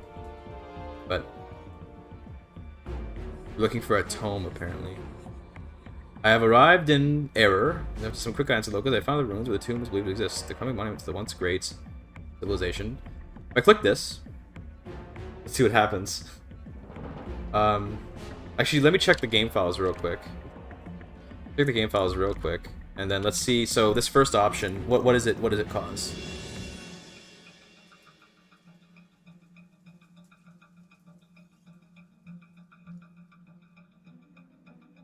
Okay, so first you get the duel.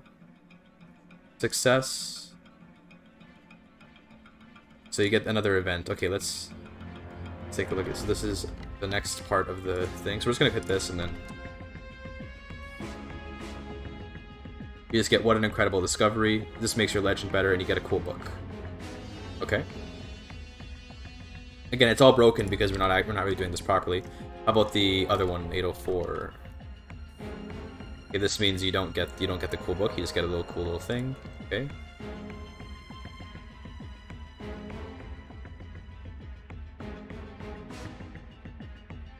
This one. Let's try it again real quick. What's the so this one, to hell with the ruins, you must find that tome. The tome is destroyed, you find the tome, you fail to find the tome. Okay. So failure. The tome. Let's try 803. So that's the same one that gave us tome before. Yeah, okay. Then there's any other events here? Make scholars feel cool. Yeah, the text, the dev notes are really funny. It's that basically this is just finding a book, and is that the end of the event? Is literally just finding a book. Does it give any flags? Are there any flags or anything? Ancient artifact. I get saved as an ancient artifact. Okay.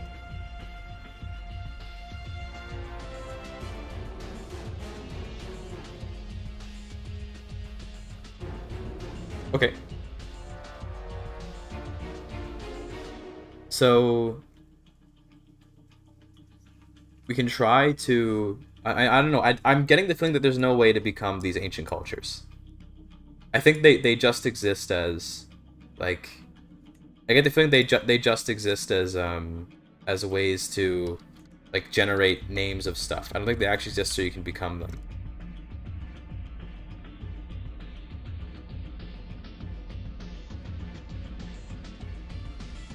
Because you see how like they only Legend Seeds doing a custom rule of one of the ancient cultures. Okay, we can take a look at that, sure. Or to be fair, I could just set my culture to be one of the ancient ones, but like here actually I'll just set my culture as like Trojan or something. See if we get anything cool with that.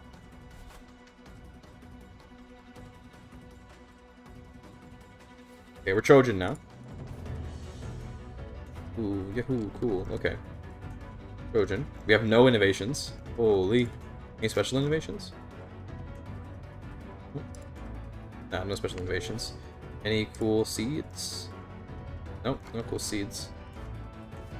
No decision. Yeah, okay. To be fair, okay, early access build could be that it's just not in the game yet. I think that these cultures are just for, are literally just existing for the purpose of like getting names for characters and stuff in Chronicles. Looks so ass. True, they do, yeah. Yeah, let's take a look. Or Macedonian. They're not really very good, but it'd be cool to be them, right? Yeah, I think these are like Roman. They're not meant to be. You're not meant to become these. There's no events that I can find that would allow you to change to them. Even like if we look at like Roman is the same, right? There's no like flavor with Roman because you're not meant to become Roman. This is meant to be like a reference. You know, like it's just like it's just like a reference culture. Yeah, you still get King Arthur's legend because you're in England. Like that, you always have that. But yeah. Okay. Here's what the name list is like. Let's take a look at the name list. This is Romans, right? Oh wait, I'm Roman. I need to be. Make me Macedonian. Give me some Macedonian names. What do we got? Nice. Demokritos, Lykurgos. They got some names at least. And the Trojan one was the same. We saw in the game files that Trojan has the same name list as Macedonian. These are also the Macedonian names. But yeah, okay. Well, that was kind of fun to dive in. It looks like you can't become any of these though. These I want to check Ancient Egyptian actually. Hold on, wait. Ancient Egyptian. I want to see. Yeah, I was just thinking that. Someone just said it in chat as I was thinking I want to look at them. You're Ancient Egyptian now. That's cool. What does Ancient Egyptian have?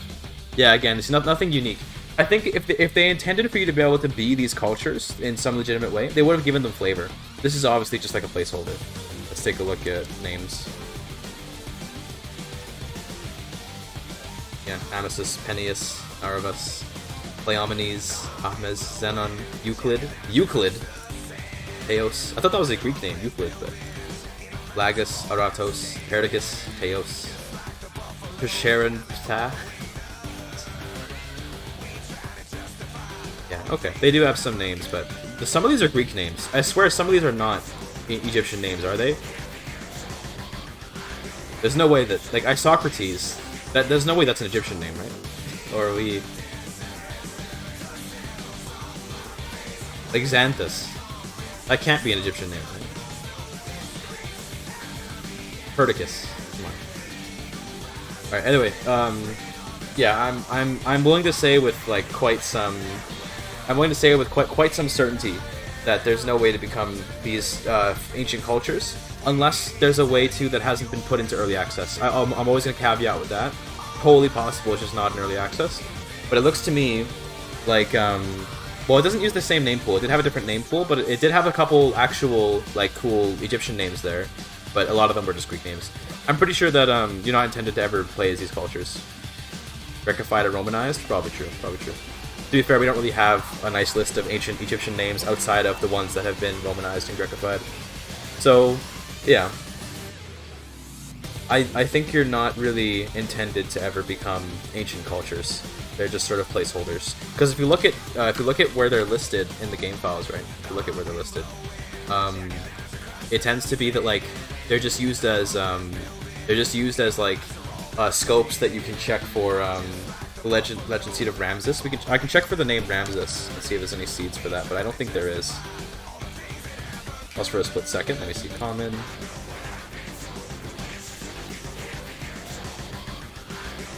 We can just check this. Oh, there we got some hits for Ramses. Like, hold on, what was it? Ancestor flag. It was that like ancestor flag. I'm not sure what. We can check some characters who might have that ancestor flag. Like, what does this guy's flags look like? Okay, that's who would have this flag even? Who would be flagged as being an ancestor of Ramses? So we can even check that easily.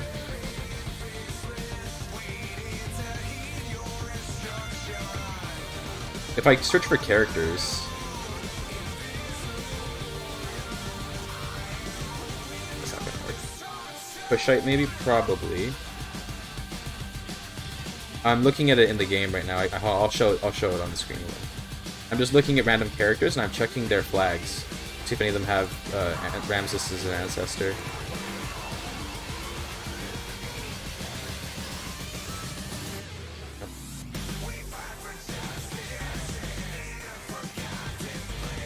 Let's see. Let's look at. Sure, we can check for London's. We can do that.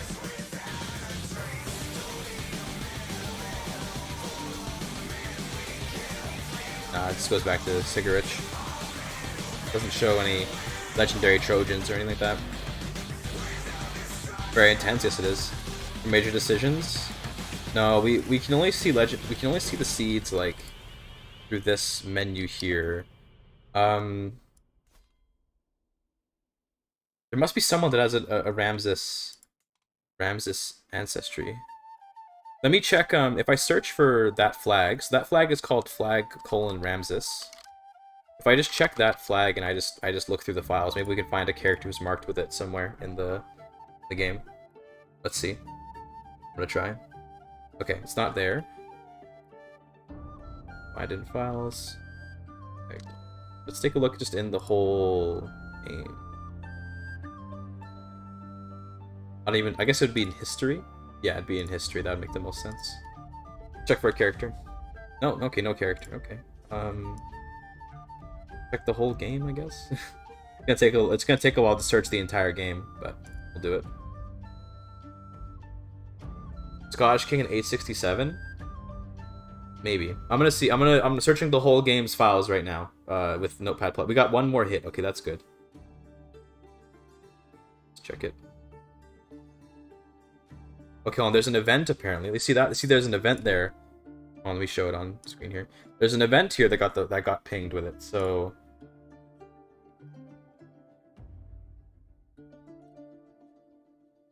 I guess we can try to quickly find this event. It's a legend spread event _Veronica. Okay. The game events DLC CE1 legend spread events _Veronica. Let's take a look. Ramses.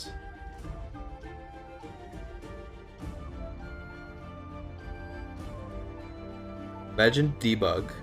Okay, this is a debug. I'm just gonna try the. What is this? I'm just gonna do this event real quick. What does this event do?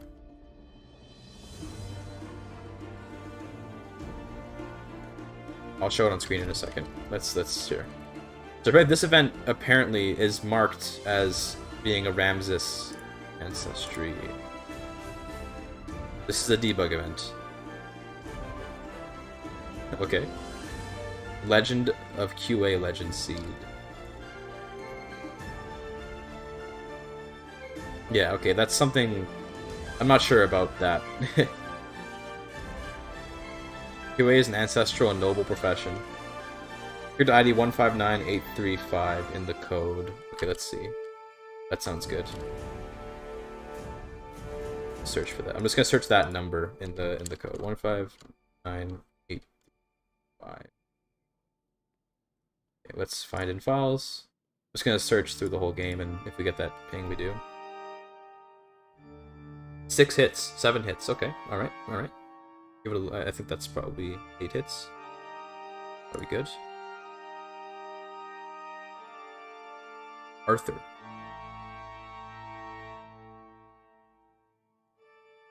Who is character 159835? Who is that? Who is that? It says Arthur.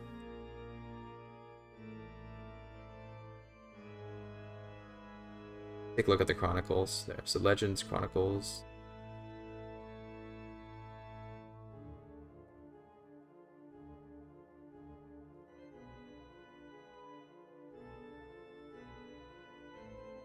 Legends Chronicles.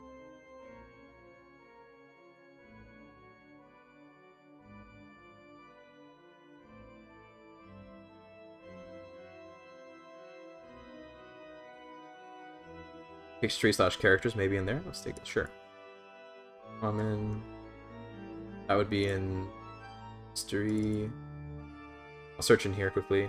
Okay, hold on. There's actually, these are sorted by the culture, so we can try to find like like Easter egg non-developers. Egyptian. If I put Egyptian in here, these are Arab Egyptians. No, that's not. Yeah, these are like Unless, hold on, we might as well check. 159835. No, okay, so these are the Arab Egyptians, not the ancient Egyptians. Fair.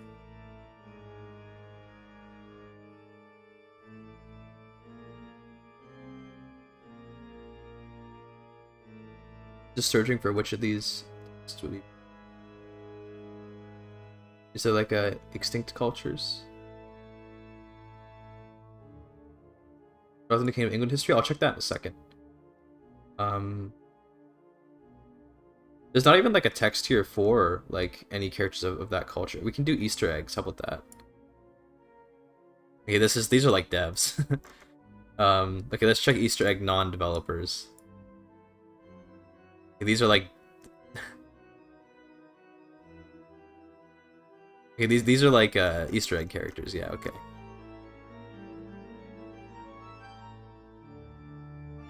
Yeah, okay. We don't have to worry about them. Debug legend, maybe. I'll search that number again and just in all the characters and see if here. Search it in all the characters and just see if it's found. Okay, we got 2 hits. Okay, there's Welsh characters apparently that have this ancestry. Okay. Okay, here we go. I think we're making progress here. Apparently there are Welsh characters with this ancestor. Let's take a look. Not that. 159835. Okay, Morgan. Okay. This guy, Morgan. Let's find him in the files. So he was born. Okay. Morgan is apparently related to Ramses. Because his father is listed as this number. Look at the family tree of the Morgan. I'm sorry, Welsh words can. So sorry. Erlo, the Brauk. This one. Okay, so we should see in here. There should be a character named Morgan. Looks like there's this guy. And oh, his father that's Arthur. It looks like. So hold on, so let's find someone. So let's find any characters living who's of this family. So let's go play as this dude, Cadwigan. This guy should be. Oh, his heirs of Vercingetorix.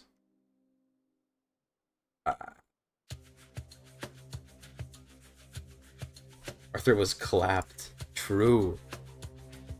We were trying to get this why is it listed as Ramses when it's Arthur? I don't understand. So there's Arthur right there, I guess. But he doesn't feel like he's very Arthur-like looking at his character, but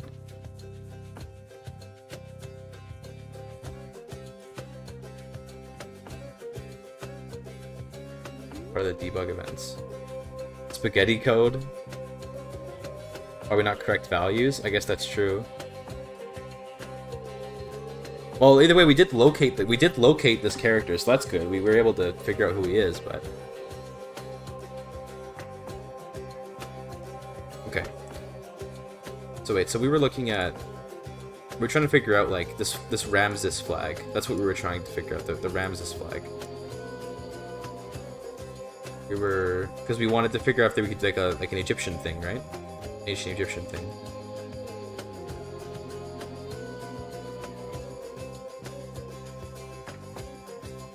Going back to searching in common. What did we? Looks like there might not necessarily be. The Scottish kings do have the Skulta one. I know that one. I see the legend seeds, and then there was one that required that. So let's take a look at the legend seeds again.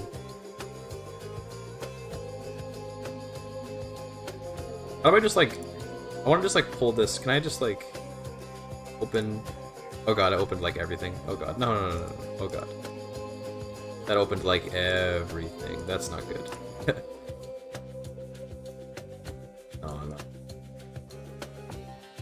No, it opened like everything.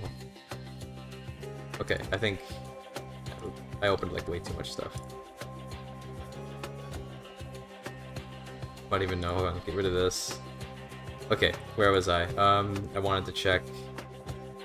There's legend seeds. That's right, legend seeds. Legends, Seeds, and it was Ramses. Yeah, this is literally just the debug one. These are all just the debug legends. Yeah, okay, so it looks like there isn't... the only one is the Scottish King one. That's the only one I can think of that has any connection to ancient Egypt, the Scottish pharaohs or whatever. That's the only... I can think. So this guy should have the Skota. Sons of Skota, this one. The thing is, I remember seeing one that was ancient Egyptian culture in the Kushite area. I remember seeing it. Like, let me just pull up like my recording from when I was playing last night. I'm just gonna show. I have footage. Okay, it's recorded, so it's not like I'm just making this up. 1 second. I think it was not this one. Around here somewhere.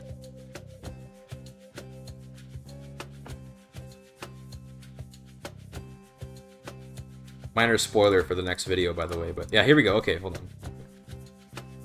Yeah, alright, that didn't take as long as that. Okay.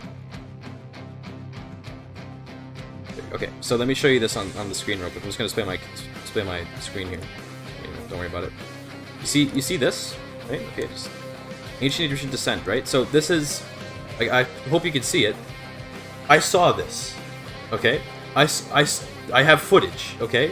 Don't spoilers, by the way. I played as Ivar, and I went and became the king of Egypt and the king of Israel and stuff, and that's gonna be the next video. I don't care about the spoilers right now. This exists, ancient Egyptian descendant, okay? But I don't see it in the legend seeds anywhere. I don't know if I'm going crazy or what. Like, descendant? No. Push? No. Like, Egypt? The Skota come up? But only the Skota come up. Like, I don't understand. Where's this coming from? Like, where was I? What happened here? How did this seed come up? Because I wanted to get this seed for the sake of my playthrough. I was like, I want to become... I made the assumption there would be some kind of... do you have the save file? I guess so, yeah. I can search through the save file, and we can throw that up. Documents. I was going to show my document folder, because I got nothing to lose. Where's my save games? Oh, there's so many. Let's see. Ivar to end, that's what I called it. Oh, God. How do you read this? No pattern baldness. Okay, actually, I have a better idea. Hold on, wait. There's actually a way better way of doing this. Legendary Legend Seed? Maybe. That's... Maybe. Maybe you're right about that. Let's go to the localization real quick, so we can check the... we'll close this. Let's go to localization.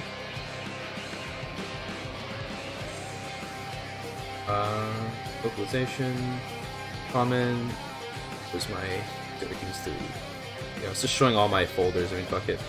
Game, localization, English, and let's open up the localization file for. Is there like one for Legends that I can easily get to, or are we gonna?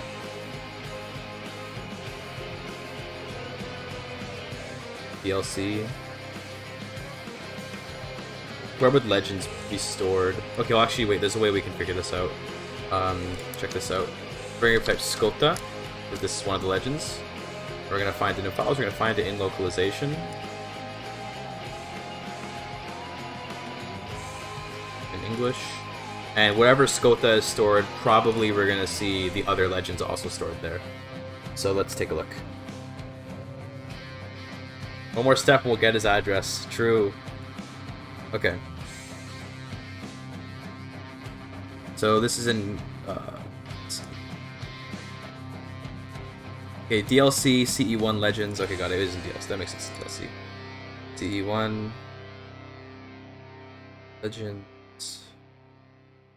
Legends underscore English. Okay. Is that all it is? Yeah, Legends... Wait. Legends underscore 1 underscore English.yml.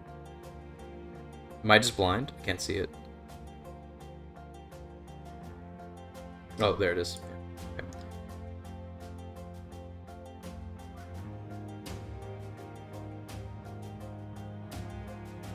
Oh my god, it is. Look at this. Okay, this is the one. This is the one that's referring to ancient people, legend underscore ancient underscore people underscore name, culture.get no name no tooltip descendant. Okay, I got so gaslit. I thought it was like actually like it's just a procedure generated one that happened to use ancient Egyptian. Okay. Okay, that's crazy. Check Ramses? Sure. Ramses is Ramses. Okay, legend properties. Oh, it must be... Okay, you know the Chronicle chapters? Because legend properties refers to, like, basically, like, the... Not the chapters, but, like, the... Here, I'll show you in the game here. It refers to, like, Are there any existing legends I can look at real quick? No, hold on, I gotta load a game real quick. Load me this. Okay. It refers to, the, little green things next to your legend that are, like, little modifiers or whatever. I think, anyway. I'm guessing that.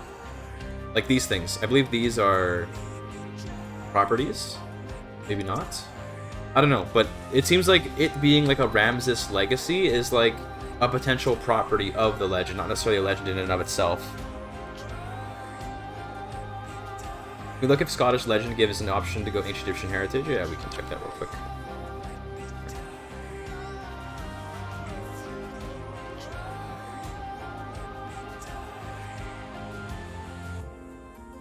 Prestige.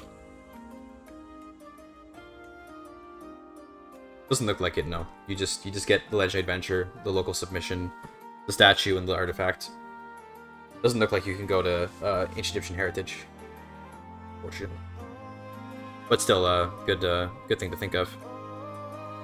Okay, I feel so gaslit now, because when I saw that, I was like, yo, dude, they got an ancient Egyptian heritage freaking thing? And then it was just like, no, it's just... no, it's not. Okay. Well, that's unfortunate. I got so hyped over that. So, it's just pre-generated. Such an easy way to differentiate these legends. Yeah. Yeah. I'm curious now, like, this Ramses property, like, let me look at where are legend properties stored, because now I'm curious about how that even works. Sons of Skota suffice? Yeah, that's the one you need. The Sons of Skota is the one it's referring to. Just so you know, that is the one it's referring to. Let's try to find these legend properties. I want to see what does that refer to. I'm not sure what exactly it refers to. Types? Oh, wait, maybe. Yeah, these are just the 3 heroic and... I'm just gonna look up legend underscore property and just see if we can find anything. I don't know if it'll... Well, actually, let's look for it in localization, and then we can see if there's even an entry for it. No, there isn't. Okay. Hold up. Let's... Bear. Like, okay. This must be, like, maybe creatures that pop in... Like, creatures that pop into the story, or something? I don't know. Like, if I'm gonna search Ferocious Beast in the game files and just see what comes up. If I just search for the Ferocious Beasts anywhere in the game files. Just the whole game. Fuck it. Where do we find this entry? 1 hit? Okay. 2 hits. Computer is like, I don't like this. Searching tens of thousands, well, actually, probably hundreds of thousands of text files, unironically. Let's just take those 2 hits and we'll go with it.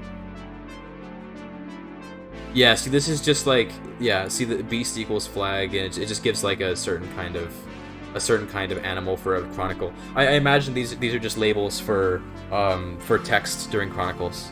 That's what I imagine this is.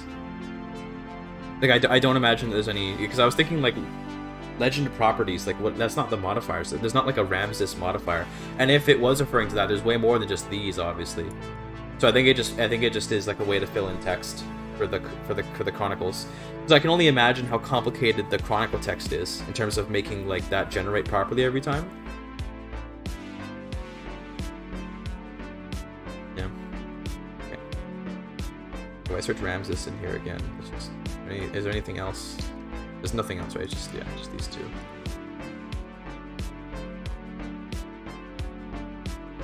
So yeah, so this occurrence then, this occurrence right here, I thought this was so pog. I was like, yo, dude, like this guy got it, I didn't get it, and I'm mad because I wanted to be the one to get the ancient Egyptian legend. But it turns out that that's just like the blank get name dot descendant entry. This is literally just procedurally generated. Okay. I was so pissed, man. I was so pissed. I was like, dude, I wanted that for my video. I wanted to be, because I founded Israel, and then I did the prophet of Israel seed, which you get for forming Israel. But then the thing is that, okay, it was just a very lucky occurrence. Yeah, literally it was just pure luck that happened. I was like, oh, okay, wow, cool. That was literally just lucky. But I'm pretty sure that the seed, are these legend types or whatever? Like, let me take a look at how they name these. Right, so for a heroic legend, well, yeah, this is all this stuff. How do they name these? Because I want to see how they got to that name. Because the ancient Egyptian is a legitimizing one. So let's take a look at the legitimizing stuff. So legitimizing.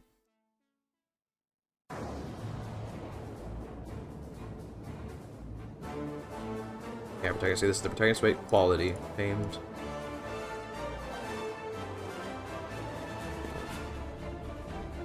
Impact. So okay, remember when we were talking about how easy it'd be to mod legend types, by the way? Bro, oh my, it's so easy. Look at this. So the legend type legitimized, you could just add like province modifier. These are all just modifiers you can just mess with right now. Dude, it'd be so easy to just add like a if. I'm fucking with the code right now. I shouldn't fuck with the code right now of the early access copy, but you could just add like a if, and then if your character comps, then give them a flag, and then the flag makes the if work, and then you can do. Oh my god. It would not be very hard to make this more complicated. This is like, I think this is easy enough to read that you can have no understanding of CK3's like coding, and you would be able to figure out what this is. Okay, that's how simple this is. Okay, so I'm pretty sure there are ways that like modders will have a wonderful time with this, because you can just like, it doesn't take a genius to figure what this is. I'm pretty sure modders can do insane things. Like literally, you could add like if statements, not to the modifier itself, but to the impact. So you couldn't add it in the modifier because modifiers can't have if statements, but you could do like if equals, and then just be like root dot culture equals culture Trojan for the memes, right, or whatever. Then, or it should be limit. Sorry, I forgot the limit. Limit. I'm so bad. Sorry, I'm just memeing right now, but limit. Okay. And then it could be like province underscore modifier equals, and then just be like, I don't know, county opinion. I'm just picking stuff that I can see right away, equals like 50 or something. Like that would really be like a way to make a legend a little bit more unique right there. You can just have it be like, okay, so if the person is Trojan, you can do that. And you can even add like, has underscore character underscore flag, and then just, you can make up flags as you go, right?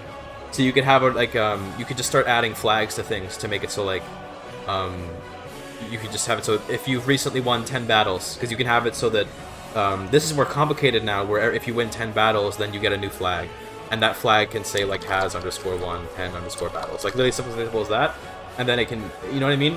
Like, dude, this is nothing crazy, all right? That I'm starting to move into like the medium level of modding now, where it's like adding character flags and if statements and limits and all that, but you can definitely do even simpler things and create some interesting effects. Also, I realized that's a minus, not a equals, but you take my point though. Like, you know what I mean? This will be like crazy for like modders and stuff, because you can make the legends actually have way more complicated impacts if you want. So it's pretty easy. It looks like it's relatively easy to mod this. It's pretty modular, you could say. Okay. This is the effect that runs when you complete it.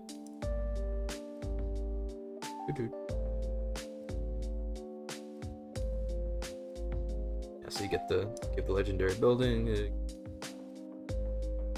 Looks like these are all scripted effects. So we can probably find this effect in the scripted effect section. I'm just gonna quickly find it.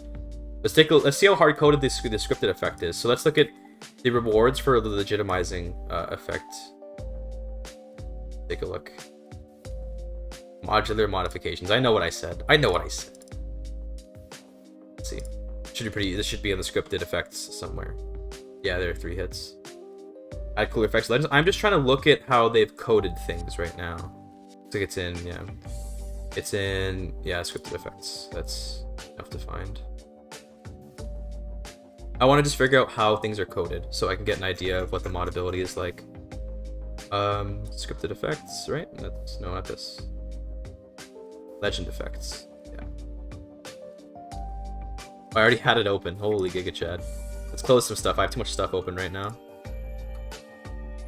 Way too much stuff open right now. This. Okay, so let's go find this real quick. Oops. Nope, don't fuck with the... Oh, no. Okay. Don't fuck with the code. Okay, great. There we go. This is what it does. So this is the effect that you get. So this is... How complicated is this? Legendary culture...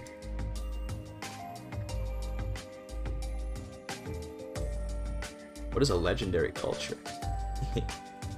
Get VS? Nah, dude. No, Notepad++ is my baby. Let's take a look. How big is this effect? This looks like it's a pretty big effect. Oh, it's not that big. Okay.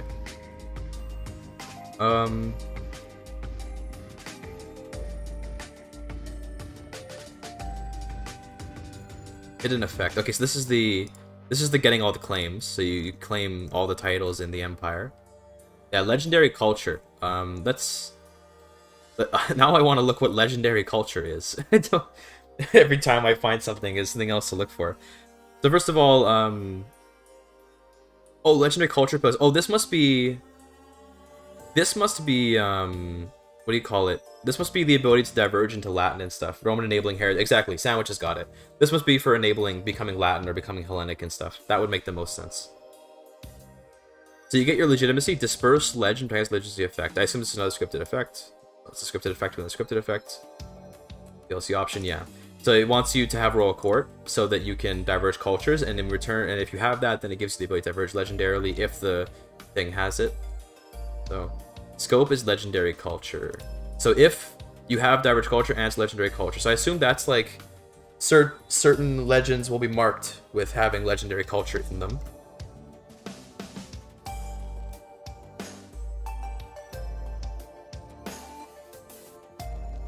So you get claims to everything, which is in the, yeah, you get claims to everything. And that's it, that's all. So you could easily add more, so there's new decision. Okay,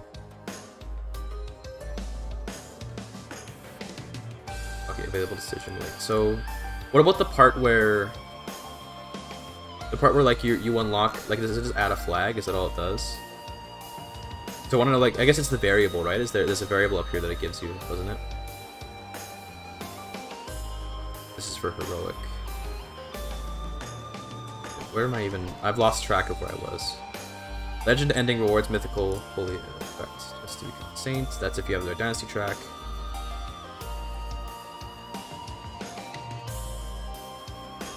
Characters' flags. So in the game, in debug mode, you can look at a character's flags looking at their AI value. So here, this is what I mean about how with flags. See all these flags that are here? Okay? I'm just saying, okay, if a character has, like, I don't know, the flag for, like, I don't know, anything cool here that I happen to see. Prioritize Scandinavian adventurer. Maybe they get a cool new thing for their legend. You know, that's all I'm saying. But, you know, I'm just thinking about ideas. You know, that's all I'm thinking about. But yeah, you can check out characters' flags looking at their AI value in the debug mode. So I think by having this variable, I assume it allows you to take the decision. So I'm going to check this, finish mythical legend variable. I assume this variable is what allows you to do certain decisions. So let's take a look at the common. Maybe not. Maybe I'm wrong. Oh, there's some more hits. That's what I'm waiting for.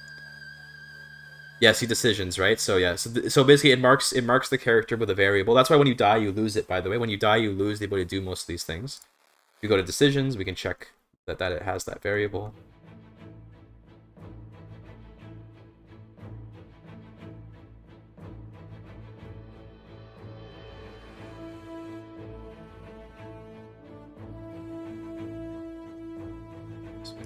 I need to check the variable. What am I even looking at anymore? There, this, I want to check this. Yeah, so here, limit has, you have to have the variable. That's how it works, to assign you the ability to make like legendary buildings and stuff. It just gives you a variable.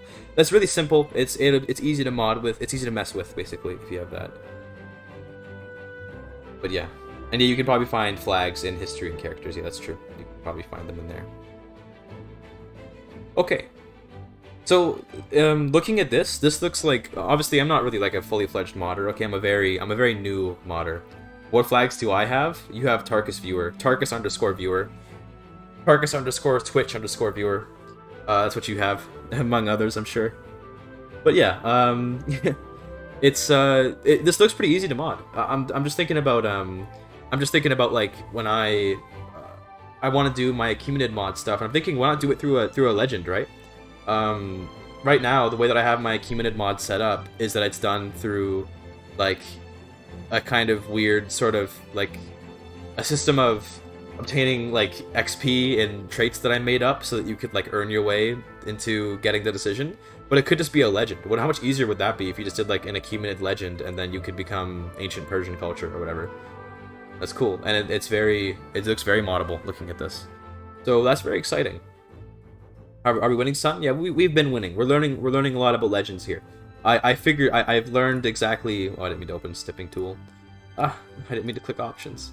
We've learned how the ancient Egyptian descendant happened. It was just insane luck. Insane luck that I happened to be playing there, and then the procedurally generated ancient Egyptian descendant thing ended up doing that. Diverge Greek into East Rome with Hellenic and Latin, for sure. That'll be something people definitely do, and that'll be cool, I think. But yeah. Okay, I feel a lot better about this. I remember I was so sad. I was like, man, I wanted to be the ancient Egyptian guy.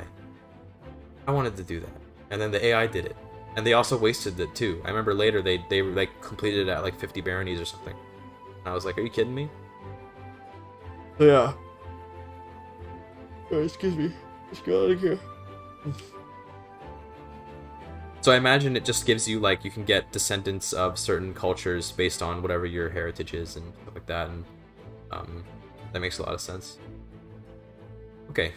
How long have I been streaming? How long has it been? It's been 4.5 hours. We're gonna stop streaming pretty soon. I need to have food soon. But for now, geez.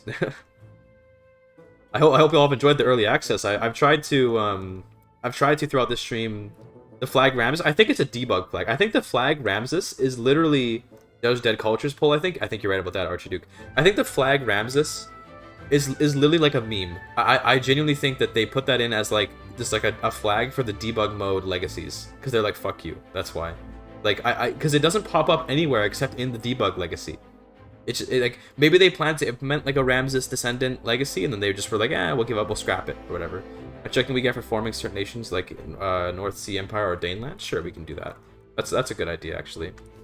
Let's swap over to I don't know, Sialand, and just should have North Sea Empire in here, right? Bypass requirements. I don't think it'll be anything different though. I gained a new Jarl Legend Seed. Dominion of the Sea. So Dominion of the Sea, right? If I just, you know, give myself the gold for it. Did I leak the new OST? I was allowed to. So yes, in a way I did, but I was allowed to. See, again, this is just... So the unique names are cool, right? But ultimately they're the same. This is what I was talking about way earlier in the stream. The effects are the exact same. They're just... They're just different names, but you get the same effect of like, okay, I can, you know, I'm allowed to, like, see here, launch legendary adventure. This is all the same effects as Sons of Lodbrok. So it's like, it's not really, it's no different. We can try doing United Slavs too, just quickly. Play someone Slavic. This guy's Russian. You get the Empire of the Slavs Legend Seed. Right, Slavia. Empire of the Slavs. Cool. Again, let's see this. Okay. Again, this one is the same. You get all the title, you get all claims on the Tsardom of Slavia, just like every other legitimizing thing. So okay, it's just flavor. The difference between them is all just flavor. Also nice. That's pretty. This is an Empire got fucked. Roman Empire got fucked though. Okay. Yeah. Legend of QA. Let's go. Yeah. It just gives like we can even try like Greater Armenia or something. We can try that.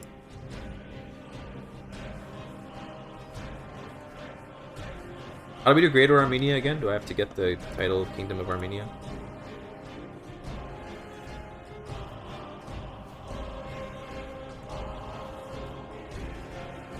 I do it now. I forgot how you even do Greater Armenia. I'm just gonna like, just give me all of.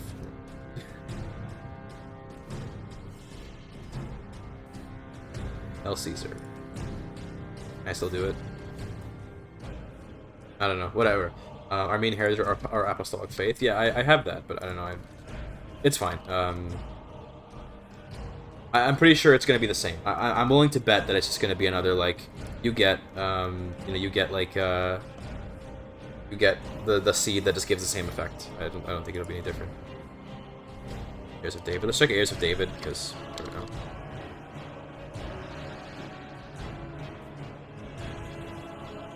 Oops.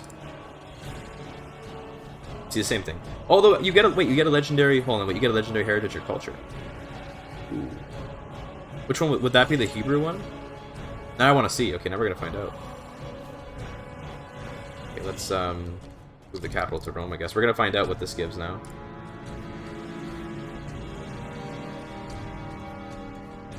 Probably Hebrew. I imagine it's Hebrew, but we'll check just to make sure.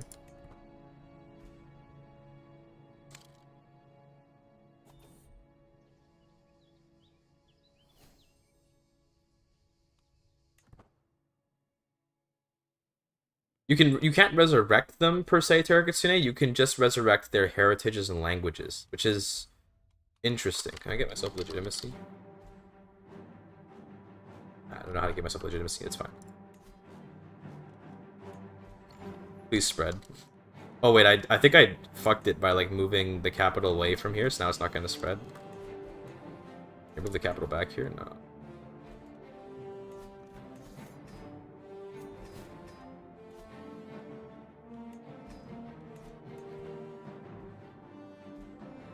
Actually, Atlantean, true.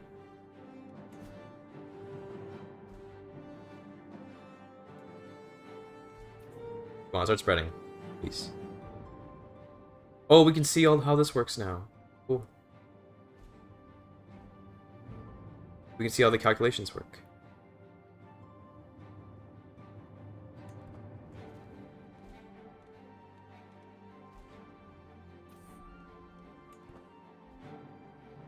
Well, let's hope it spreads around, I guess.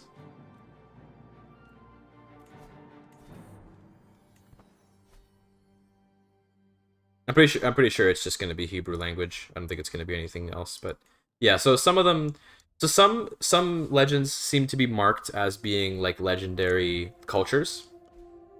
That's about Bagratuni sovereignty, but wait, is that the fate of Hispania? That's because I did the foothold, I think, right? Yeah. Yeah. Yeah, these, again, I don't think any of these are going to be particularly special. They're just, also, I probably should have, would help a lot is if I did this. That would help a lot with the spread.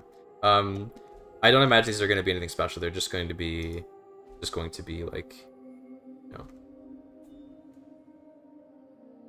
1.2, that's probably because of this, right? Yeah. They're probably just going to be like the other ones. Get a chronicler? Yeah, I just did. Yeah, I got you. Sorry for the delay on that. I wish I could make them spread faster, but I guess, hold on, to be fair, I do have a way I can make them spread faster. Hold on. I can just change the game rules. Let me drop in again. Change the game rules. But I can bet that it's going to be Hebrew language. I don't think it's going to be anything else.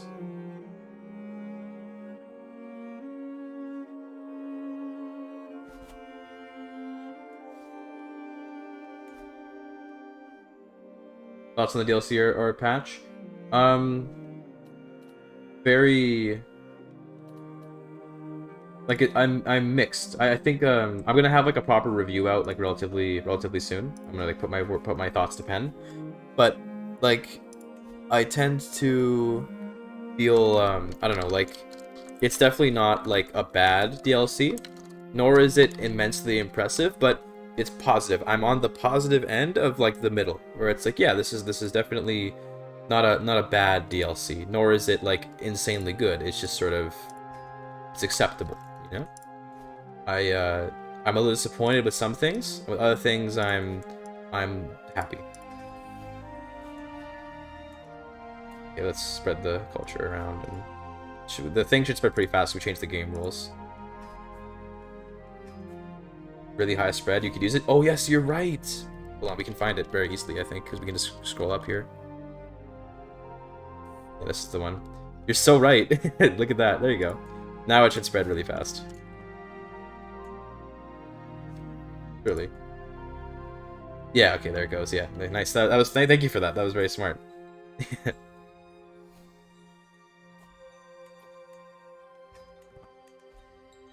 Look at it go. That's so satisfying. Holy. I love it. Okay, great. So yeah, let's see. Complete it, and then let's see what we can diverge. It's probably going to be Hebrew, I would bet. What's my culture? I'm Armenian, right? Yeah, it's Hebrew. It's Hebrew language. And Israelite heritage. Okay, so Hebrew language, Israelite heritage. Sicilian aesthetics, I guess. Oh, that's pretty funny. Yeah, that's all it was. Feel immersive or impactful is just more flavorless modifier stacking. Oh, see, that's the thing. It's the opposite of... So it's literally the opposite of flavorless modifier stacking. It is flavorful pointlessness, which is funny. In a way, it's good, because we don't want just more, like, pointless stacking, right? Makes complete sense. But it's the too far in one direction, I think. It's, like... most of the legends are, like, not at all worth the money that they cost, but they're cool. You know what I mean? Like, but they're super cool, so now I want to do them, right? That's like more or less how I'm feeling about them. Like, oh, they're so cool, I want to do them. And it's funny how that works. Let's go and do the Skoda one real quick, because I just want to see what it ends up being like.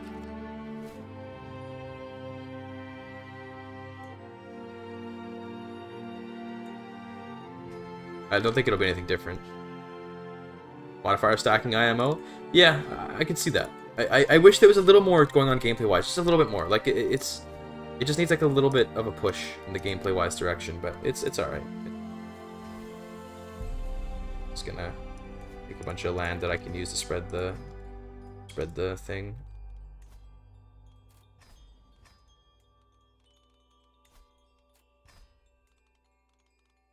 Surely this will be enough if I just take all of Wessex. Give me the modifier. That's 300 baronies, right? Surely.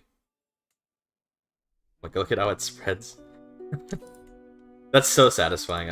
Even though like I'm just cheating, it's very satisfying.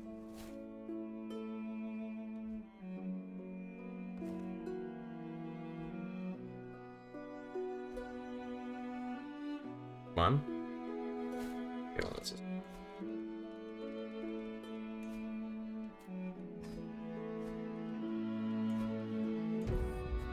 Most advantage, but no furniture. I think that's actually quite apt. It's completed. Yeah, it doesn't. So you're not gonna get nothing special. It's the same as every other, thing of this type. And it didn't give any. Yeah, so it doesn't make you ancient tradition or anything like that. Will impactful pose serious risk? They definitely are impactful. They're definitely impactful. Yeah, they're something. They're just like, I don't know. They're just not that interesting because they're not very proactive. Like, it's a very... Both systems are very passive, which, you know, maybe in a way it's a breath of fresh air, but... Yeah. Legendary Adventure, by the way, those of you that... I figure most of you are aware of it by now, just from, like, you know, from, like, seeing other people play it, but... Legendary Adventure is probably the coolest part of the being a mythical legend. You click it, and now I have a CB. And the CB lets me do this, okay? Declare a war. Okay. Not this one. Legendary Adventure. This is a ring and adventure, but it's for a whole kingdom. That's awesome. I just want to say, this is my favorite part of the legends, is doing getting to do the legend like this. Give a legend of cheapy cheapy chappa chappa doobie doobie dabba dub. I think not. which is useful in letting your drift much quicker. Yes, definitely. Legitimacy is also very OP right now because it's relatively easy to get a high amount of legitimacy and then to maintain it, and to use that legitimacy to do like crazy stuff. Definitely though, the best part of the legends is this adventure. Like above all, like I know legendary buildings are cool. I know like some stuff's cool, some stuff's not cool, whatever. This is cool. Then you convert a lot of land much quicker. That's true for unreformed faiths, yeah. So if you're playing as like a Viking or something, it'd be cool to be able to convert stuff to Asatru very quickly as well. That's also very true. But this adventure to me is just. Also, I don't know why it's not. I guess it has to be like a certain distance away. Yeah, it probably has to be a certain distance away before you can do it. But I love the Legendary Adventure. This is actually like the best edition. Is finally you can abandon your realm. So that's you abandon your realm. Yeah, but it's great. Legendary building UI. The UI feels fine. The UI is chill. I don't have any problems with it. Where my problems are is just the lack of ambition with the legends. That's all it is. Lack of ambition with creating legends that do really insane, unique things. And the building slot that it creates is the same thing as a special building slot. So if you look here, like, see how London already has one because of the Tower of London? Legendary building is just another special building slot. But it doesn't stack with other special buildings. So let's say my capital is London. If I were to do... Here, I have a legendary building I can clear grounds for, right? It picks your capital, and then it makes a special building slot. If there already is a special building slot there, it picks a different county in your domain and then builds it there instead. So here you see it's here and we can build it and whatever, that's fine. It gives you the trait August when it completes. It's really good. So that's cool. But then let's say I did another, we can just do another one real quick and I'll show you. We can pick any of these. Let's do, I don't know, how about, so I have the holy site? Sure. Not cold, but gold. Let's just do this one real quick. Yeah, just for demonstration purposes.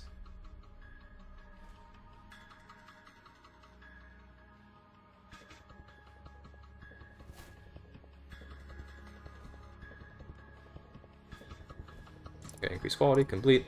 And now you see we can clear grounds for another holy site. And you see it just picked Boulogne instead. I don't know how it chooses to pick. Like, I'm not sure what the rules are about what gets picked. But it chose Boulogne. And I can't pick where it goes. It just goes where it decides it wants to go. So now it goes here, Legendary Shrine. That's all it is. The mechanic for abandoning the realm is great. Yeah, being able to abandon your realm and just go somewhere else is lots of fun. Like, I could just go to Crusader and just be like, you know what? The nice thing about it, okay, this is one thing that's super based about it. Okay, this is very important. This character is tribal. But I can quickly just become feudal for the sake of demonstration. Feudal, right? So now I'm feudal. What if I want to go back to being tribal? Okay, check this out. Alright. Legendary Adventure in Denmark. Yes, man me. Okay. Oh jeez, look at that. Look at the realm getting divvied up. Okay, there you go. I should be tribal now. Yeah, you can go back to being tribal very easily now. Very easily go back to being tribal now with Legendary Adventures. Also, yeah, this guy took over the kingdom. That was really cool looking, but that was like really cool. But yeah, you can now go back to tribal very easily if you ever want to, which used to be a real pain, but not anymore. New interesting modifiers. Well, I'm sure that there are events that give new interesting modifiers and stuff. Yeah, but I can't think of anything particular that was like really standing out to me. But yeah, you can go back to being what do you call it? Tribal. Feels like a feature unique to Norse Estonian bringing to everyone. I don't know if you feel about that. Well, that's true in that like it does take away some of the uniqueness from the oh, Conquest King of Denmark, by the way, a new seed. Like, it takes away some of the flavor from the Norse, which I totally understand. But at the same time, you have to earn it though. Like, I'm willing to accept it. Like, you do have to earn this. You have to like earn the right to do it compared to for Norse you can just do it off the get-go. I think it checks out. Like, I think it's reasonable. Also, one thing I'll recommend, I'm just gonna say this, okay? Game rules, okay? I think that the most fun is to play with legends very low and very high. Like, spread chance high, legend cost low. Let's be honest with ourselves here, okay? Balancing is not that important for this kind of game, just to be totally honest with you, because the game is already relatively easy in the sense that like you don't have to try very hard to like dominate in CK3. Okay, I think it's more fun to complete to complete like more legends and do more crazy stuff and let the AI do it too. So for that reason, I'm gonna say this now. I think everyone should be playing with low cost and high spread chance. It's just more fun to do more crazy stuff, right? Like maybe not very low, maybe just low, maybe just high. I don't know. But I get the feeling it's gonna be a lot more fun to not be limited by the fact that like it's never worth it to do legends if they're expensive. So you see here, this it costs 0.25 per month. That's totally fine. Remember when I was playing over here in Nubia in the very beginning of the stream?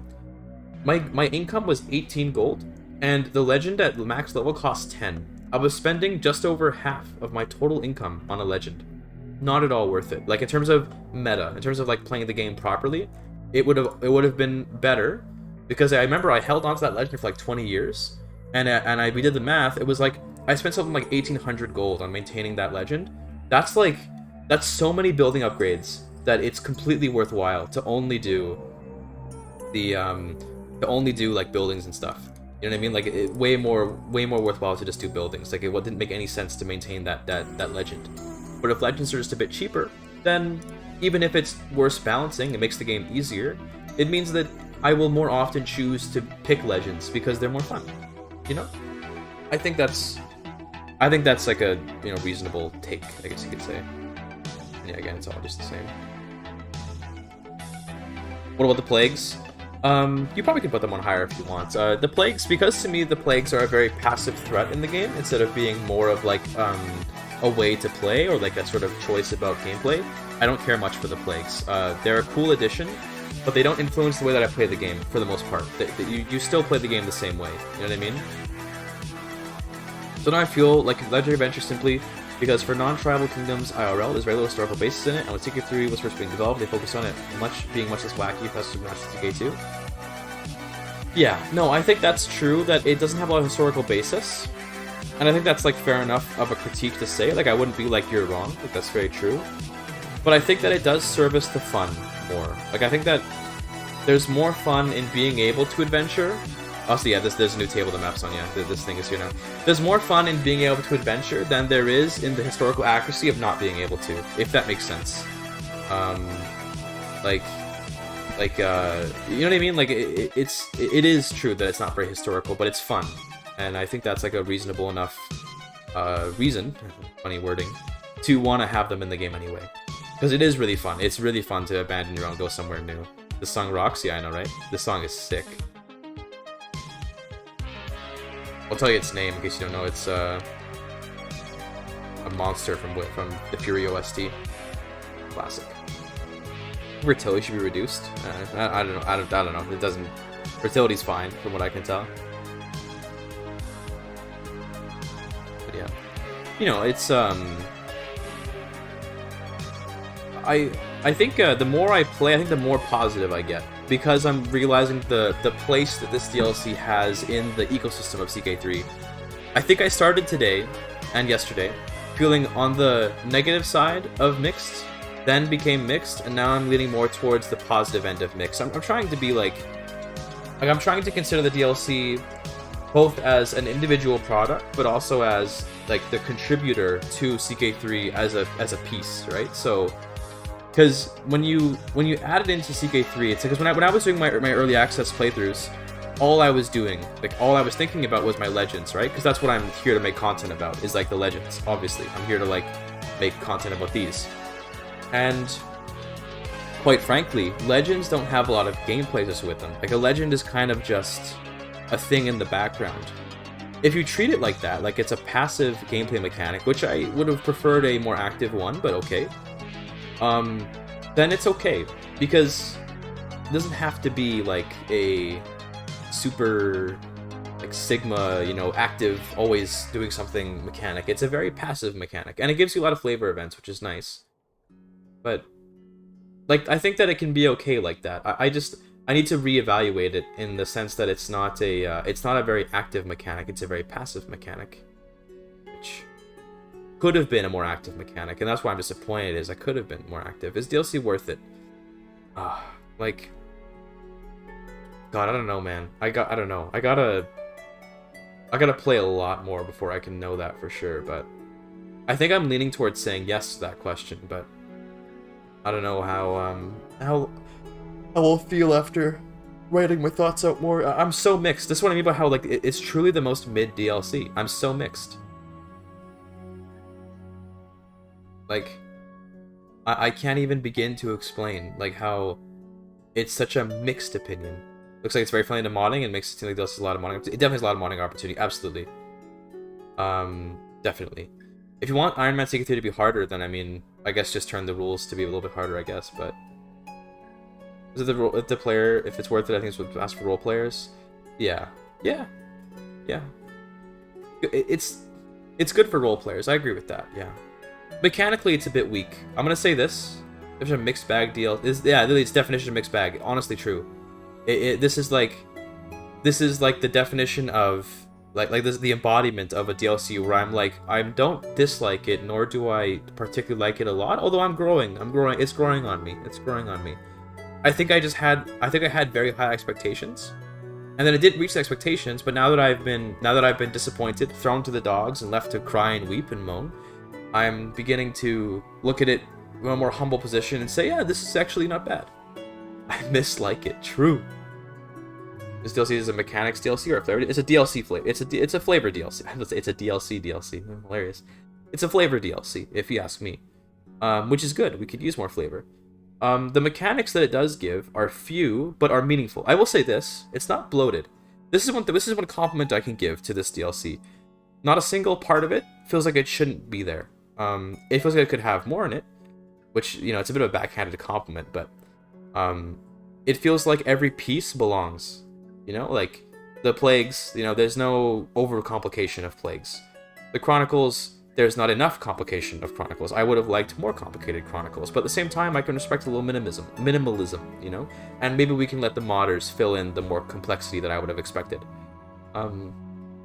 It's just, I just go back and forth. I go back and forth so much on it because it really does make me feel like, oh, I like it and I don't like it, and I like it and I don't like it, and then I have all these grand ideas, but the ideas are like way too complicated probably, and that's fine. And they're like, okay, all right, okay. I don't know. Might as well fix it, Copium. True. Does it interact with all existing systems, or does it just feel like another add-on? Well, it feels like an add-on. I'll say this: it doesn't interact with other systems very much. But that's intentional. I think that the devs have wanted to pull the DLCs away from being like stacked on top of each other for a long time. Because it sucks if you're someone who doesn't actually own every DLC, when a DLC you bought has its value diminished by the fact that you don't own the other DLCs. So like this does stand alone. Like this DLC definitely does stand like as its own entity within the CK3 mechanical collection. I'm really curious to see what people's opinions will be when they play it, because I've obviously got my opinions, but I know that I know for a fact that I'm kind of a weirdo because I put like a lot of ambition into these. Like I put a lot of like expectation onto these DLCs, and that's why I tend towards rating them lower than average. The one that got me was, funnily enough, Tours and Tournaments, because I actually didn't expect much from that DLC. I don't know why. I should have, looking back, I should have known it was going to be a good one, but when I first heard about it, I was like, oh dude, like, you're just putting people on the map, like, who cares? And then it came out and it was like mechanical, like it was deeply mechanical with the new XP tracks on the traits. It was like, it made traveling interesting because there was danger and there was like people you could hire to help out, but it wasn't bloated. It didn't feel like it was like overly. I didn't spend like way too much time thinking about things. It was like, okay, mercenary guards, and then what's the terrain forest, so you get the forest guys. It looked at first scary, then it became very simple. So Tournaments got me. I was like, yo, this is great. This is an amazing DLC. That's the best one we've had so far. Legacy of Persia did the same thing. I saw Legacy of Persia and I was like, okay, so it's another struggle. Okay, so I was thinking it'll be like Fate of Iberia, which was kind of, you know, on the lower end of mid.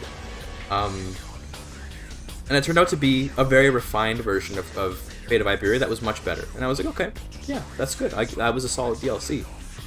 This one, I think, is probably getting a similar... This one is more like a 6 out of 10 than a 5 out of 10, I would say, from what I feel about it. It's on the better end of average, but... There's all the different events which used to just be clicking, they'll CK3 and CK2 make something more dynamic. Exactly. Those bloated, unnecessary DLC in your opinion? Royal Court. Yeah, the Royal Court is definitely... Yeah, the Royal Court is like so bloated. Like, dog, I don't care about holding court, okay? I really don't care about that, alright? Like the commission artifact button and stuff, like some of these buttons are just like, I will never click these. into Roads to Power. I don't know much about Roads to Power yet, so no idea. But I'll tell you this: when it comes out, I'm gonna freaking get it early access, hopefully, and play the shit out of it. Royal Court was probably the lowest DLC for me, which was funny because the only reason I think that is because the part that was good about that DLC, which was the cultures, wasn't part of the DLC. Like if you would give me Royal Court, and obviously this is not a good world. We don't want this to be the world that would have existed, but a world where the culture system that got added with that update was part of the DLC, I would have been like, okay, this is like a 7 out of 10 DLC, and then it has a useless Royal Court mechanic. Like as in, it would have been 10 out of 10, but it got dragged down by the Royal Court stuff because that culture stuff was insane. But the culture was free, except for hybridizing and diverging, which those are pretty fun as well. But that's the only part of Royal Court that's good. Is Royal Court even to this day is just kind of intrusive. Go to more flavorfuls, uses Trinkety, be one of the most fun mechanics. Exactly, like artifacts like by the mid game, not even by the late game. It is exclusive to Royal Court, hybridizing is and diverging. But if the like artifacts by the mid game weren't so spammed that they were like annoying to deal with. Remember before they added when they didn't have the destroy artifact button to get money out of them? Okay. Remember those days? God, it was awful to get rid of artifacts. Just you had to gift them to individuals to get them out of your artifact, and that's like 3 or 4 clicks per artifact to do that. Holy shit. Then they added to destroy artifacts, which helped, but even then I still have to go into my inventory and I gotta click through like 20 artifacts and destroy all these crappy little shitty artifacts, and I'm like, dude, this is so bloated. Why are you holding court, bro? Even Arthurian swords. Exactly. Royal Court definitely was the lowest point of CK3, even though it brought in the culture system, which was insane. The update did, not the DLC, the update did. But that's what I mean about bloated. Royal Court was bloated as hell. This is not bloated. This is a DLC which, like, I have high standards, so I'm gonna call it here, right? I'm gonna say this. I'm giving this, like, right now a tentative 6 to 7 out of 10. I'm getting even higher, maybe even a 7, but 6. I'm gonna say like a solid 6 out of 10 DLC, okay? But I tell you this, people are gonna call this a 10 out of 10 DLC, absolutely. You're gonna have all the content creators and lots of people on Steam reviews. This is gonna be a 10 out of 10 DLC as far as people are concerned. Definitely. Was it disappointing? It was, yes.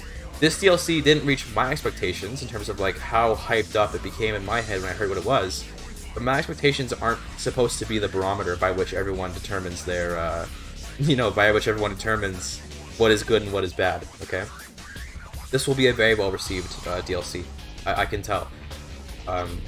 Because it is cool. The stuff it brings is cool. Doesn't bring a lot, but what it brings is effective. Like, these effects from the legacies, these are really cool, okay? These are really, really cool. And more of this would be very appreciated. And that's why we just needed more of it, right? Like, we just needed more of this. If they could have just, like, I would have been happier if it was just like twice as many seed types. That would have been cool. Or a more dynamic and active system, but that's kind of, we don't necessarily need that. I understand now that this is a passive system. To create struggles and mods, yeah, it's tough. I've looked at that before, and it's oh god, ugh, I don't like it. But this is very moddable. You saw when I showed you the code. Like, this is like these modifiers and stuff. It's as simple as giving a guy a flag. Just give a guy a flag, create a decision that requires the flag, and then he can do it. And then the decision has its own effects. Like, oh, great. The clear graph legendary building, right, is shown. You have the variable, you have the DLC, and then it's just it's not even that complicated. Again, these are for each different type. So you have the shrine, the statue, the palace, and these aren't even that complicated. Effects, it just creates the holding slot. This is not very, and again, the removing the flags looks complicated, but it's just removing flags over and over again. It's cleanup. See, they even mark it here as cleanup. Very, very easy to mess with. I'm not even a skilled modder, and I can mess with this very easily. So yeah, this is gonna be. Although I'm gonna give it a 6 out of 10 because I was hoping for more, I'm gonna accept that my expectations were unrealistic, and that this is probably going to be a 10 out of 10 DLC in the eyes of the wider community, and that's totally fine. It probably deserves it. It probably deserves like a solid 8 to 9 in terms of the average person's liking of the game, definitely. So yeah, that's gonna be my statement for now. I'm gonna make a review. Oh, I don't want to. That's probably trippy for you guys. I won't show that. I'm gonna make a review, which I'll turn into a YouTube video sometime in the before March 6th is the time that I promised in the last video. So in the next couple days, and I'll write out I'll organize my thoughts better and stuff like that. Because talking is different than writing, right? But absolutely, this is gonna be a hit out of the park DLC for most people. I just had different expectations. Okay, I'm gonna stop repeating myself now. I think I'm gonna stop streaming because I'm repeating myself because I'm getting tired because I'm hungry and it's been like 5 hours of stream. Coming tomorrow too, right? There is, yes. I have the Ivar video coming tomorrow, so yeah, look forward to that. I'm editing that tonight actually. Everything on it is done except for I need to actually edit it together into a video. So yeah, Ivar video tomorrow, then the review probably the day after or 2 days after, depending if I need the extra time, and then we settle back into more normal content creation schedule, you could say. But for now, we're gonna fight someone to raid. It's been 5 hours of stream, not bad at all. I'm tired though. I need to eat something. For the YouTube audience, you know, sorry you can't raid with me on Twitch. Come to Twitch right now if you want to come join me in a raid. Is there anyone doing? No one I can see that's streaming the early access. That's interesting. I'm the only person streaming the early access. Are you kidding me? Damn. God damn.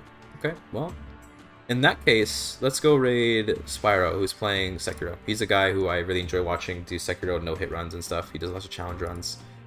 So we will raid him. Oh, his name is Croax on Twitch now, but called redirects? Yeah, you're right, but I can't redirect to a Twitch channel on YouTube, obviously. So if you want to come join the raid, YouTube chat, which by the way, hi to all of you. Thanks for watching so much, really appreciate it. Come to the Twitch. Even if you don't have an account, you can just come in and, I don't know, you can just chill, I guess. I mostly do my community stuff on Twitch, not on YouTube. So yeah, come on over here. You can come join us. By the way, thanks so much for being here, guys. I really appreciate it. I'm gonna get some food.